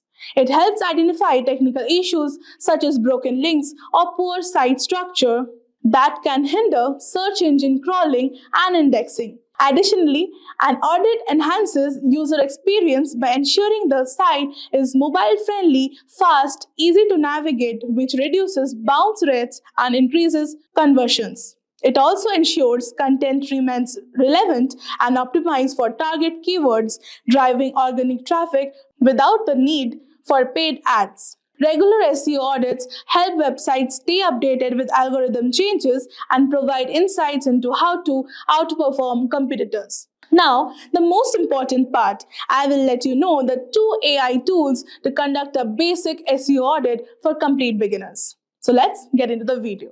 So the first SEO audit website I would be talking about today is AIO SEO, that is all-in-one SEO. It is very easy and beginner friendly. What you need to do is you have to paste your website URL over here in the search box, and then you have to click on analyze. So let's get started. I'm using today the Shopify's website to get you an SEO audit. So I will just show you. Analyze. It may take a few minutes as it is scanning, and see it has provided with a free SEO report over here. So it will first start with the overall site score, that is how your website is doing overall. It is 82 by 100 is like good. Obviously it's excellent. It has commented also, and a very good score is between 60 to 80. For best results, you should strive for 70 and above. So 82, it is already good. It has now further broken down in the audit into 5 critical issues, 0 recommendations, and good results. The best part is it also shows you the good results and even the critical issues. So basically, it has divided the report into 1, 2, 3, 4 types, like the basic SEO properties, advanced SEO, performance, and security. So first, get into the first basic SEO. So it is good. It is good. Like the correct symbols are for those that are working well on your website, and the cross red mark is basically you need to fix this issue. So some images on the page have no alt attribute. So like there are 51 links. You can even see the URLs over here. And this is working good. Moving on to the next, advanced SEO. The page is using the canonical link tag. All this is fine. You don't have to fix over the advanced SEO part. Performance.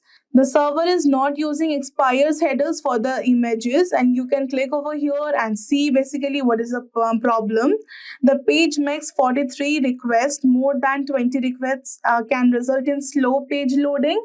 Like the performance would be less because it makes 43 requests. More than 20 requests can actually hamper the page loading. So it is necessary. You need to focus on this.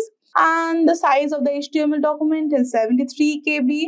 You need to also focus over here. So this is over our recommendation of 50 KB. So they will provide you the recommendations too. And basically this is nice, I would say. Moving on to the security part, everything looks nice. Directly listing seems to be disabled on the server. That is nice. And see, it is very beginner friendly. And the best part is you can even download the report from here. Like you can click on download and get the whole report into your own device, and you can see and make the free changes. So it is very beginner friendly, and I would suggest that use it and have a for all the beginners, I would say use it, and it would like help you to get a free SEO report. The next website I would be talking about is rankmath.com. It is also an SEO analyzer, and this is nothing different. You will just need to paste your website URL over here and then click on analyze. And after that, you will get the free report. Your free SEO audit report is ready. So it is giving you the overall website score. It is 82. It is nice. We have seen it. And there are 0 warnings and 3 failed tests. So let's see, move on. Common keywords, SEO description. So it has given a right symbol that the meta description was found, and it is 145 characters long. So it has no problem. You don't have to fix anything. And yeah, coming to the image alt attributes, as we have seen in the previous website, SEO audit, that some images on your homepage have no alt attributes. So yeah, you will need to say this. And the best part over here is, you will be getting some recommendations on how to fix it. So if you click on it, basically it will give you some suggestions that check your images for missing alt tags and add useful descriptions to each image. Add your keywords or synonyms, but do it in a natural way. So you basically need to check your images, that you are giving it the alt tags and using the descriptions for each image, that what that image is about, and you have to give the keywords or synonyms of that to make it a better one. So this all looks good. Links, ratio, SEO title. Coming to the next, advanced SEO. Search preview is good. No problem is there. And scrolling down, you will see that it all works good. Performance is also good, but yeah, we can see one cross symbol. Your home page makes 42 requests. More than 20 requests can result in a slow page loading. We have found this in the previous audit also. So like it will give you how to fix. Try to replace embedded objects with HTML5 alternatives. This HTML new version has some alternatives, and you need to replace the embedded objects of that. Page size, the size of the HTML document is 71 KB over the average of 33 KB, and our recommendation is of 50 KB. You need to their recommendation is they're recommending you need to do it on 50 KB, and you are having 71 KB. Then let's see how to fix it. First, remove any unnecessary tags from your markup. Okay, from that HTML, you need to remove the unnecessary tags. This includes developer comments, which are invisible to your users, search engines, and ignore the text in comments too. Sometimes inline CSS is a culprit. Okay, a little inline CSS can help your page render faster. Too much will bloat the HTML. Obviously, they prefer outline CSS, and inline CSS is not preferred. You can reduce the CSS repetition with HTML class and ID attributes. That is fine. Everything you need to change on the HTML CSS, that is coding part, and everything else looks fine. You can even share an email and print this SEO audit, and I will say this is 3 million plus happy users. So it is basically a very good website for a free SEO audit, and is very beginner friendly, and I will recommend to use this.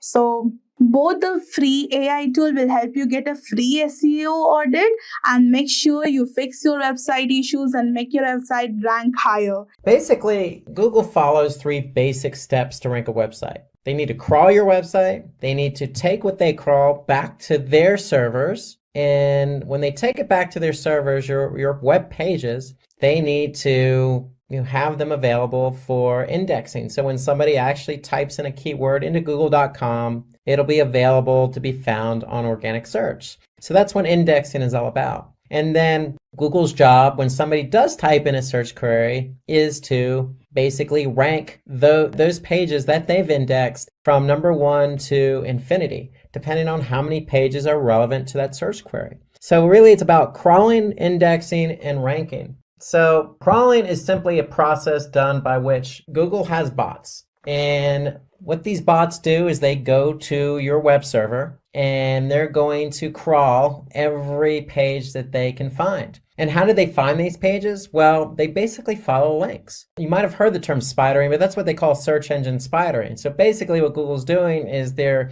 building a web, so to speak, all the links that they're following. And so when they can follow all these links on your website, they're going to be able to crawl them. And when they crawl them, basically they're going to take that content and store it on their servers so it's available in their index. So based on this method, Google finds out which websites have relevant content and which ones don't based on certain keywords that are typed into Google. Because if they can't crawl your website, you're not going to be found. And if you can't be found, then you're not going to show up for relevant keywords. So we need to make sure your site's available to be crawled. And we'll talk about that a little bit later. Okay, but let's show you an example. So let's just go to Google search. And if I type in the keyword Simplilearn, okay, I could see I have 1,010,000 results. Okay, and that's how many results are showing up for Simplilearn. Okay, now they may not all be Simplilearn pages, but nonetheless, Simplilearn is ranked number 1 here organically, and there are 1,010,000 pages related to the keyword Simplilearn.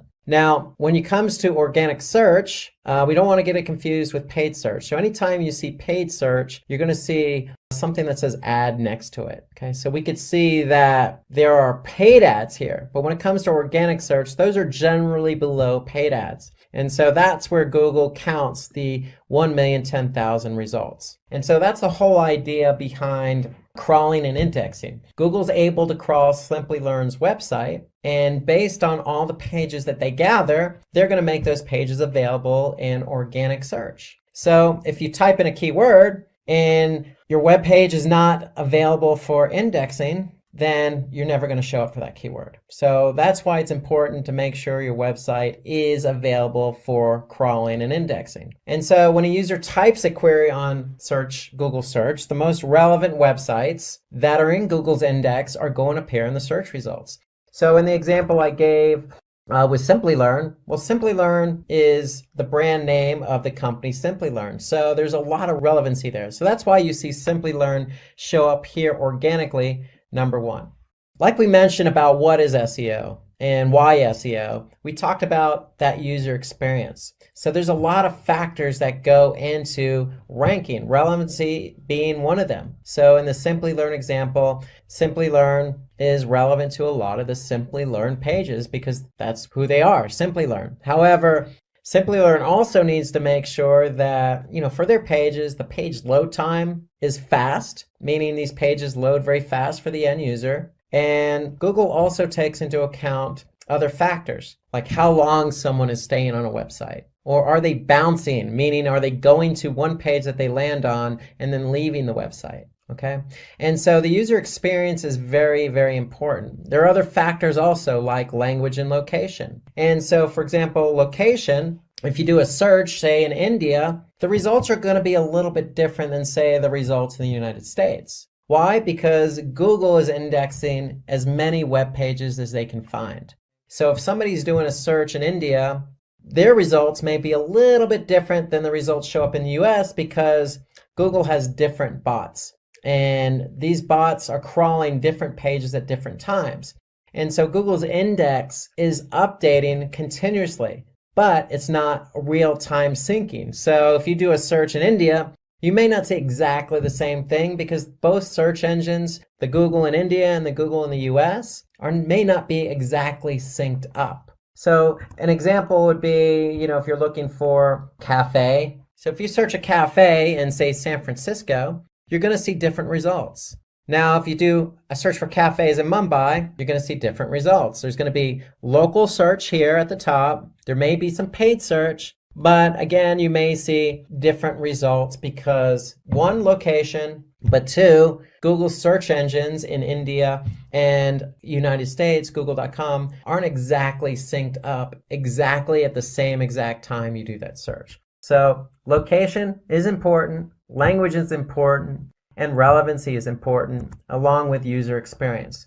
So all those are important factors in how Google ranks websites. Did you know that having a content marketing strategy can help you grow your business faster?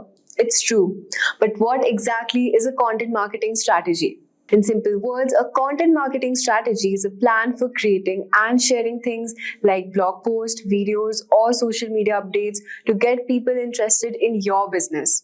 The main goal isn't just to sell something right away, but to offer your audience helpful or interesting information that they find valuable. Think of it like this.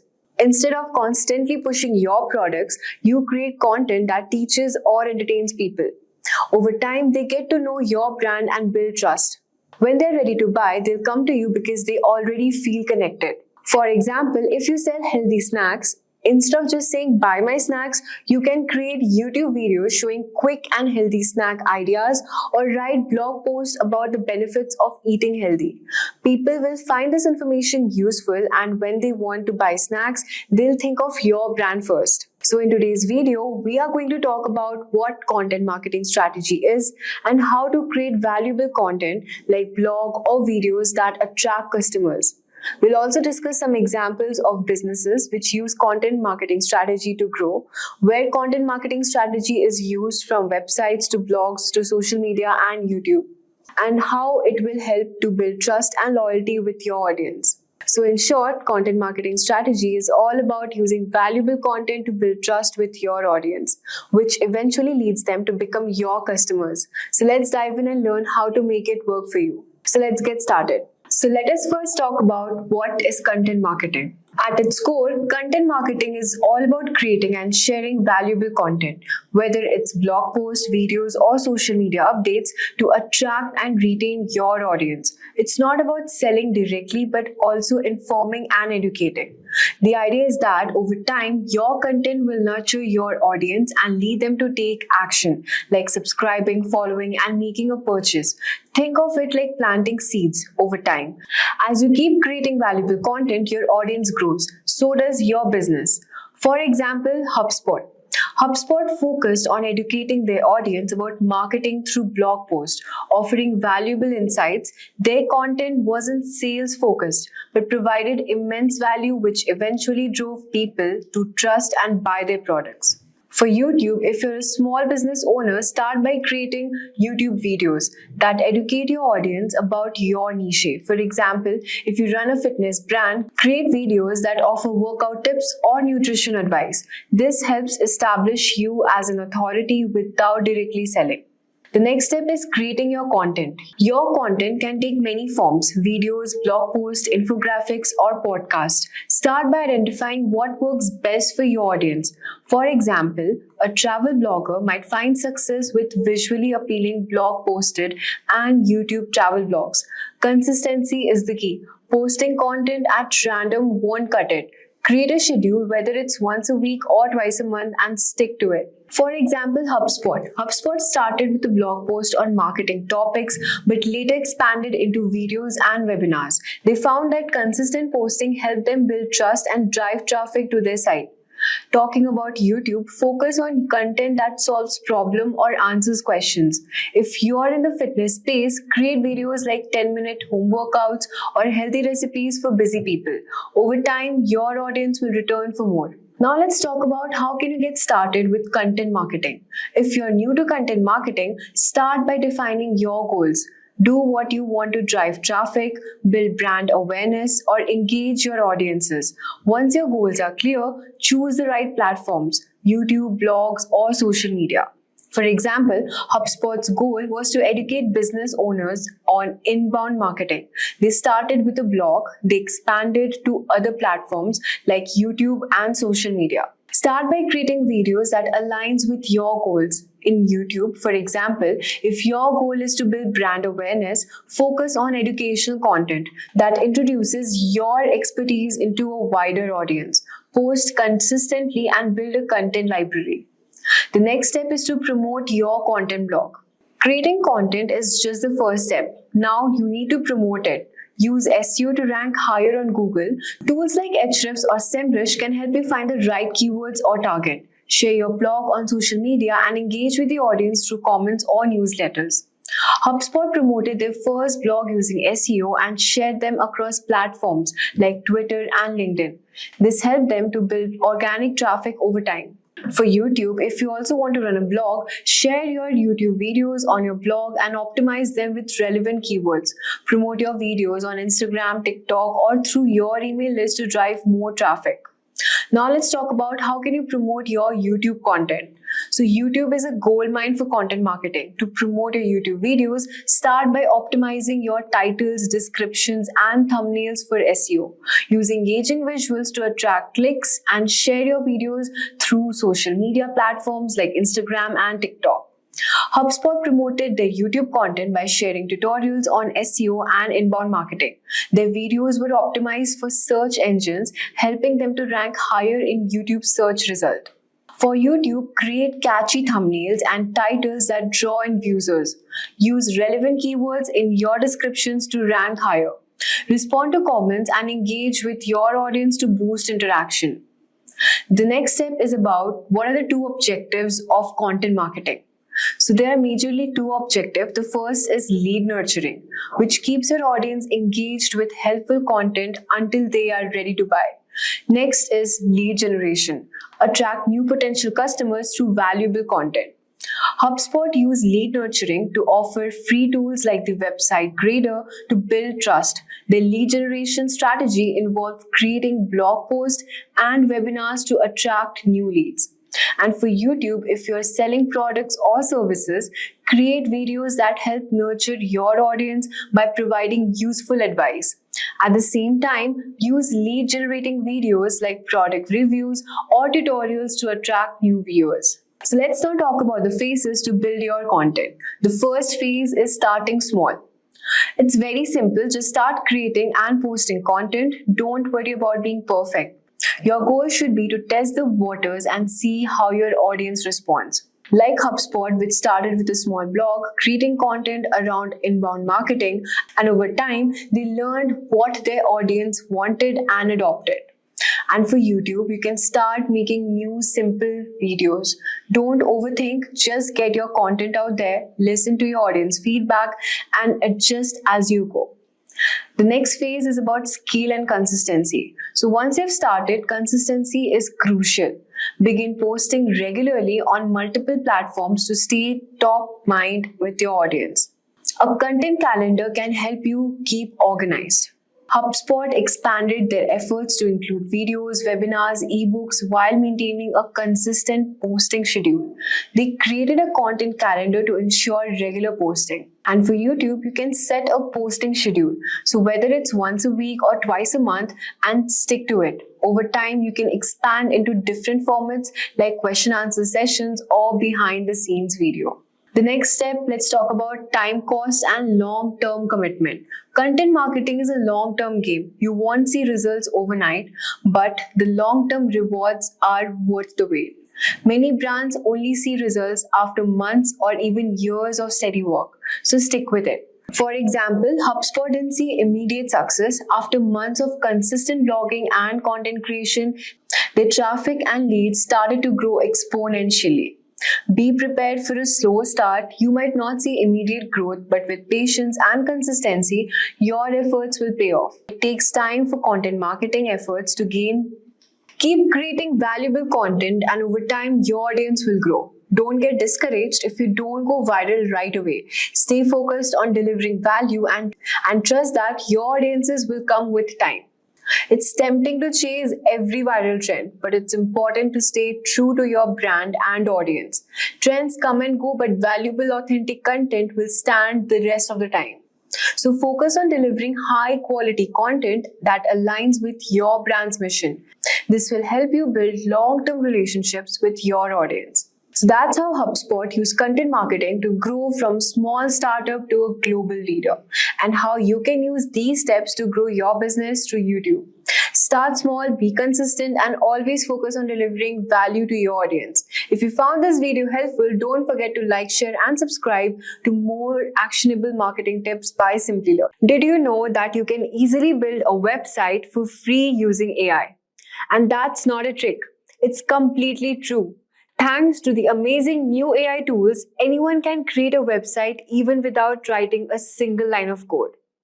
Even if you have no technical experience, you can set up a professional website quickly and easily. In this video, I'm going to show you how you can build a website without even writing a single line of code, using the power of AI and no-code tools.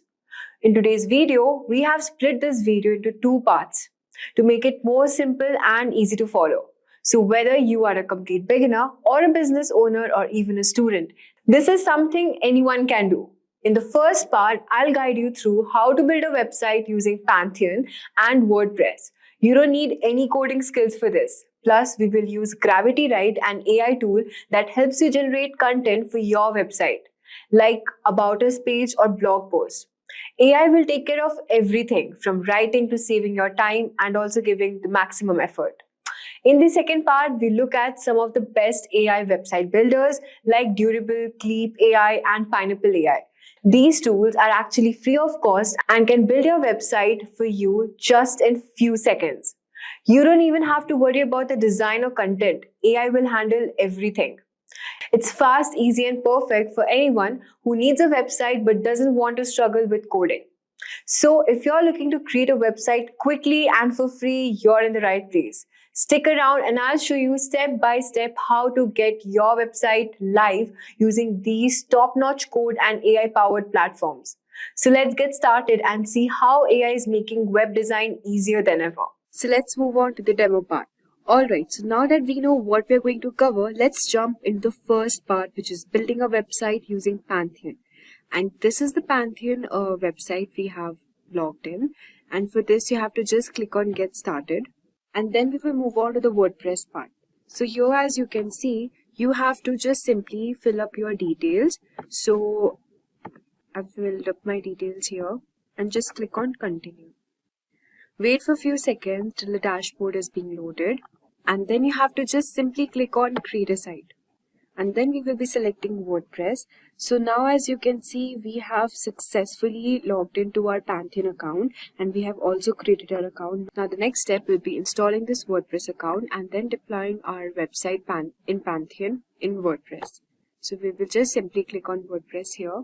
Okay, you have to enter your Pantheon site name. Suppose I want to keep my name as Urban Threads India, and then just click on Continue here. So as you can see, the site name already exists, so we have to just change our name. We'll just put new over here. Let's see what it shows. New Urban Threads, and just click on Continue.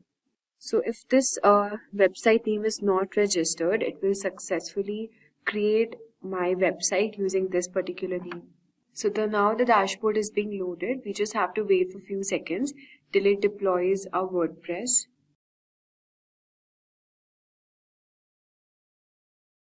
Okay, so now that our WordPress is successfully deployed, we just have to click on Visit Your Pantheon Site Dashboard. And then it will load the dashboard. So now you have to click on Visit Development Site. And here you have to select the preferred language which you'll be using. So I've already selected my language, which is English here, and just click on Continue. And now as you can see that our WordPress installation is successfully done. So now I'll be just writing my title name, which is New Urban Threads, and write the username here, provide your name, and yeah, this password you can copy it or you can change your password accordingly. Just provide your email address here. and click on discourage search engines from indexing the site and just select on install WordPress. So now that our installation is completely done, we can log into our WordPress account, and here you have to provide your username and the email address which you have used in order to create this account. Copy paste the password here and just click on login. So this is the WordPress interface here. Now, so this is the WordPress installation we have done, and now the next step will be building our website. So as you can see, we have successfully installed our WordPress, and this is the dashboard being shown. Now you have to click on plugins and just select add new plugin. And from here you have to select plugin which is a starter template and just select enter. So this is the template which we will be using to create our website. So you have to install this template here, wait for a few seconds and then click on activate. So there are two ways of building our website here. The first one is using the AI website builder, which will be using features like ZipWP to help to build a website faster. And the second step, which is quite old and traditional, which is using the classic starter template. So using this method, you have to create a website, professionally designed templates to meet the requirements. I mean, you have to just select a template, already made website template, and from there you can customize and edit accordingly. But for the first step, I'll be showing you how to make using the AI website builder. So just simply click on build with AI. Okay, and here you have to select let's get started. So as you can see, we are building our website using ZipWP, which is an AI tool that can automatically create our website content and layout, and it makes our work super easy.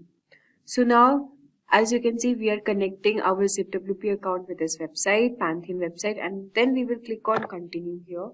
Okay, so as now you can see, we have logged into our ZipWP account, and from here you can select as per as your use. So for now, we will be going with the free version and just click on get started here. So this is the verification code it has sent to my email. We'll just wait for a few minutes. So now you have to give the name of your website which you're building, which was New Urban Threads, and you just have to provide the detail. What is this website used for?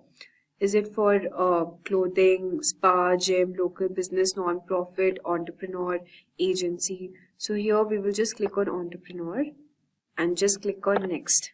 So it's written describe your new urban threads in few words. So here you have to describe what your website, what your business is about in a few words. Or also here's an option like you can also write using the AI. So you can just simply click here, write using AI. And now you can see it has created a description for your Urban Threads website account. So it has already written what your website will be about. See, it's written it's an innovative fashion brand in San Francisco. Since we are in India, you can all modify here as per as your needs. So just provide Bengaluru and I'll just give your India. Okay. And whatever customization you have to do, you can do it. So it was founded 2001. I'll just put it 2024 and just click on next. So as you can see, it has already given a description for your website here. And now you have to provide your email address.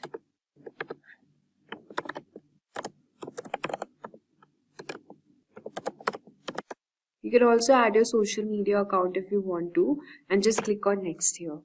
Okay.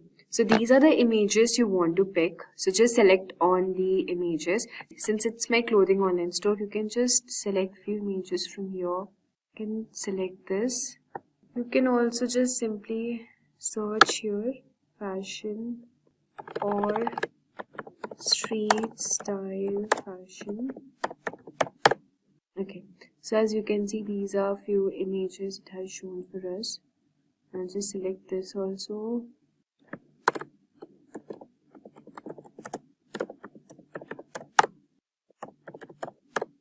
You can also upload your images if you want to, and then we will click on next. So now since we have described our website and given our contact details and address and also uploaded the image here, the next step is choosing the design. So here from this templates given, you can choose your design, whatever you want your website to be displayed as. So these designs are actually premium. You can select, since we are using the free trial here, you can select the free version here. So whatever style it's looking good, you can just select that accordingly. Since I like this more, I'll just select this. And this is just a sneak peek of how our actual website will be. So just take a look, how will it look like? Alright, and from here you can actually upload your logo. So just click on select files. So this is our logo here, new urban threads. And you can also decrease the logo width accordingly. You can also change the font pair, whatever you want your website font to be in. So since I like this more, I'll just keep it this. You can change the color palette also. So I'll be selecting this as my color palette and I'll select continue. So also you can add features in your website, what features you want. Blog, contact form, automation integrations, video player, page builder, e-commerce, that cart, donations, free live chat. So I will just simply click on free live chat as I want this to be displayed as a feature in my website, and I'll just select start building. So we are preparing your website. You just have to wait for a few seconds till it prepares our website. So as you can see, our website is now ready and you can just click on this option. Okay, and now the next step will be editing our layout and the content in our website according to. Just simply click on edit page here.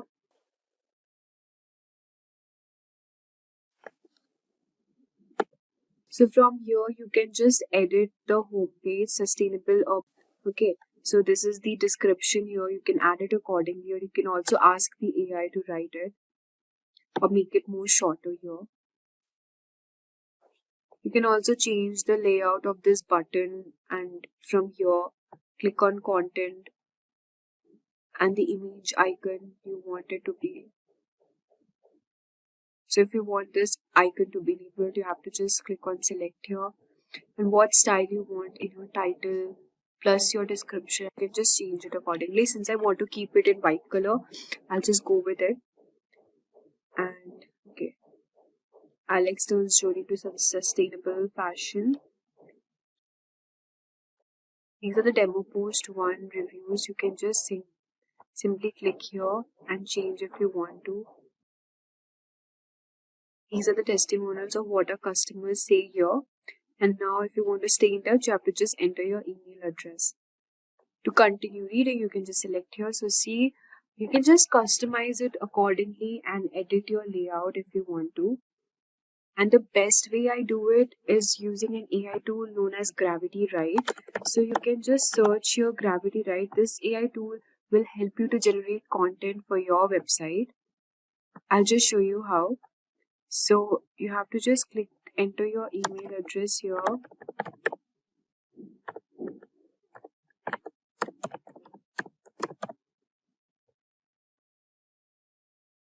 Okay, so as you can see, it has got bundles and plenty of option here to provide you content for any of your thing, for booking management, course creator, music, website content. So since I want content for my website, see, you can even get some domain name ideas and create homepage, service page content using this AI tool, which is really amazing.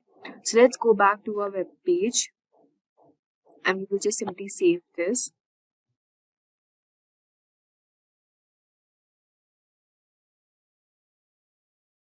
So now we have finally viewed our page here. So this is how our actual page will look like. Our actual website, how it looks like. Isn't it really amazing? Just within few seconds, following few steps, you are now able to create an amazing website. So now that we have created a website, the next step is purchasing a domain name. For this, you can use one website which is called Web Space Kit or Hostinger. So I'll be showing you here. Just simply type Web Space Kit. And if you think you can buy a free domain, I don't think so it is possible to buy a free domain. It's obviously paid, but then you can use this website to actually buy your domain in lesser price, which is only 139 rupees per month, and you can just view the plans and simply buy. And the next website is Hostinger.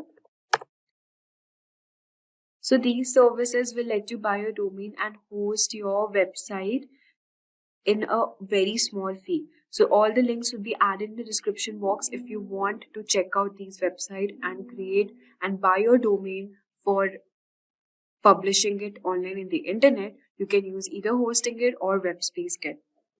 Also, one more thing. Now that we have decided to move our website for Webspace Kit for hosting, you need to install a plugin on your Pantheon website, which is known as Migrate Guru. And using this plugin, you can actually, wait, I'll show you the plugin here.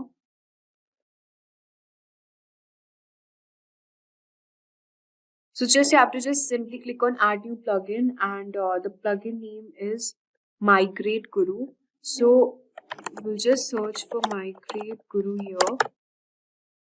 And using this, you have to just simply click on this. Now, why do we have to do it? I've already explained you. This will help you just have to install it on both your Pantheon site as well as your Webspace, and it will help you to move everything over just within a few clicks.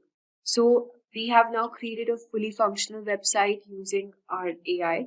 The second step was using the template version. You can also use the template version if you want to. So now that we have covered how to build a website using Pantheon, WordPress, so now we will discuss quickly the free AI tools which you can use to make your website even more faster. The first one on the list is Hookos AI. So you just have to simply click on Hookos AI Builder and it will create your website within just 5 minutes. So you have to just simply enter your email address and just click on Get Your AI Website here. As you can see, within just few steps, you have to just provide the details and the description of your website purpose. So suppose it's for travel, just simply write travel here and select categories like travel agent, equipment store. So it's a travel blog, so I'll just simply click on travel blog here. So you just can provide it accordingly what features you want to be included in your website here. So if I want to create a blog website for travel, just simply click on write a blog and just create a website. So as you can see, these are the steps here involved. So it's for my online business only. You can just simply provide business name here. Wander with me is my website name. So now you can see we're almost finished. So select the 3 unique aspects of your business, which is affordable prices, friendly, easy navigation, and just select on continue here. Just one more step and we will be done building our website. The second step is you can either what website visitors, how you want your website visitors to connect with you. So if you want your website visitors to connect via phone or contact form, I want them to connect via contact form, and I'll just simply click on continue. So this is the layout they have generated for us for my travel blog website. Select the template you wanted. I like this one, so I'll just quickly click on this and select continue. So see, this is the website it has created for me here, and it's really good. So I really like the layout it has generated for me here, and also the font. You can just change, customize and edit your blog accordingly. If you want to keep it in pink color, you can also choose that, and also edit the images if you want to. See, you can add your touch here, and I like it in this font. If you like it in this font, you can just simply click here and create my website.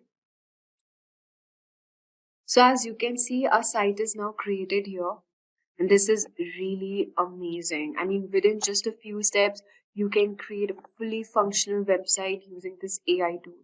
Now let's discuss the second AI tool on the list, which is Leia AI. Just search your LEIA AI website builder. And this is also one of the amazing website builder you can create within just few seconds. You have to just click on get started here and just type, suppose I want a yoga studio website, and just click on next here. Just build my site and click on continue. So it will not take even a minute to build this website. Just click on view it. And now you can see that a yoga studio website is functionally built here. Like just within. And this is way more, I guess, faster than the previous AI website we have discussed before. I mean, you do not have to even provide description and it will just generate website for you. So from here, you can just simply replace the image, delete the element you want to, and add the content accordingly. So this was way more faster than the previous website, AI website we have generated. Now let's quickly dive into the third website tool, which is Pineapple AI. Just simply type Pineapple AI website builder and see. This is the website's interface. And here also you can just simply write your website you want. For example, you want a website for kindergarten school. You want to create a website for kindergarten school offering best education in town with all the modern technologies used to educate students. And just simply click on generate here. So see, you have to train your AI and just provide the business details you want to, and just simply click on next option to generate your website.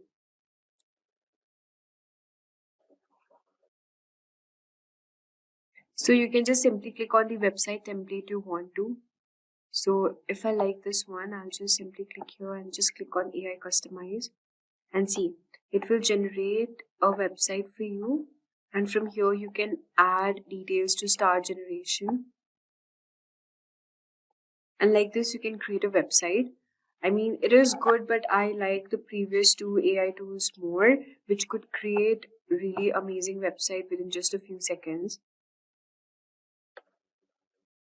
This was the template we had selected. And from here, you have to just simply click on each of the content you want to edit and just pick your design here. All right. So let's move on to the next website, which is Cleep AI. Just simply search Cleep AI website builder and let's see how this website is.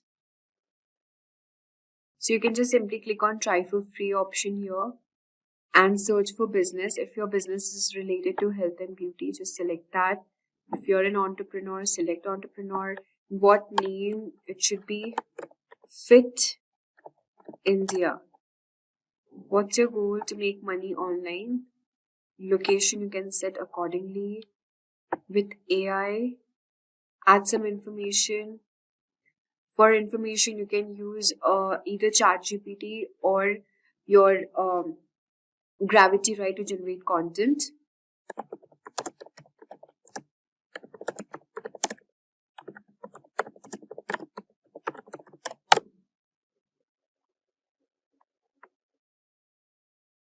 So just copy paste the content here from either Chatgpt or your this. You can also provide your logo and the picture of your choice. And just simply click on next here. You can choose any of the style you want. And now you can see that your AI is building your content. So as you can see, this website is being created using the Cleep AI tool. So this is a website. You can just click on the site settings and just change the template or the style you want, however you want to be. So let's talk about the final AI website builder, which is my personal favorite, which is Durable AI. So we just click on Durable AI and let's check how this AI will create content for us. We'll just select generate your website here. So what type of website are you building? It's we will use the same fashion online clothing store. Name of your business is trendy collections. Just click on generate websites. So you just have to wait for a few seconds and a website will be generated. So since I had provided my location, Bangalore, so it has created my website called Bangaluru's latest collection website. You can check it now. So as you can see, our website is now ready and you can also edit your website accordingly. This tool creates websites in a matter of seconds. Just give some basic details and Durable AI generates a complete website including content, images and layout. If you're in a hurry, this is the perfect solution for you. I would highly recommend using this tool. And now you can see the pricing label and everything mentioned here. It's superb. I mean, the quality and the layout it has provided is really good. So now you can just click on edit section and edit accordingly. So guys, we have come to the end of our video. You know now how to build a no-code website using platforms like Pantheon and Wordpress, as well as how quickly it generates website using AI-powered builders like ZipWP, Hookoo's AI, Clip AI, and my personal favorite, Durable AI. So whether you want full control over your website or fast AI-generated solutions, these tools are really game changers. So check out the link mentioned in the description box and you are good to go. If you are looking to boost your website's traffic or dominate search engine rankings, then today's video is just for you. We are diving deep into keyword research, a crucial part of any successful SEO strategy. By the end of this tutorial, you'll know exactly how to find the right keywords to help your content reach its full potential. So let's get started. To kick off things first, let's understand what keyword research is. Now, keyword research is all about discovering the exact phrases and terms your potential audience is typing into search engines. Now, by identifying these keywords, you can create content that directly addresses what people want to know, buy, or learn about. This not only drives more visitors to your site, but also helps you connect with those who are most likely to engage with your content. In essence, keyword research is the backbone of a strong SEO strategy, guiding you in crafting content that resonates with your audience. Now that we know what keyword research is, let's dive into why it's so important. Picture this, you're hosting a party. Would you invite random people who might not even be interested? Or would you carefully choose guests who are excited to attend? So keyword research helps you do the latter by attracting the right guests to your website. When you know the exact keywords your audience is searching for, you can tailor your content to meet their needs. This increases your chances of not only driving more traffic, but also engaging visitors who are genuinely interested in what you have to offer. The better you understand your audience search behavior, the more effective your content will be. Remember, it's not just about quantity. Getting the right kind of traffic is key to conversions and overall success. Moving on, let's talk about the different types of keywords you'll encounter in your research. This is important because not all keywords are created equal, and understanding the distinctions can greatly impact your strategy. So, short tail keywords are broad and usually consist of one or two words like SEO or marketing. Now, these keywords have high search volumes, which means lots of people are searching for them. However, they're also highly competitive, making it tough to rank for them unless you have a very authoritative website. Next comes long-tail keywords. Now, long-tail keywords, on the other hand, are more specific phrases like how to do keyword research for SEO. Now, while they have lower search volumes, they tend to be less competitive and more targeted, attracting visitors who are further along in their buyer's journey. For instance, someone searches for best budget laptops for students is likely closer to make a purchase than someone just searching for laptops. Now, next type of keyword is LSI, which is latent semantic indexing keywords. Now, these are related terms that search engines consider relevant to your main keyword. Now, for example, if your main keyword is digital marketing, then LSI keywords could be online marketing, SEO strategies, or social media advertising. Now, even in this example, if you have given best leather shoes, the LSIs would be official and casual wear, best footwear brand, original leather shoes, etc. So, using LSI keywords helps you create more contextually relevant content with search engines' favor. Now, by balancing these types of keywords, you can create content that appeals to both broad and niche audiences, giving your website a better chance to rank well across different searches. So, alright, now that we have covered the types of keywords, let's explore some of the tools that can help you find them. So keyword research tools are like treasure maps. They guide you to the keywords that can drive the most traffic to your website. Number 1 is Google Keyword Planner. So Google Keyword Planner is a fantastic starting point, especially for beginners. It's free and provides a wealth of information, including search volumes and competition levels for various keywords.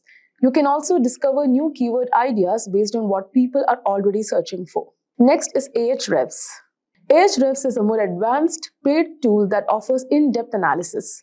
It doesn't just give you keyword data, it also provides insights into how difficult it is to rank for a particular keyword, as well as click-through rates, CTR, and related keyword ideas. So Ahrefs is particularly useful for competitor analysis, helping you see which keywords for your competitors are ranking for and identifying gaps in their content that you can exploit.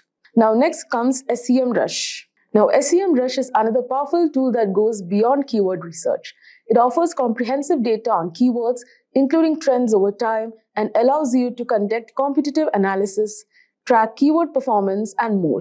SEMrush is a go-to for many SEO professionals because of its all-in-one capabilities. So these tools simplify the process of keyword research, allowing you to focus on creating content that will resonate with your audience and perform well in search engine results. So with so many tools at your disposal, the next step is figuring out how to actually find the best keywords for your content. So here's a step-by-step approach. Number 1, start with a brainstorming session. So you can list down potential keywords related to your topic. Think about what your audience might search for and consider different variations of those phrases. So use the keyword research tools we just discussed to analyze these keywords. Pay close attention to search volume, competition, and user intent. The goal is to find keywords that have a good search volume but aren't too competitive. And next, consider user intent. This is crucial. Ask yourself, what is the searcher hoping to find?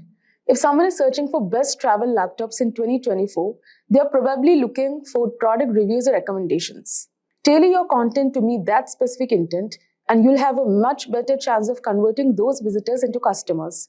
So by following these steps, you can pinpoint the keywords that will not only drive traffic, but also ensure that the traffic is relevant and likely to convert.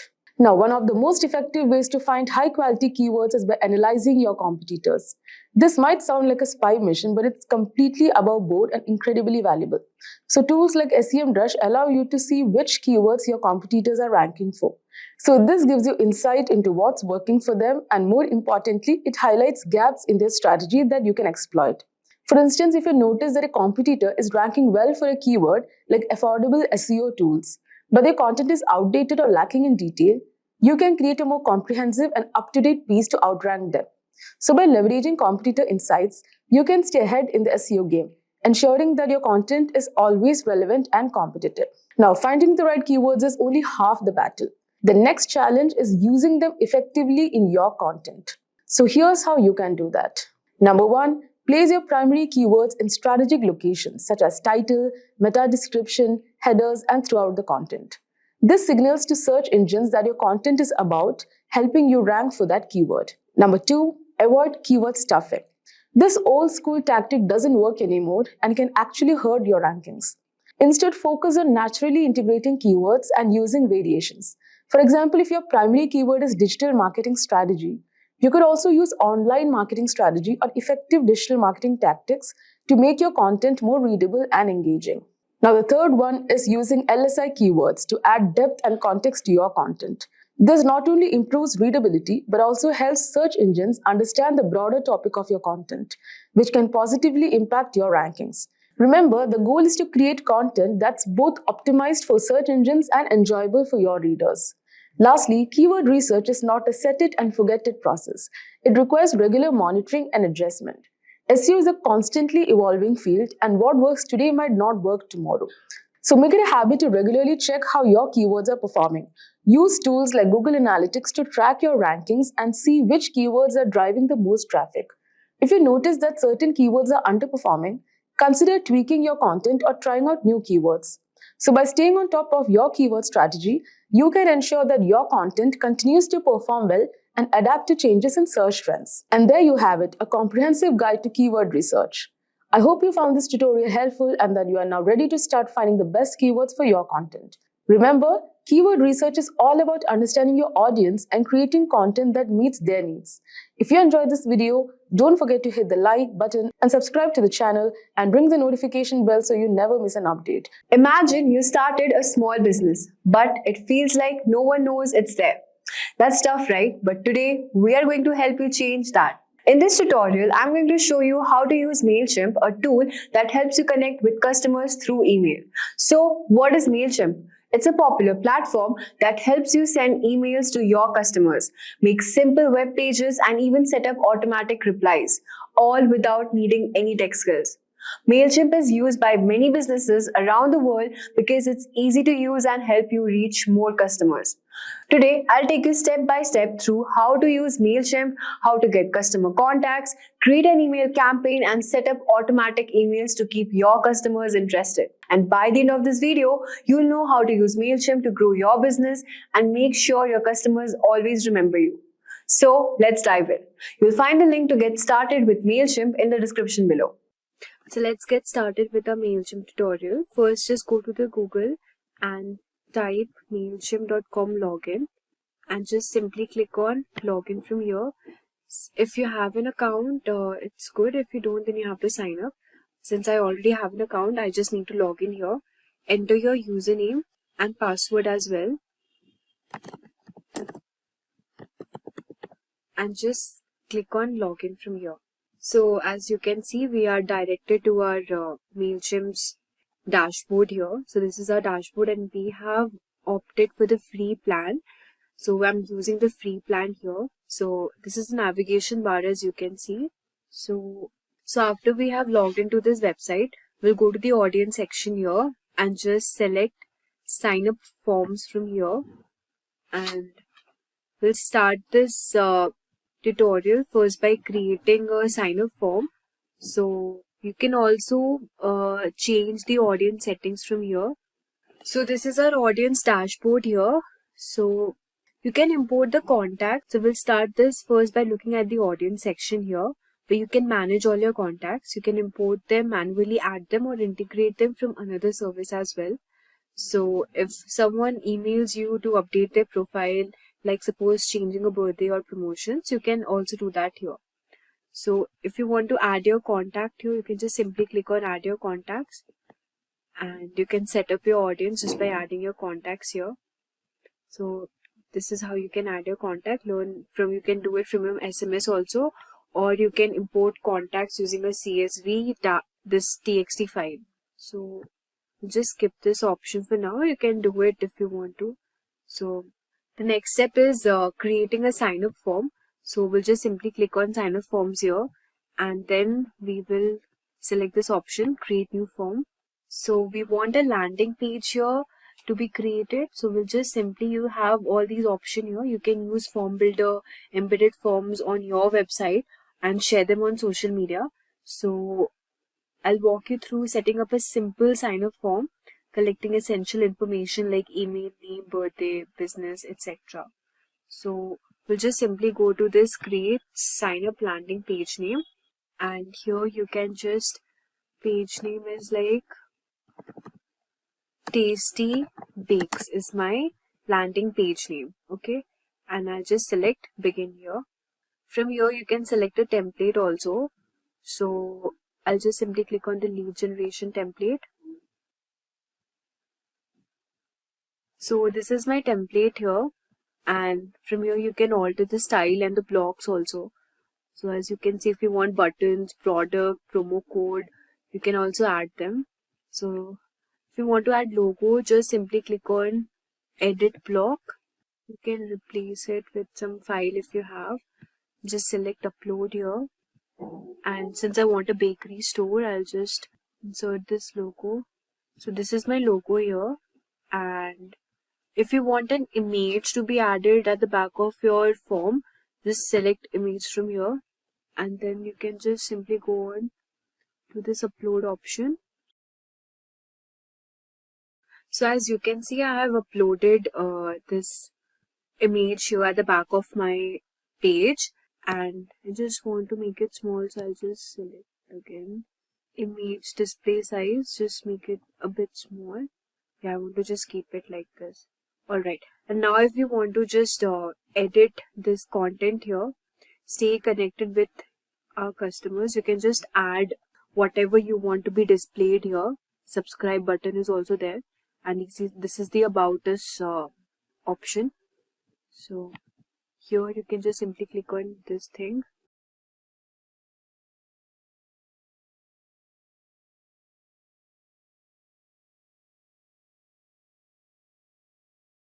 So from here you can just simply write something like sign up today with and indulge in the world of delightful tasty bakes. And this is my heading here. Okay, just want to edit the style. So you can just simply click on style here and select color as well. This color is not visible, so the text style also you can change it accordingly. And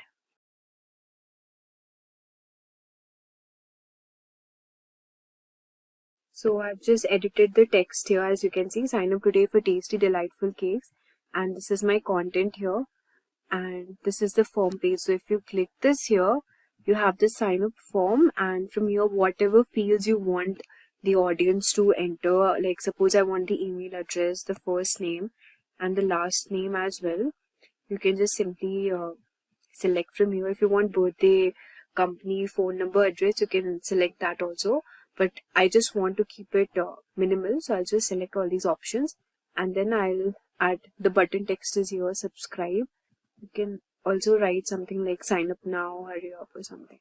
Send it to confirmation message, and this is the font size, and this will be displayed here. Success, you have been added to the audience. If you want to modify it, you can modify also, but I want to keep it like this, and just select save and close here. So as you can see, the page is being created. Now I'll just select save and close. So as you can see that our landing page is now ready. So if you want to publish it, you can also publish, and this is the page title and the site icon. And if you want to edit the social share preview, you can edit here also. And this is the URL for our page, and the audience and the tag also. If you want to edit the audience, you can keep it the audience bakery store, or if you want whatever audience.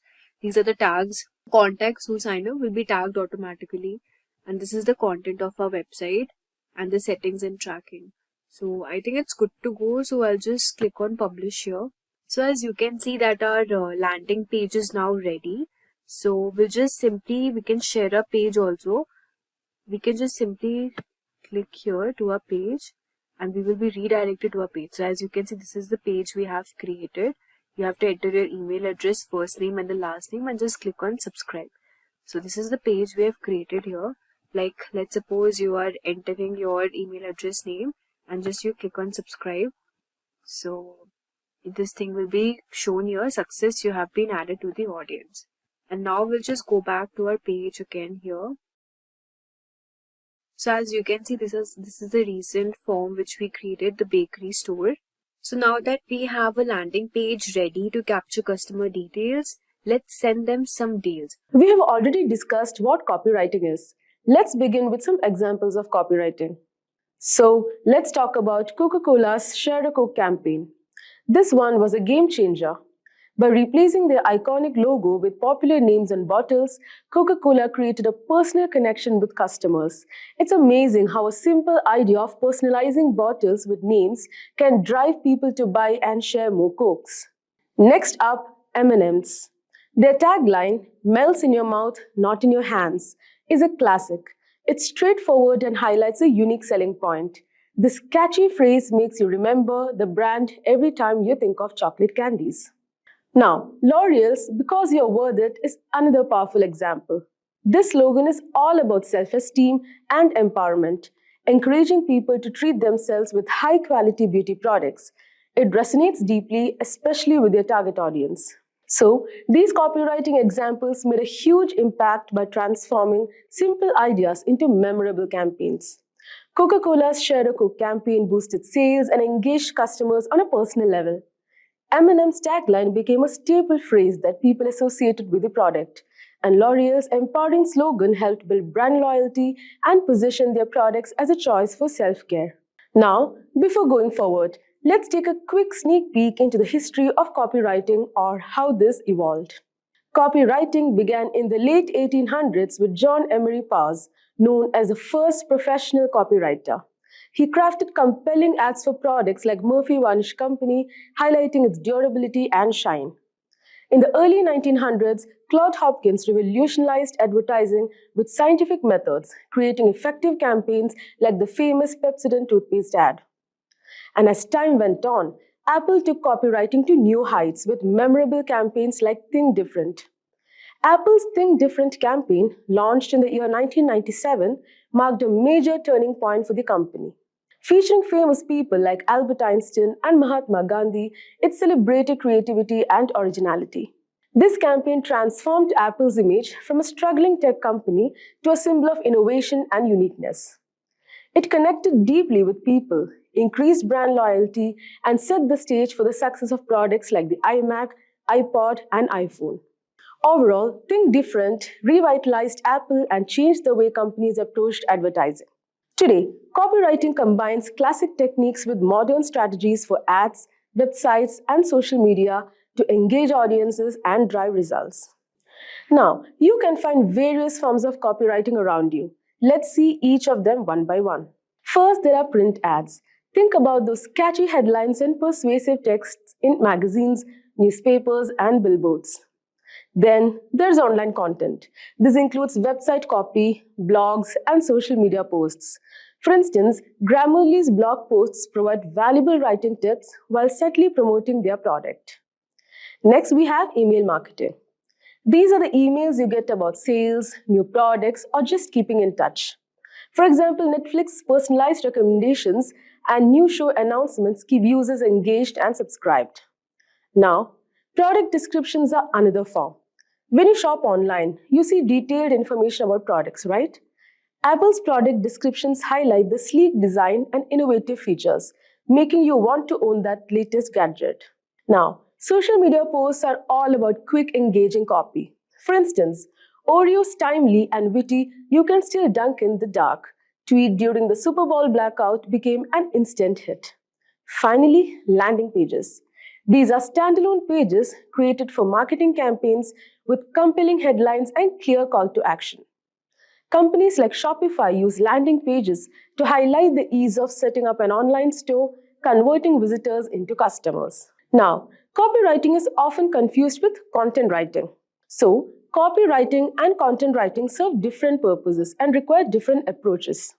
Copywriting aims to persuade readers to take immediate action, like making a purchase or signing up for a newsletter, using brief, direct, and compelling messages. For instance, a product ad saying, "Claim your 50% off discount code," is designed to drive sales quickly. Content writing, on the other hand, focuses on providing valuable, informative, or entertaining content to engage the audience and build trust over time. An example is a blog post with 10 tips for better home workouts that educates readers about fitness. While copywriting is short and action-oriented, content writing is longer, detailed, and aimed at offering useful information. So understanding these differences helps you choose the right approach for your marketing goals. Now that you have got a clear idea on what copywriting is all about, let's break down the steps you need to take to become a successful copywriter, from understanding what copywriting is to finding your first job. Number 1, understand what copywriting is. First things first, you need to understand what copywriting actually involves. Copywriting is the art of writing text that sells or promotes something. This text, often called copy, can be used in ads, on websites, in emails, or even in the videos. The goal of copywriting is to persuade people to act, whether it's buying a product, signing up for a service, etc. Number 2, learn the basics of copywriting. Once you know what copywriting is, it's time to learn the basics. Start by finding resources like online courses, books, or blogs that teach you the fundamentals of writing persuasive copy. Look for topics such as crafting effective headlines, understanding your target audience, and mastering the art of clear and engaging writing. Number 3, build your writing skills. To become a copywriter, you need to practice writing copy. Start by creating your own mock projects, such as writing ads for fictional products, crafting sales emails, or designing social media posts. The more you practice, the better your writing skills will become. Now, number 4 is creating a portfolio. As you develop your skills, start putting together a portfolio to showcase your best work. Your portfolio is like your resume for potential clients or employers. It should include examples of your writing and highlight your ability to create persuasive and engaging copy. Now, number 5, get real experience. Now, it's time to gain real-world experience. Look for internships, freelance gigs, or part-time jobs where you can apply for your copywriting skills. This hands-on experience will help you learn more about the industry and start building a professional network. Now, number 6, learn from the pros. One of the best ways to improve your skill is to learn from the experienced copywriters. Follow their blogs, watch their videos, and see how they approach their work. This will give you valuable insights and inspiration. Number 7 on the list, stay updated with industry trends. The field of copywriting is always evolving, so it's important to stay informed about the latest trends and techniques. Subscribe to newsletters, join online communities, and keep learning to stay ahead in the industry. Now, number 8, network and market yourself. Building connections in the copywriting world can lead to job opportunities and valuable advice. Attend industry events, join online forums, and connect with other professionals in the field. Now, number 9, get feedback and improve. Seeking feedback from others is a great way to improve your skills. Share your work with more experienced copywriters or mentors, and use their feedback to make your writing even better. Now, at last, number 10, keep practicing and growing.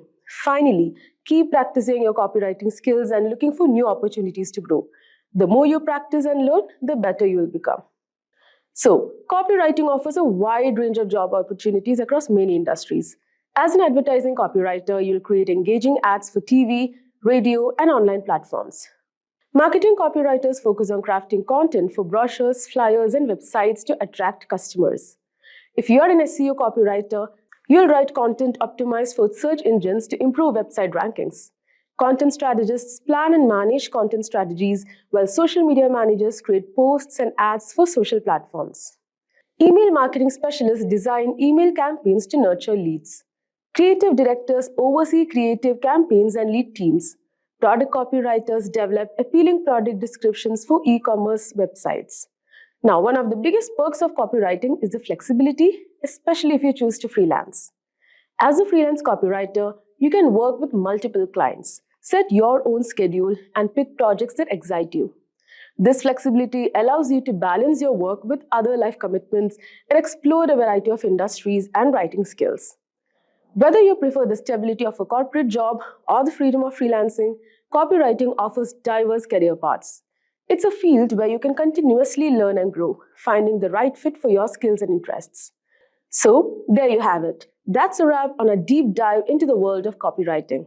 We have covered a lot today, from what copywriting is and its importance in business to the vast job opportunities available in this field. Whether you are aiming for a corporate position, looking to work in advertising or digital marketing, or considering the flexible lifestyle of a freelancer, copywriting offers endless possibilities. Remember, the key to become a successful copywriter is practice, creativity, and a good understanding of your audience. If you are passionate about writing and persuasion, there's a place for you in this dynamic industry. Go back to the main MailChimp page and then click create. So we'll just go back to the main MailChimp page, which is this, and we'll just select on create. And now we will create a regular email here, and we'll just select on this email, create regular email. You can enter your internal email name. Suppose I want it to be Tasty Bakes, and we'll just select on begin here. So now you can edit the name also. This is the internal mail we have. So as you can see, to whom are you sending this mail? You can add recipient. So this is, as you can see, to whom are you sending this mail? You can add recipients here also. From, suppose I subscribe to my form using this email ID, which is shown here, and subject is also there. Since now we do not have much audience here, so it's like this. You can also send the time and the subject and write the content as well. So you can add recipients, whomever you want to, suppose a group of people or contacts, you can just import it from here. And you can add subject also, the subject name if you want to be good. Suppose the subject name I want it to be good cake deals for today. And the preview text should be something like hungry exclamation grab a donut and just select save here. So this is how our subject would look like. You can also send time. You can edit the time here. You can schedule it actually whenever you want your email to be with your audience. So you can select the time here. So actually to schedule it, you need to upgrade your plan. But for now, I'm just showing you if you already have an upgraded plan, you can do it. You can just select on upgrade now, and the plans are not that expensive. For standard, it's just around 500 contacts for 575 rupees annually. I mean, you just have to pay 1150 per month. So if you want it, you can just upgrade the plans. And premium, you need to pay 11,500, which is for 12 months. And standard plan is 575, and these are the benefits offered here. So let's close this. And yeah, if you want to send them now, I'll just select on send now and click save here. Next, you have this content option. You can design your email. So we'll just select on design email here, and then you can select a template, your email purpose, style, and the industry. The industry type is food and travel, and style, whatever style you want, basic, minimalistic, designed, colorful. I want it colorful, so I'll just select this. Email purpose, newsletter, whatever you sell, products, thank you, welcome, you can do it accordingly. Suppose you want a welcome template, you can click on this welcome also. So we'll just go with the newsletter one, and here you can see that this is a free template here, and we'll just select apply, wait for a few seconds, and this is our newsletter template. You can actually customize this, set a logo. We'll just set the same logo here. Just select on the logo cake, and from here you can add images, upload image, and then just select on this donuts. I want this donut to be displayed as an image. So this is the donuts which I have displayed here, and you can type the content design if you want to. Tasty donuts,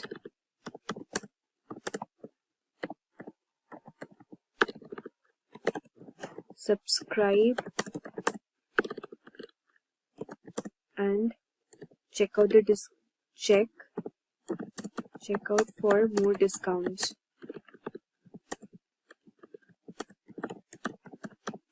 And you just select colors also. You can select here whatever you color you want it to be. Suppose I want to keep it minimalistic, so I'll just go with this. And then I think our newsletter email is ready now. So from here you can just click on save and exit. So this is how we have designed our first email here. And if you want to send this mail, regular mail, newsletter, you can do it. This is our email link here. You can also click and edit your custom URL. And if you want to add a social post, you can also add connect to Facebook or your Twitter and Instagram as well. And you can just send this email to the audiences you want to. And this is our newsletter email here. And we'll just click on send. So this is how we do it. So as you can see, we have learned about how do we set up our audience, and then creating a land page, and also setting up a regular mail, how to create mail. So let's now see what other options are there. Now let's move on to the automations here. So you can also choose automations, just simply you can email tagged customer. These are the pre-built journeys, as you can see. If you want to build from scratch, you can also do that. So we'll just click on build from scratch, and you can just provide a name, the internal name.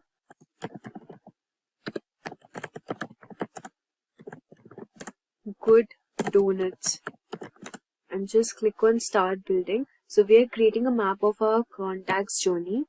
So this is how we will automate it. We can just choose a starting point here. So as you can see, these are the starting points which are popular with other MailChimp customers. The tag added, sent a mail, sign up for emails, birthday. So if you want to send a special discount, offer a gift, just say happy birthday. We can do that also. We'll just select on this. And as you can see, number of days before the date is reached. Suppose I want it to be 30 days and the field is birthday. You can save the starting point from how you want to automate your page. And you can add a journey point here. You can send a mail and you can also send an SMS here. And survey also, these are the options. Unsubscribe, update contact. So we'll just select on send mail here. So this is our journey. And yeah, if we want, we can just do for test, send test emails for now. Now if you want to upgrade your plan, you can do it and then you can send this mails. So this is how we use tags to segment our audience. And let's go back to our homepage. We have learned on how to start a campaign, automate a page, learn how to create a mail and send it to your audience. Also, we have learned how to create a landing page. Now, this is the audience dashboard. You can see we have also created a sign up form as well. And this is the analytics. Let's move on to the analytics option and check what is there. So this is the analytics option here. And this is the date range. This is the marketing dashboard basically. So you can see the performance and you can also compare the message performance here. This is the performance all over the time, how your web page is performing, and the conversions as well. The delivery, total number of deliveries. So it's pretty good. But if you want to access this dashboard, you need to upgrade to standard plans. Let's move on and see how we can create reports also. So just select on report here. So see, this is a report here and the bakery store, 1 total contact, 1 email subscriber. Since we do not have much number of subscribers and contacts here, it's just showing this much. And view by status, ongoing, completed, types. These are the types: ads, postcards, surveys. You can check it by emails. You haven't sent an email. We haven't sent an email yet. So this is how it's showing. So this is our landing page. As you can see, we can check and view the report also of our page. So as you can see, this is the page, this is the URL, it was published on this much, the audience and the tags here. So 1 visit, 1 click, 1 subscribe. Since we just made this website now, we won't be getting much audience here. So let's go back again.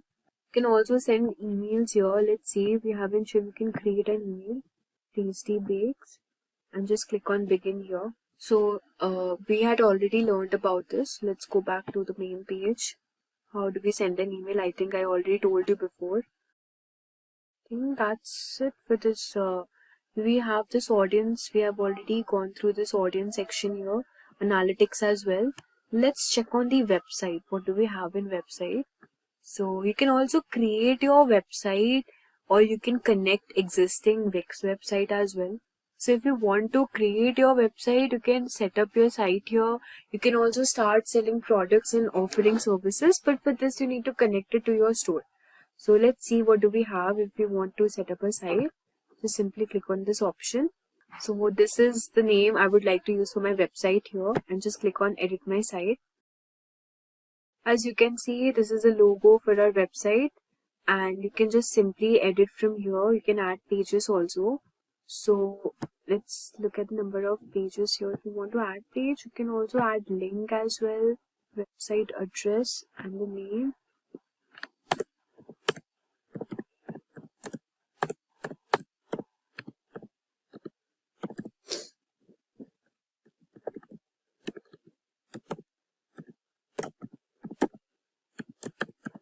So as you can see, we have added a link over here. This is a website page. You can manage your site and you can also talk up to your brand. You can edit this accordingly. If you want to edit, you can also edit this. We have the styles also. So paragraph, text, the button and everything. If you want to change the button like this, or you want to make your website heading something like this, you can also do it accordingly. And I want to keep it like this only. So I'll just select this font from here and the colors as well. The colors I'll just like this one more, but you can keep it like this. I think white looks better, so let's keep it white as only. Then we'll just click on preview here and now you can edit your page. This is the Tasty Bakes and this is the logo. If you want to keep your discount option for your food, then you can just simply write here something like 70% discount for first time users.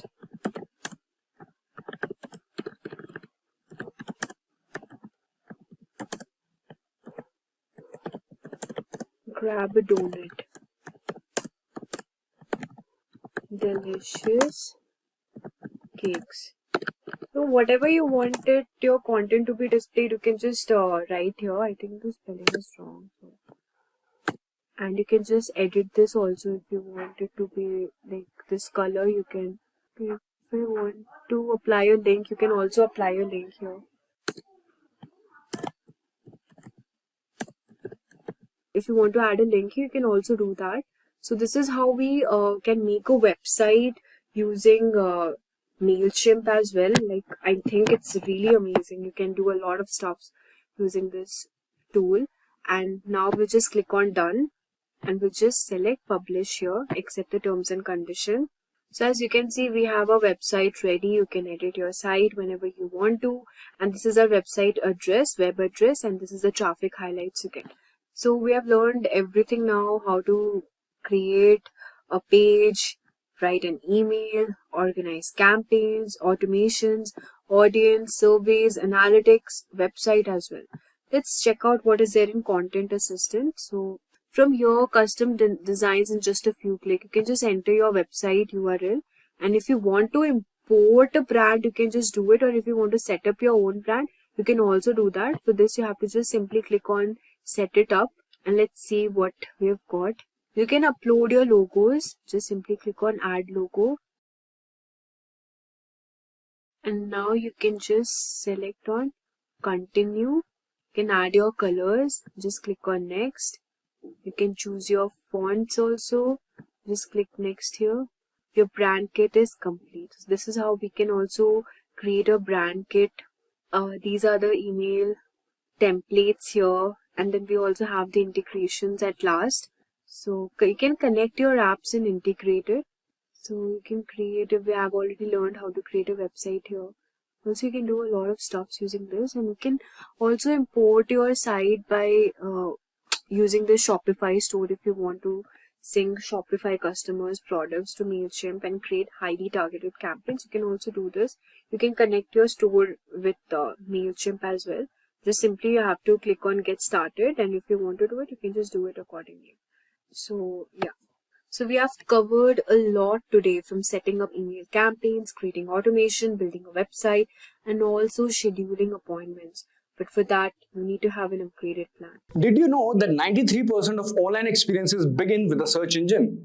That's a massive audience you are missing out on if your website isn't ranking high on search result pages, that is SERPs. But SEO can feel challenging, filled with complex algorithms and ever-changing practices. Enter Chatgpt, the AI assistant that's like having a secret SEO weapon in your arsenal. By using its language processing power, you can put it into work and watch your SEO results explode.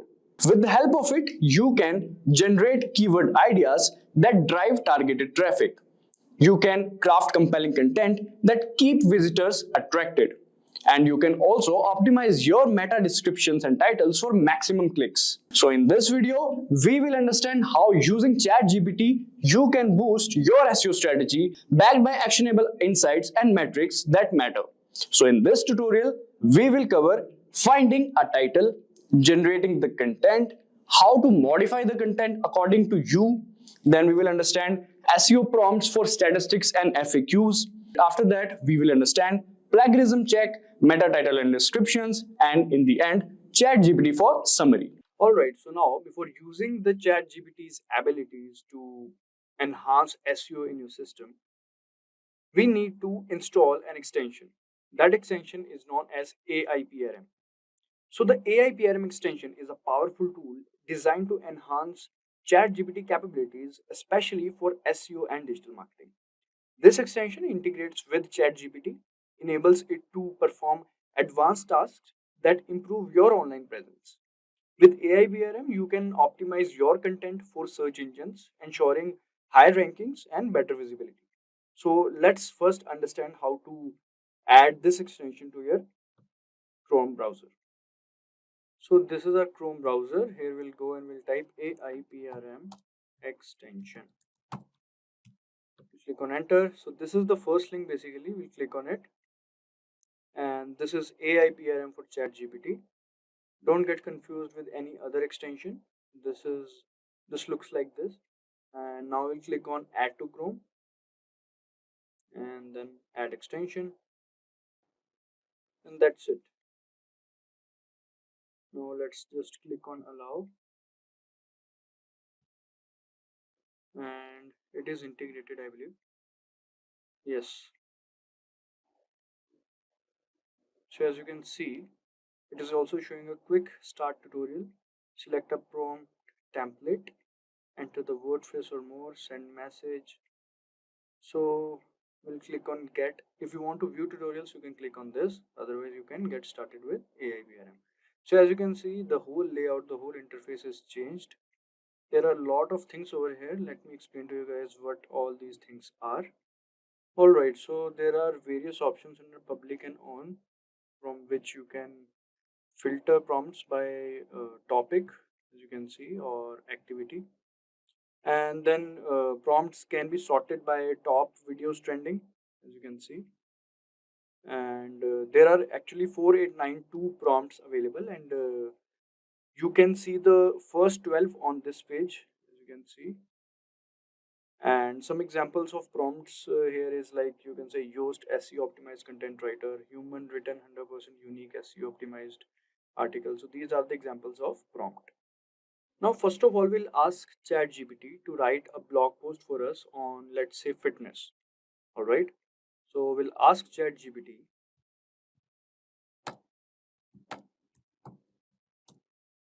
fitness in everyday lifestyle. All right, let's click on this. So we haven't used any prompt till yet.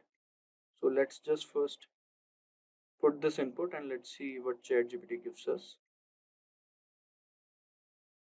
All right. So as you can see, this is the topic name, importance of everyday fitness, simple strategies to incorporate fitness. Then we can see subtopics are also there.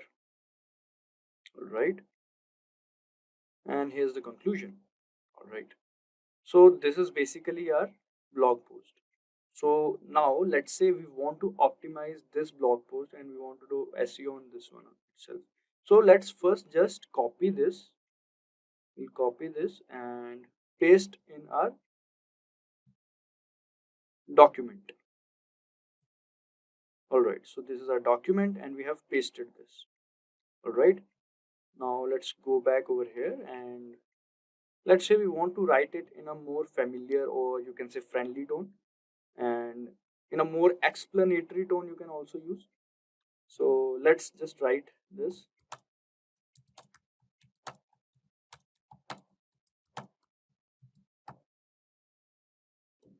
Don't worry about the spelling, guys. Chatgpt take care of this. Alright, so let's see what are the changes in both of these blog posts. Let's just wait to finish it. And here's the conclusion. So this is the second blog post. So let's understand the difference in between these two first. We'll first check out for this one. Start small, begin with manageable changes. Alright. As you can see, here it is begin with manageable changes. Take the stairs instead of elevator. Walk or bike to nearby destinations, or stand and stretch during work breaks. These small efforts can add up over time. Alright, let's just see what is written over here in the second blog post. In the second blog post, it is written, begin with manageable changes that fit seamlessly into your daily routine. For example, or for instance, choose to take the stairs instead of elevator, walk or bike to nearby destination instead of driving, or stand and stretch during work breaks. These small efforts can accumulate over time and contribute to your overall fitness. So if you want to take the second one, which is a few changes, it is more bit explanatory. compared to the first one. We can just copy paste this one as well. So you can write a second prompt as well, in which if you want to write in a friendly tone or in a formal tone, you can write like that. All you have to do is to just write the prompt in ChatGPT. Let's just copy paste it. We'll replace it with the second one. All right, so now we are back in ChatGPT. So now basically we have the blog post content. Basically we have the content of it. Now we want to polish it. We want to select the best title out of it and many more things. So for that, let's just make use of prompts. Instead of writing all these prompts by yourself, you can make use of the prompts that comes with AI PRM ChatGPT prompts. All right. So let's just say we want to write about the title. We want to select a perfect title for this blog post. So what we can do is we'll go over here and first of all we'll select in topics. We'll go and we'll select copywriting because we want to write about the SEO optimized title. We want the best title. We'll select copywriting. Confirm. All right. Now after this you can just go for prompts, but whichever you like. I'm gonna go for this one, blog post title generator, as you can see. Also, if you didn't get what you wanted, then you can go for the search engine over here. You can just type. Let's just say if you if you're writing a script basically and you want a perfect title for it, then you can write a script generator or something like that over here. Automatically, whichever prompt that are relevant to it will come. All right. So we have selected this one, blog post title generator, because we have to create a title for our blog post. We'll click on this. And now all we have to do is to write the name of our blog post. The name of our blog post is, we'll select everyday lifestyle, fitness in everyday lifestyle. Let's just select this one. All right. Now, as you can see, you can select the titles to write. It is 5. Let's just select 10. All right. Now the language you can select English, and many more languages are there. We'll keep it in English itself. Tone, emotional or default. Let's just be default itself. Poetic, default itself. We'll keep it like this. All right. Now click on this. Let's just see. So according to ChatGPT APRM prompt, these are the 10 best titles that we can implement in our blog post. Now what we want to do is select one best title out of it. All right, so these are 10. We have to select one out of it. So for that, we'll go to Google Keyword Planner. So this is Google Keyword Planner. We'll click on this, find your campaign and keywords. We'll click on this, visit Keyword Planner.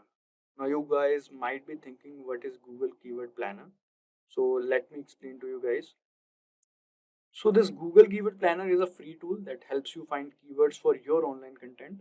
It shows you how often people search for certain words and phrases and how much competition there is to rank for those keywords.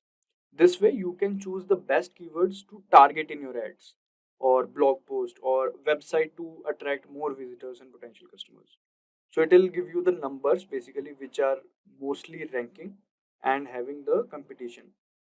Alright, so we'll click on discover new keywords and let's select where it is. We'll select the first 10. Go to Google Keyword Planner and now here we will paste it. So all 10 of them are pasted. Now what we'll do is we'll click on get results. So after clicking on get results, as you can see, so this is average monthly searches. This is competition. We want the maximum monthly searches, fitness, healthy lifestyle, and low in competition.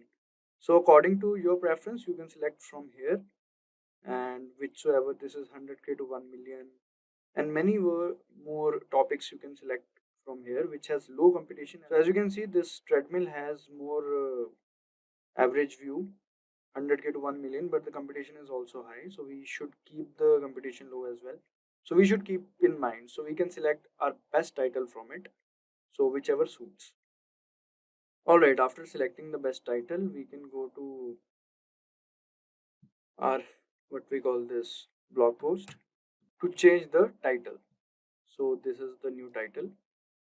Let's keep it like this. Alright, so now our title is done. Now let's go back to Chatgpt. And here is a Chatgpt.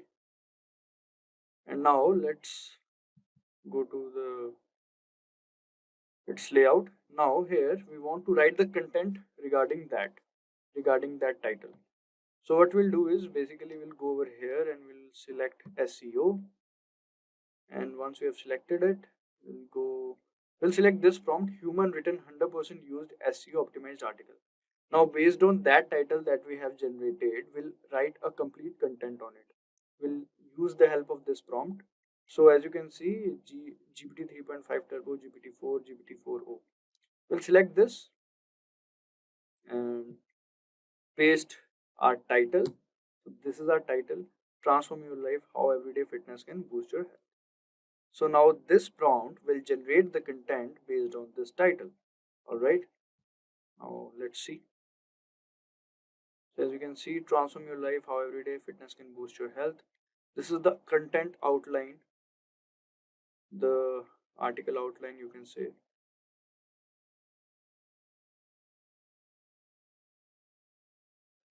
So this is the introduction, what is everyday fitness, then physical fitness benefits, and it keeps on writing. I believe it'll be a long article or blog.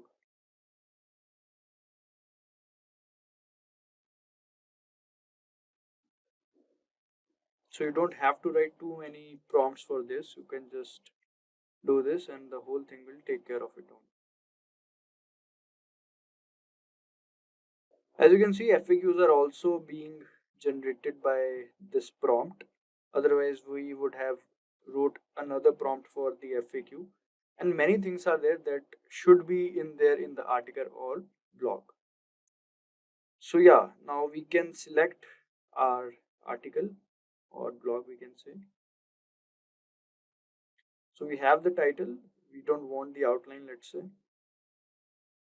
We'll take it from here, from the introduction. It's a long article, I believe. As you can see, this last question is not completed, but you can click on continue generating and it will complete that. We don't want the last question. I think 3 questions or 4 questions are sufficient for us. So now as we have copied it, first of all, we need to make sure that our content is unique. It is not plagiarized, because we can't publish or use the plagiarized content. So we have to be sure that we are using the unique content. For that, we'll have to go to this site known as Dupli Checker. We'll click on this first link, and now as you can see here, we can copy and paste it. We can just exclude this last question as I told you. Alright, now our content, our article is pasted. Now we will check the plagiarism.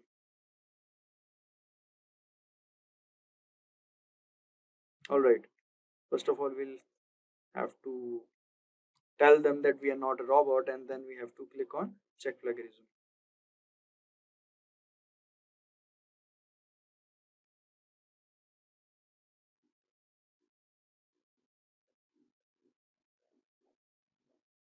Alright, so it is showing maximum 1000 words allowed per search. Alright, so let's just do one thing. We'll do it, because if you want to do 1000 words, you'll have to go for their pro version or the premium version. So we now have to use some part of it, not the complete part.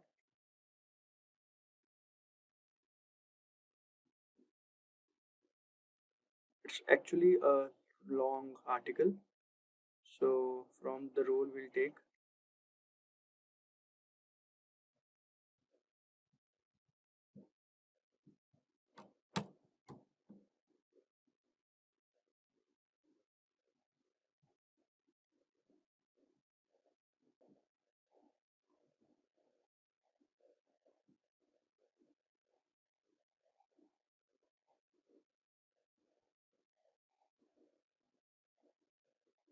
As you can see, number of words is 505 and result found 0, 0% plagiarism, 12% unique. Alright, so plagiarism is 3%. I think that can be, we can neglect it. And now let's check for the rest of this one. Alright.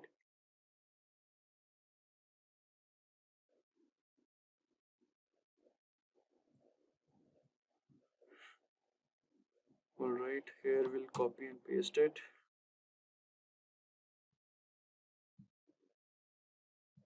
Check plagiarism.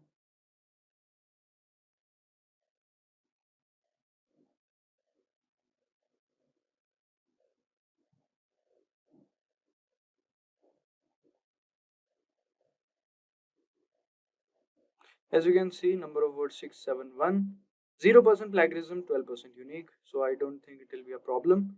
So it is good to go, I believe. And now we just copy and paste it. So let's take it from here till here.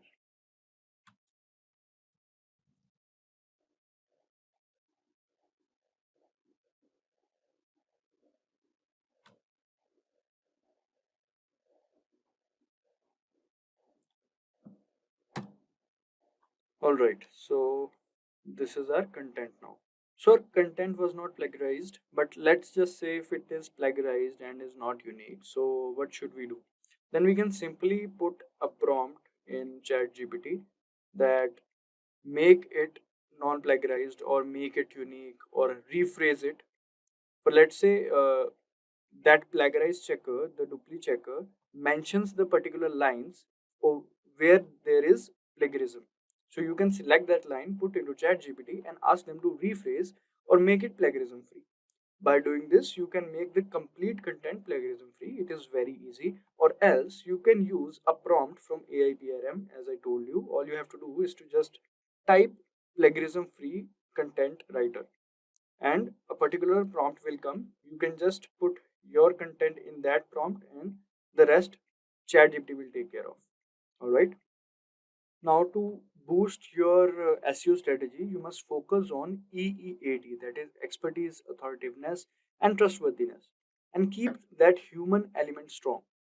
Use ChatGPT to improve your content with interesting verified facts and relevant examples. Create a FAQ section to answer common questions and look for any missing information to fill in. These steps will help you make high quality content that connects with your audience and ranks better in search engines. So for that, we'll write a prompt to ChatGPT to include the what we call FAQs and the statistics. If you want to make use of statistics and FAQs and include it in our content, so how should we do that? Let's just understand it. Let's come to our ChatGPT again. Now here what we'll do is we'll write a simple prompt saying no. First we'll go to the new topic. Now here, because otherwise it will keep on writing in that prompt itself. Alright, we'll write please add to what we call stats, or you can write statistics, and one analogy and a FAQ section with answers to this content draft to increase engagement. Alright, now you want to if you want to paste a particular section of your content, you can also do that, or else you can paste the entire content. It's as per your choice. So let me just paste a particular section. Let's just paste this one, and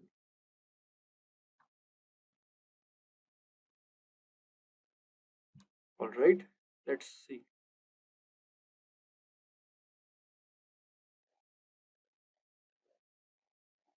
All right, so as you can see, statistics studies show that engaging in just 30 minutes of moderate physical activity each day can reduce the risk of chronic disease like heart disease. So these are the statistics and these are the analogies, and this is the FAQ section that you can include in your content or a particular section of the content. Usually these statistics are included in the introduction part to make it more interesting, so you can make use of it and do that. Alright, moving forward, let's understand the ChatGPT prompts for meta titles and descriptions. So crafting meta titles and descriptions is essential for drawing readers' attention. So it is necessary that we should use that. Alright, so now we'll be writing a particular prompt for it. For that, for the content part, I'll be leaving the space content here and create a meta description and title for this content. Here this means this one. Alright, including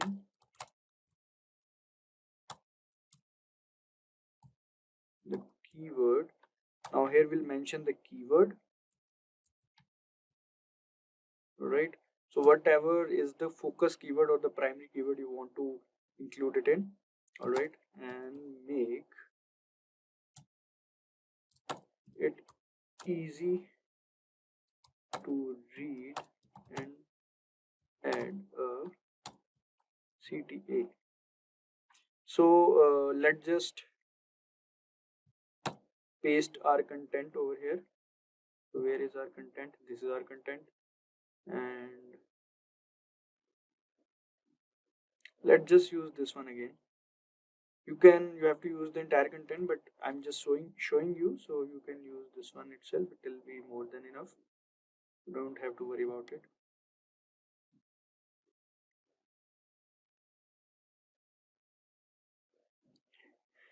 And the focus keyword is healthy lifestyle. Alright, so this is it. Now all we have to do is to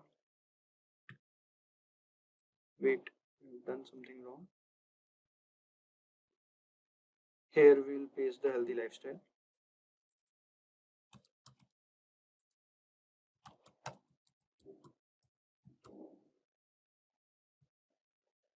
And as we can see, title, transform your health with everyday fitness. This is meta description, discover how incorporating everyday fitness into your routine can transform your health. This is meta description. This is CTA, ready to transform your life.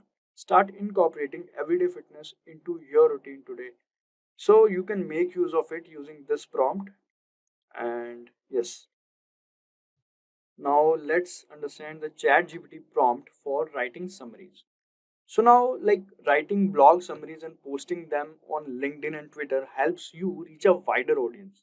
By sharing engaging snippets, you can attract more visitors to your blog, increasing traffic to your website. This practice also establishes you as an expert in your field, building your brand and reputation. So social media platforms facilitate interaction through likes, shares, and comments, boosting engagement with your content. So posting a blog summary in your social media like Twitter, LinkedIn, etc., will be helpful for you. So now let's just write a particular prompt in ChatGPT for creating that blog summary for us. All right. So let's make use of it. We'll write, please create 100-word summary of this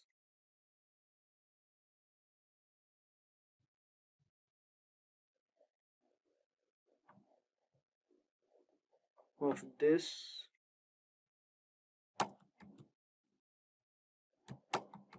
post optimized for Twitter. So as ChatGPT already have your content, so you don't have to worry about repasting it. So let's just see.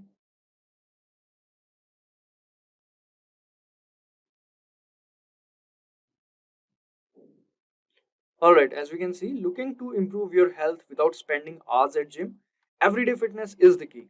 Incorporate physical activity into your daily routine for profound effects on your physical and mental well-being. Just 30 minutes of daily activity can reduce chronic disease risk by 30% and boost mental health. So yeah, it has included all the things that we wanted from our content or blog to this. And it also has mentioned the hashtags, hashtag lifestyle, hashtag everyday fitness, hashtag wellness. You can easily post this on Twitter and drive traffic from there. And you can also post this on other social media handles as well. Are you looking to turn your passion for writing into profitable online venture? In this comprehensive guide, we will show you how to easily create and sell ebooks using ChatGPT, an advanced AI tool that simplifies the writing process. Creating ebooks has never been simpler, thanks to ChatGPT's ability to help you brainstorm ideas, generate content, and structure your book efficiently. Selling ebooks online is a fantastic way to make money. As digital products are in high demand, you can reach global audience without the hassle and the cost of printing physical copies. Plus, ebooks offers the convenience of being eco-friendly and easily accessible to readers worldwide. Throughout this video, we will walk you through the entire process from the initial idea to the final sale. You will learn how to use ChatGPT to generate engaging content, format your ebooks, and publish it on popular platforms like Amazon Kindle, Direct Publishing KDP, and Apple Books. It's your choice where you want to publish it. So stay till the end of this video because we will guide you completely on how to create an ebook and sell it online, and that is also completely free.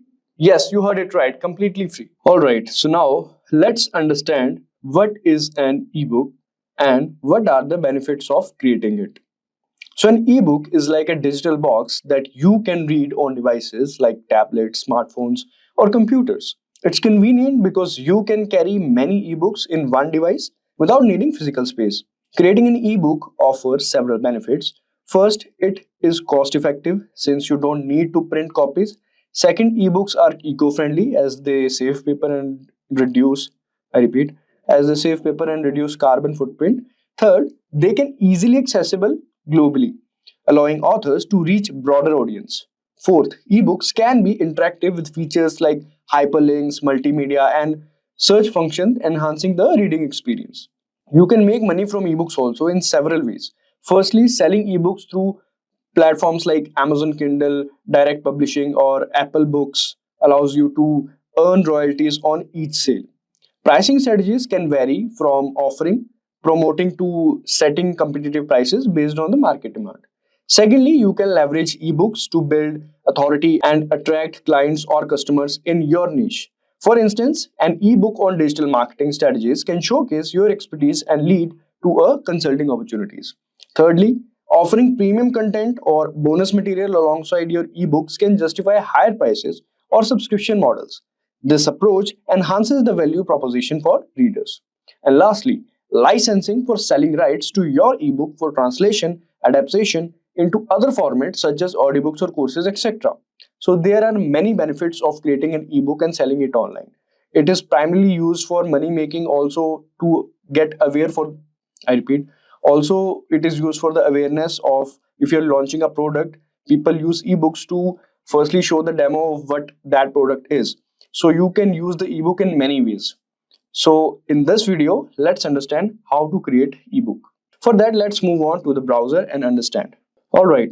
So now this is our browser. Now let's understand how to create the content of ebook using ChatGPT, which is our AI tool. So we'll go to ChatGPT. So now here we will be writing a prompt to write the content of ebook. Now it's up to you on which content you want to write it. It can be in your domain also, and it can be something in which you have the interest, you have the passion, and you are good at it. For example, let's say somebody is good at the knowledge regarding cars or regarding bikes or regarding anything. He or she must have the value to provide to the audiences. That content he should write the ebook on. For example, so let's take an example like I'm writing an ebook on how to make money online, right? So what should I write? So I'll start with writing the prompt. Just a second. There we go. Write an ebook for titled How to Make Money Online, featuring the AI generated images for each chapter. This ebook will contain 8 pages and 6 chapters divided into 6 chapters.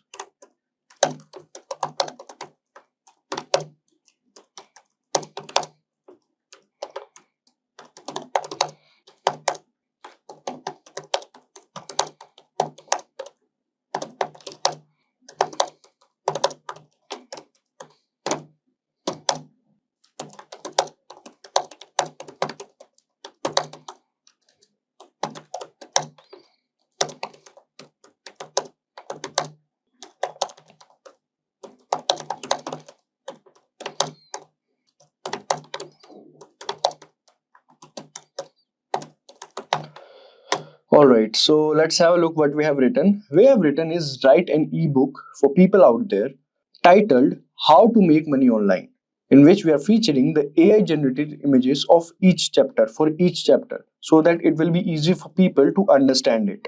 Now this ebook will contain 8 pages. So I've instructed Chatgpt to create 8 pages divided into 6 chapters. Each chapter will be explained in human-like manner and long paragraphs. It should be long paragraphs. Also use AI generated images in between the chapter for the better explanation. So let's see what the result it gives us. All right. Chapter 1 is freelancing, and we can see it is not able to generate the images. We'll do something about it, definitely. Blogging and content creation, online service and market research, selling products online, affiliate marketing, online tutoring and courses. So 6 chapters are there. All right. So ChatGPT has given us all the chapters that we have asked ChatGPT for. Now we wanted the images also, like AI generated images also. So let's write a prompt for it, as we are not able to see the images.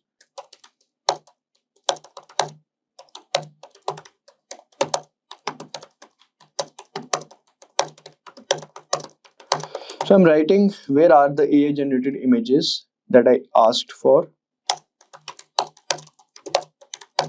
I'm not able to see those images. All right, now let's see. So here ChatGPT is giving us, I believe it gives us chapter wise images. All right, so it is giving us chapter wise images. Here is the AI generated image for chapter 1, freelancing. Let's proceed with generate image for the remaining chapters. So all right, so it is showcasing the freelancing, people are doing freelancing, and online service and market research. Okay, though these people are doing online research and market research, online service. And this is blogging and content creation. As we can see, these all are AI generated images that we asked for. And now we can use each of these images in between the ebooks. Selling products online, affiliate products, and online tutoring and courses. The images, what I think the images is pretty well that I expected. Now your ebook How to Make Online includes AI generated images for each chapter. All right, so what we asked for ChatGPT, it gave us. Sometimes it happens that what you ask it doesn't give at the first time. Then you'll have to write the another prompt for it, as we did right now. All right, now the thing is we want all these images to be inside this one, in this doc, not this doc but this what we call ebook that we have written. So let's ask ChatGPT if it can include it in between. Can you include these images in between the chapters above, and then show it to me. Let's see if it can do that. Otherwise we can also do that, but let's ask ChatGPT first. All right, I don't think it is able to do that. We might have to write another prompt for it, but rather than that, let's just use this also. This only we'll use.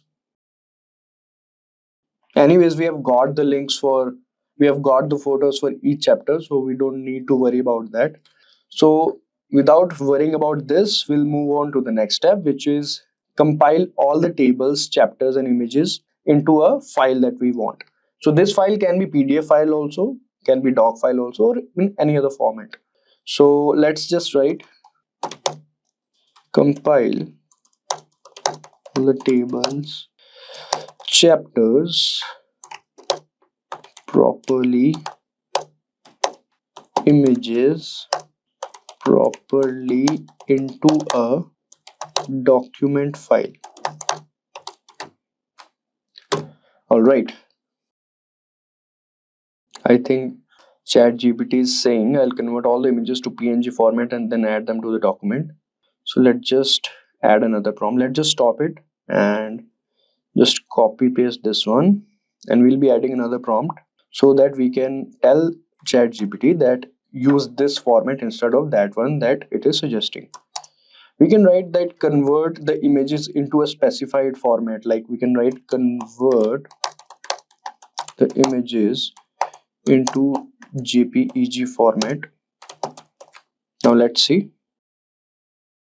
All right, so as we can see, ChatGPT has given us the answer. I have compiled the document with converted JPEGs, image properly integrated. You can download the ebook using the link below.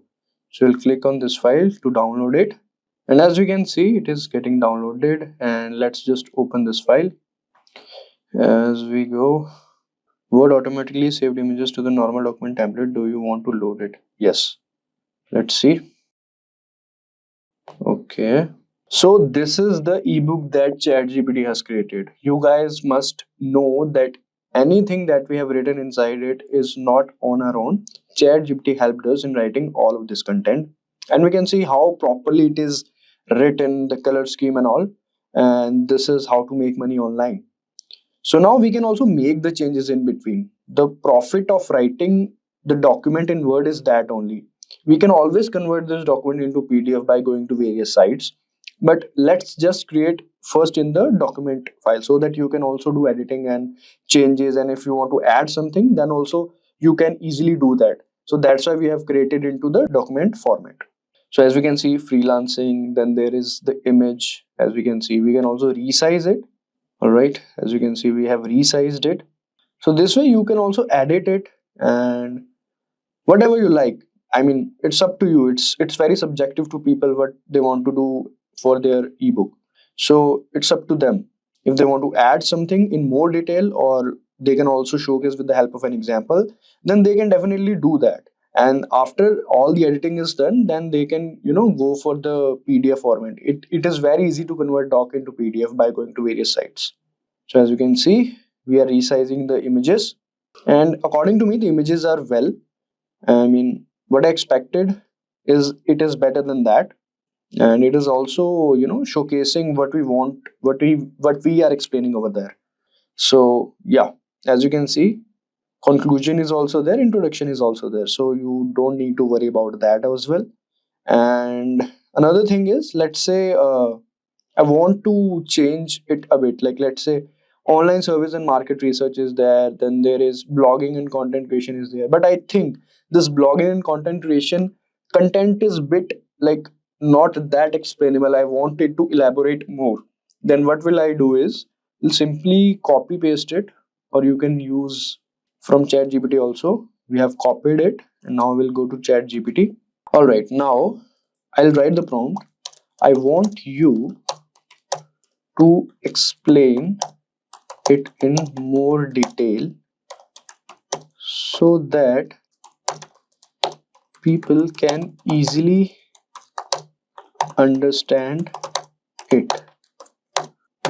Now I'll paste the content that I want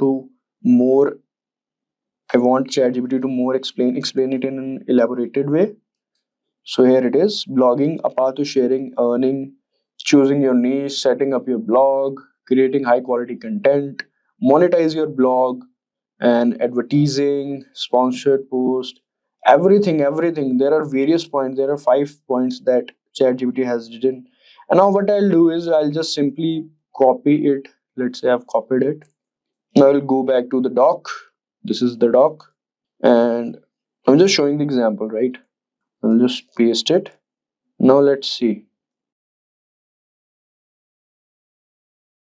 Alright, online surveys, and this is blogging and content creation. So automatically, as we can see, number of points we have written, and this is the link that it has added, and basically we got the format. Basically all these things are done, so we don't need to worry about that. Even we want to make any changes, it is very easy to do that, as we have just saw. Now the next thing that we want to focus on is the mockup or the cover photo or the mockup photos. For that, basically we want to market this digital product, this ebook, we want to market it. So what we'll do is we'll have to create a cover or mockup. So there are many ways to do that, and as we told you that we will be creating this free of cost, how to do all these things in free. So we'll go to Canva. All right, now we'll write a prompt. What prompt should we write? We'll write create a AI generated poster image. Let's write create an AI generated poster image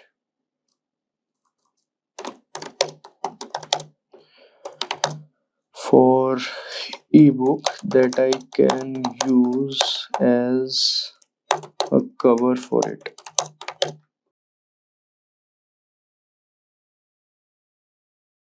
All right, this is how to make money online.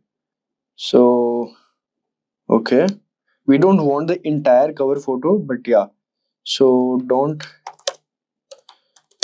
give me the entire cover photo, just generate AI generated images for mockup for ebook. No, we already have this kind of a thing over here. Create few more.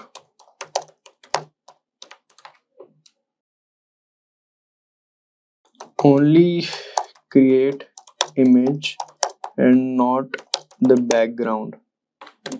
Just creating some more images. Let's wait for those.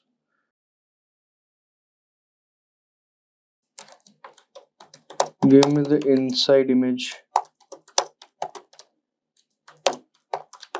for the last photo.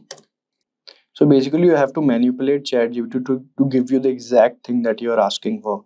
So for that you have to write multiple times the prompt. Sometimes it happens, so it's pretty normal. So don't just get frustrated with that.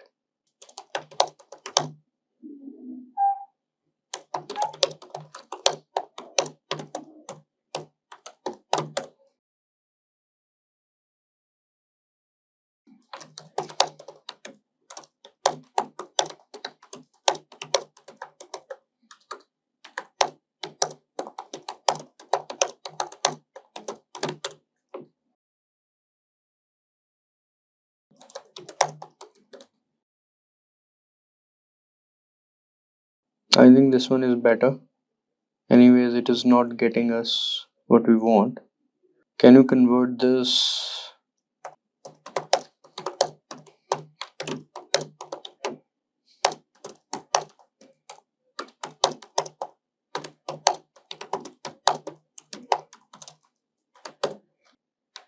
By mistake I wrote something else. Downloadable I want to write. I think it is converting it. Alright, so to create a mockup, now what we'll do is we'll basically go to the mockups. Here we can see this is the template, this is apps. Inside apps, we'll go to mockups. As we can see, we'll click on this. Now we have to select the mockup we want to create. So let's have a look at it. So there are pro also, there are normal one also. It's up to you which you want to select. Let's select this one and let's get started. We'll select the image that we just downloaded it. So upload it. I believe this is the image.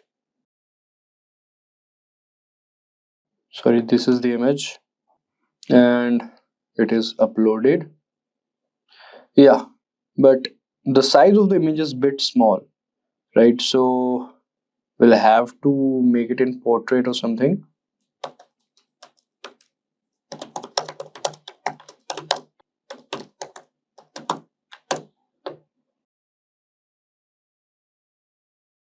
Let's see if something is there. Code interpreter session expired. I believe we'll have to create another one.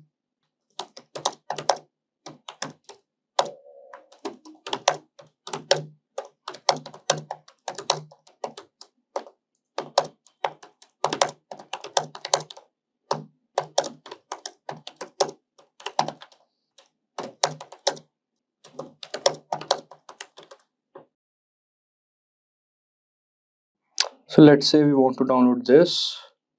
We'll have to make sure it is in the JPEG format.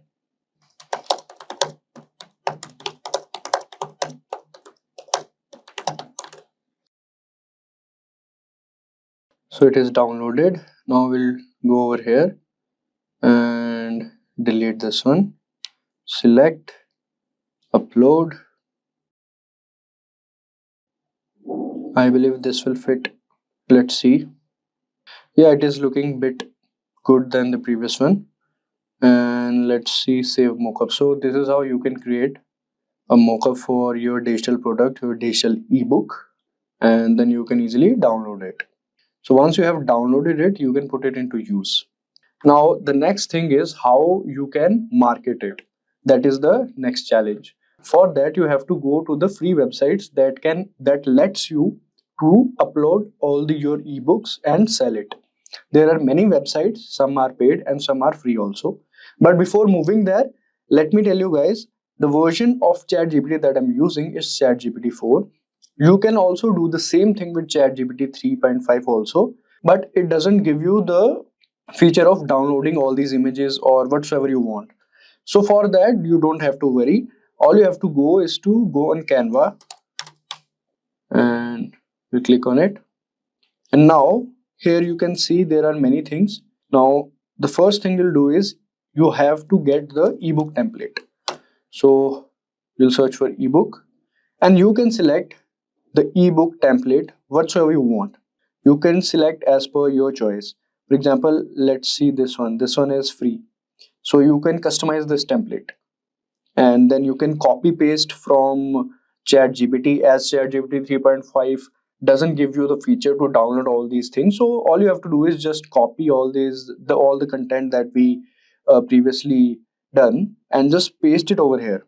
And you can also add page or something like that. So it is very easy. You can edit this. So it will be easy for you and then you can download it. So you don't have to worry if you don't have the paid version of ChatGPT. You can easily do that with the help of Canva. So you don't have to worry about that. Now coming to the part where we were explaining how to market it, how to sell it and where to sell it basically. So for that, we'll go to a site, InstaMojo. So it allows you to create your own digital product and sell it free of cost. So for that, we'll log in. It's pretty simple. And so once we have logged in, so we have to fill up the details. So basic details, it is very easy. You can easily fill up the details. As it is showing, payment collection is not enabled on your account. So I'm showing you the demo of it. So that's why I have not done that. But it is very easy and it's free of cost. So it is very easy for you guys as well. So once you have done the sign up and all, as you can see, shortcuts, add a product, digital file, event ticket, manage store categories. There are many things. Not only ebooks you can market over here, there are many things you can do, right? So for that, what we'll do is we'll go to add a product digital file. So our digital product is our ebook. For that, we have created a mockup that we have downloaded it from Canva, this one. So now we have this option of adding a product. So you can see I'm a coffee, like this you can do. You can set the price and you can put in the account details. So people who are interested in can easily buy the product from you. So it is very easy and it is also showing physical product, digital file, event tickets, others. So as we know in digital file, it is showing ebooks, digital art, software or any file that can be downloadable. So we'll click on this and then you can easily upload the file.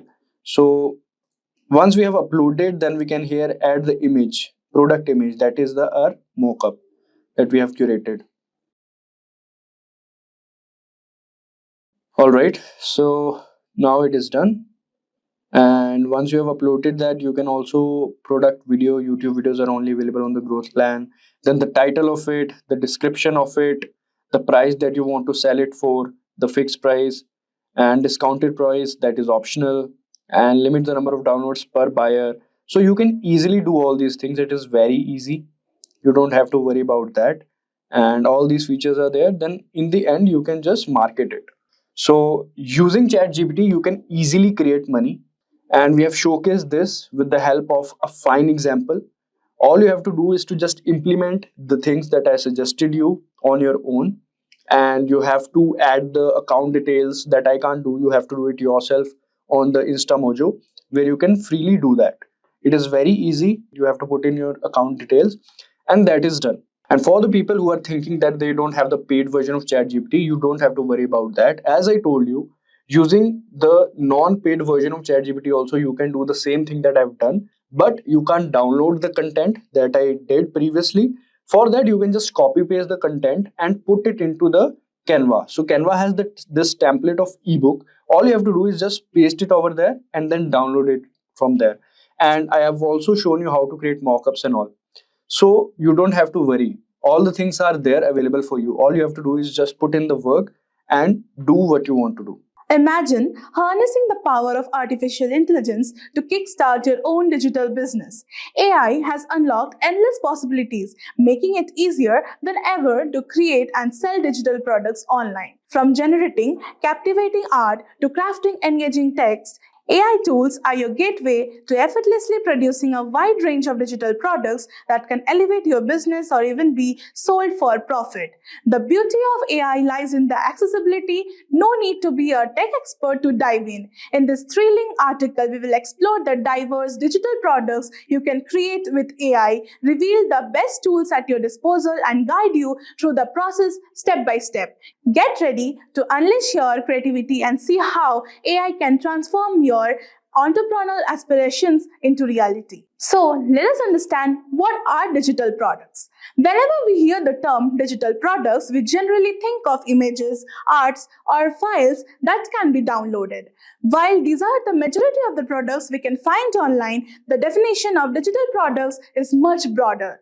Digital products include paintings, illustrations, graphic designs, photographs, or other forms of visual and multimedia content, and other web-based services. And these are intangible items that are created, sold, and distributed online. Unlike physical goods, digital products exist in a digital format, meaning they don't require inventory, shipping, or storage. Examples of digital products like software, ebooks, online courses, memberships, digital music, and other web-based services. Now let us understand why sell digital products. Selling digital products using AI offers numerous advantages that can significantly enhance your business's efficiency, creativity, and profitability. AI is a game changer for selling digital products online. Whether it's generating stunning artwork, composing music, or writing compelling text, AI expands your creative possibilities, allowing you to produce high-quality digital products quickly. Leveraging AI reduces the need for extensive human resources, cutting down on costs associated with hiring designers, writers, or developers. AI can even analyze customer data to help create personal digital products that are catered to specific audiences. This targeted approach increases the likelihood of sales and customer satisfaction as the products are tailored to meet individual needs and preferences. AI constantly evolves, providing you with cutting-edge tools and techniques to stay ahead in the market. By integrating AI in your digital product business, you position yourself as an innovative leader offering products that stand out with competition. In short, selling digital products using artificial intelligence enables you to tap into the enhanced creativity, efficiency, and scalability while keeping costs low and maintaining a high level of personalization and innovation. It's a smart, future-focused approach to building a successful digital product business. Now let us understand where to sell digital products exactly. Sell your digital products in multiple online sales channels to increase their reach and expose more people to your brand. Starting an online store to list your digital products, promoting your brand, and publish the content that appeals to your audience. Try promoting your digital products in social media and set up social media storefronts so that users can check when they scroll.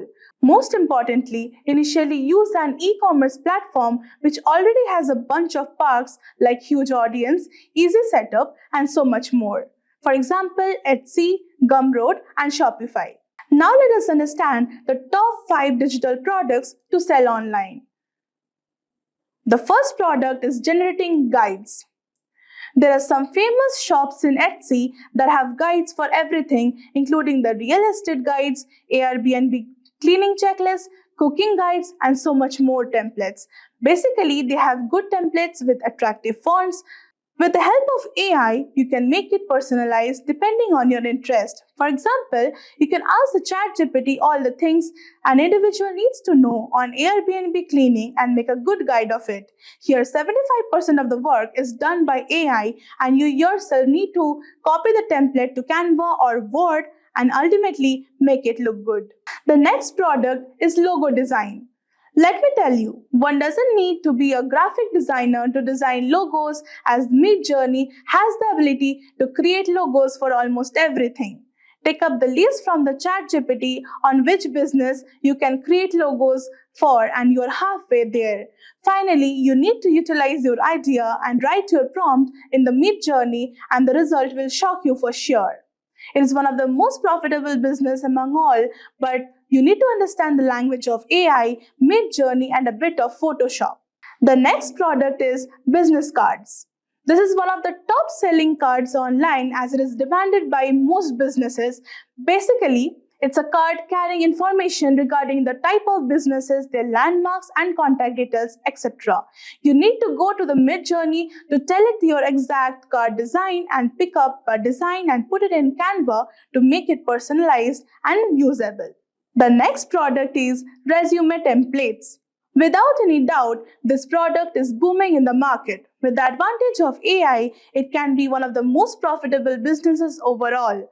Professionals are continuously searching for better resumes that create impressions and even cross the application tracking system and finally get hired. You just need to tell ChatGPT to create a particular type of resume with necessary sections. You can just write a prompt in Midjourney to create great looking resumes that are unique, and you are done. Using both the things together, you can just start the most profitable business. The next product is product mockups. Product mockup is a broad market including frame mockups, t-shirt mockups, pillow mockups, etc. The hero product is the mug mockup, which are actually best for gifting purpose. In the modern era, people are a fan of personalized products, and this field actually fans the desires. You need to be back on Midjourney and simply ask to show some simple mugs with white background and Photoshop it to make it personalized. It's a great idea to start the business as it's a trending market and can earn a lot. Now let us understand how to create and sell digital products. After you have basic knowledge about what digital products are and what products to sell, the next step is to know how to create and sell them. So let us understand the step-by-step guide to create and sell digital products. The first point is identifying a product. Begin by identifying a digital product that's in demand. Kate's research led her to gallery wall art. Kate identified a potential product by conducting market research on Etsy, a popular online platform for selling homemade goods. She spotted a demand for a specific type of product: gallery wall art sets, bundles of printable art images. She analyzed the listings using the Ebooks Chrome extension to estimate the potential revenue and total sales. Seeing the demand for this type of product and its high earning potential, Kate decided to utilize AI technology to simplify the creation process. Follow the same process and you can identify the real diamond pretty soon. The next point is the website to generate designs. Use websites like Midjourney to generate designs, images, text, anything and everything in just a few steps. Midjourney uses text prompts to generate the search. The next point is download the design. After you select a particular type of design of the product, download it in your system for further process. The next point is use of AI tool. Chatgpt is the next wonder of AI. Use that wonder to make the product personalized and gain all the knowledge if you are making any type of guides. The next comes use of photo editor. For selling digital products online, one of the skills you need to master is the use of photo editors like Photoshop, Canva, etc. The better you can use, the better your product will look. Having intermediate knowledge of photo editors will be great to start with. The final step is listing the product. After everything is done, give life to your product by listing it on a website like Etsy, Gumroad, etc. and you are good to go. Now let us understand the tips to sell digital products. Before you start a business, understand your target audience. Knowing your target audience will help you create products that meet your needs and preferences, which can lead to more sales. The next comes identifying profitable digital products. It will help you go a long way. Choose products that are doing well in the market like logos, wedding cards, resumes, and more. Use Google Chatgpt to gain information and have a research on websites like Etsy, Gumroad to see the business. The best sellers use the great marketing strategies. You too need to do that. AI can help you market your digital products. You can use AI-powered chatbots to answer customers' inquiries and send automatic generated mail marketing campaigns and create an audience. The last but not the least, the most important step is to have a competitor analysis. Research on competitors' products, their pricing strategies, their audience, etc. can help you a lot in formulating your marketing. To make $1,000 a month with digital products using AI, you must create valuable products that solve your customers' problems and market them effectively. Pricing your products correctly, creating an automated sales funnel, and scaling up your business and all are critical components of a successful digital product business. With this, we have come to the end of the video. Hope you have liked it. For any queries, do comment and one of our experts will definitely help you out. With this, we have come to the end of this video. If you have any question or doubt, please feel free to ask in the comment section below. A team of experts will help you as soon as possible. Thank you and keep learning with Simplilearn. Hi there, if you like this video, subscribe to the Simplilearn YouTube channel and click here to watch similar videos. To nerd up and get certified, click here.